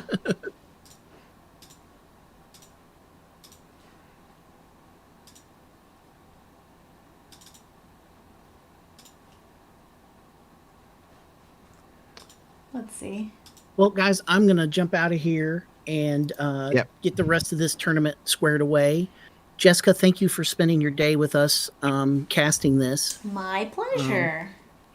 Yeah, we still need to get you to play in one of these things. Yeah, see, I just like to pretend like I am so amazing for casting all these, but that gets me out of playing and embarrassing myself. Yeah, it's just I'm on my summer holiday now because I'm a teacher, so we've just finished the school year, so I'll have some more time to play some games. Well, cool. Well, let's make sure that you get some games in while you're on break. Then. Yeah, we'll do. Awesome. Gentlemen, thank you all very much for your time and for your participation. I really appreciate it. And for our viewers, thank you for watching. And keep watching next week. We've got one last week of season 4 previews to come out. And then we're looking at an August 3rd start for season 4. Cool. And so our official changes will be updated. The printable cards PDF will be updated, so you can download those and print them out for your home games. We've already got Trevor with his Vassal mod and Travis with his TTS mod. They're already working on implementing the changes, so they will be ready to go as soon as possible. I will be sending card data to the Tabletop Admiral guy so that the list builder will be updated soon. And then we will all be ready to rock. And also look for, at the start of the early next week, signups for Season 4 Testing League. Nice. Thanks, Chris. So for all of you Built on Hope podcast fans out there, once all of the Season 4 previews are out officially, we will have another episode of our first impressions for Season 4 because the one that we did for Season 3 was really popular. So look forward to that as well. All right.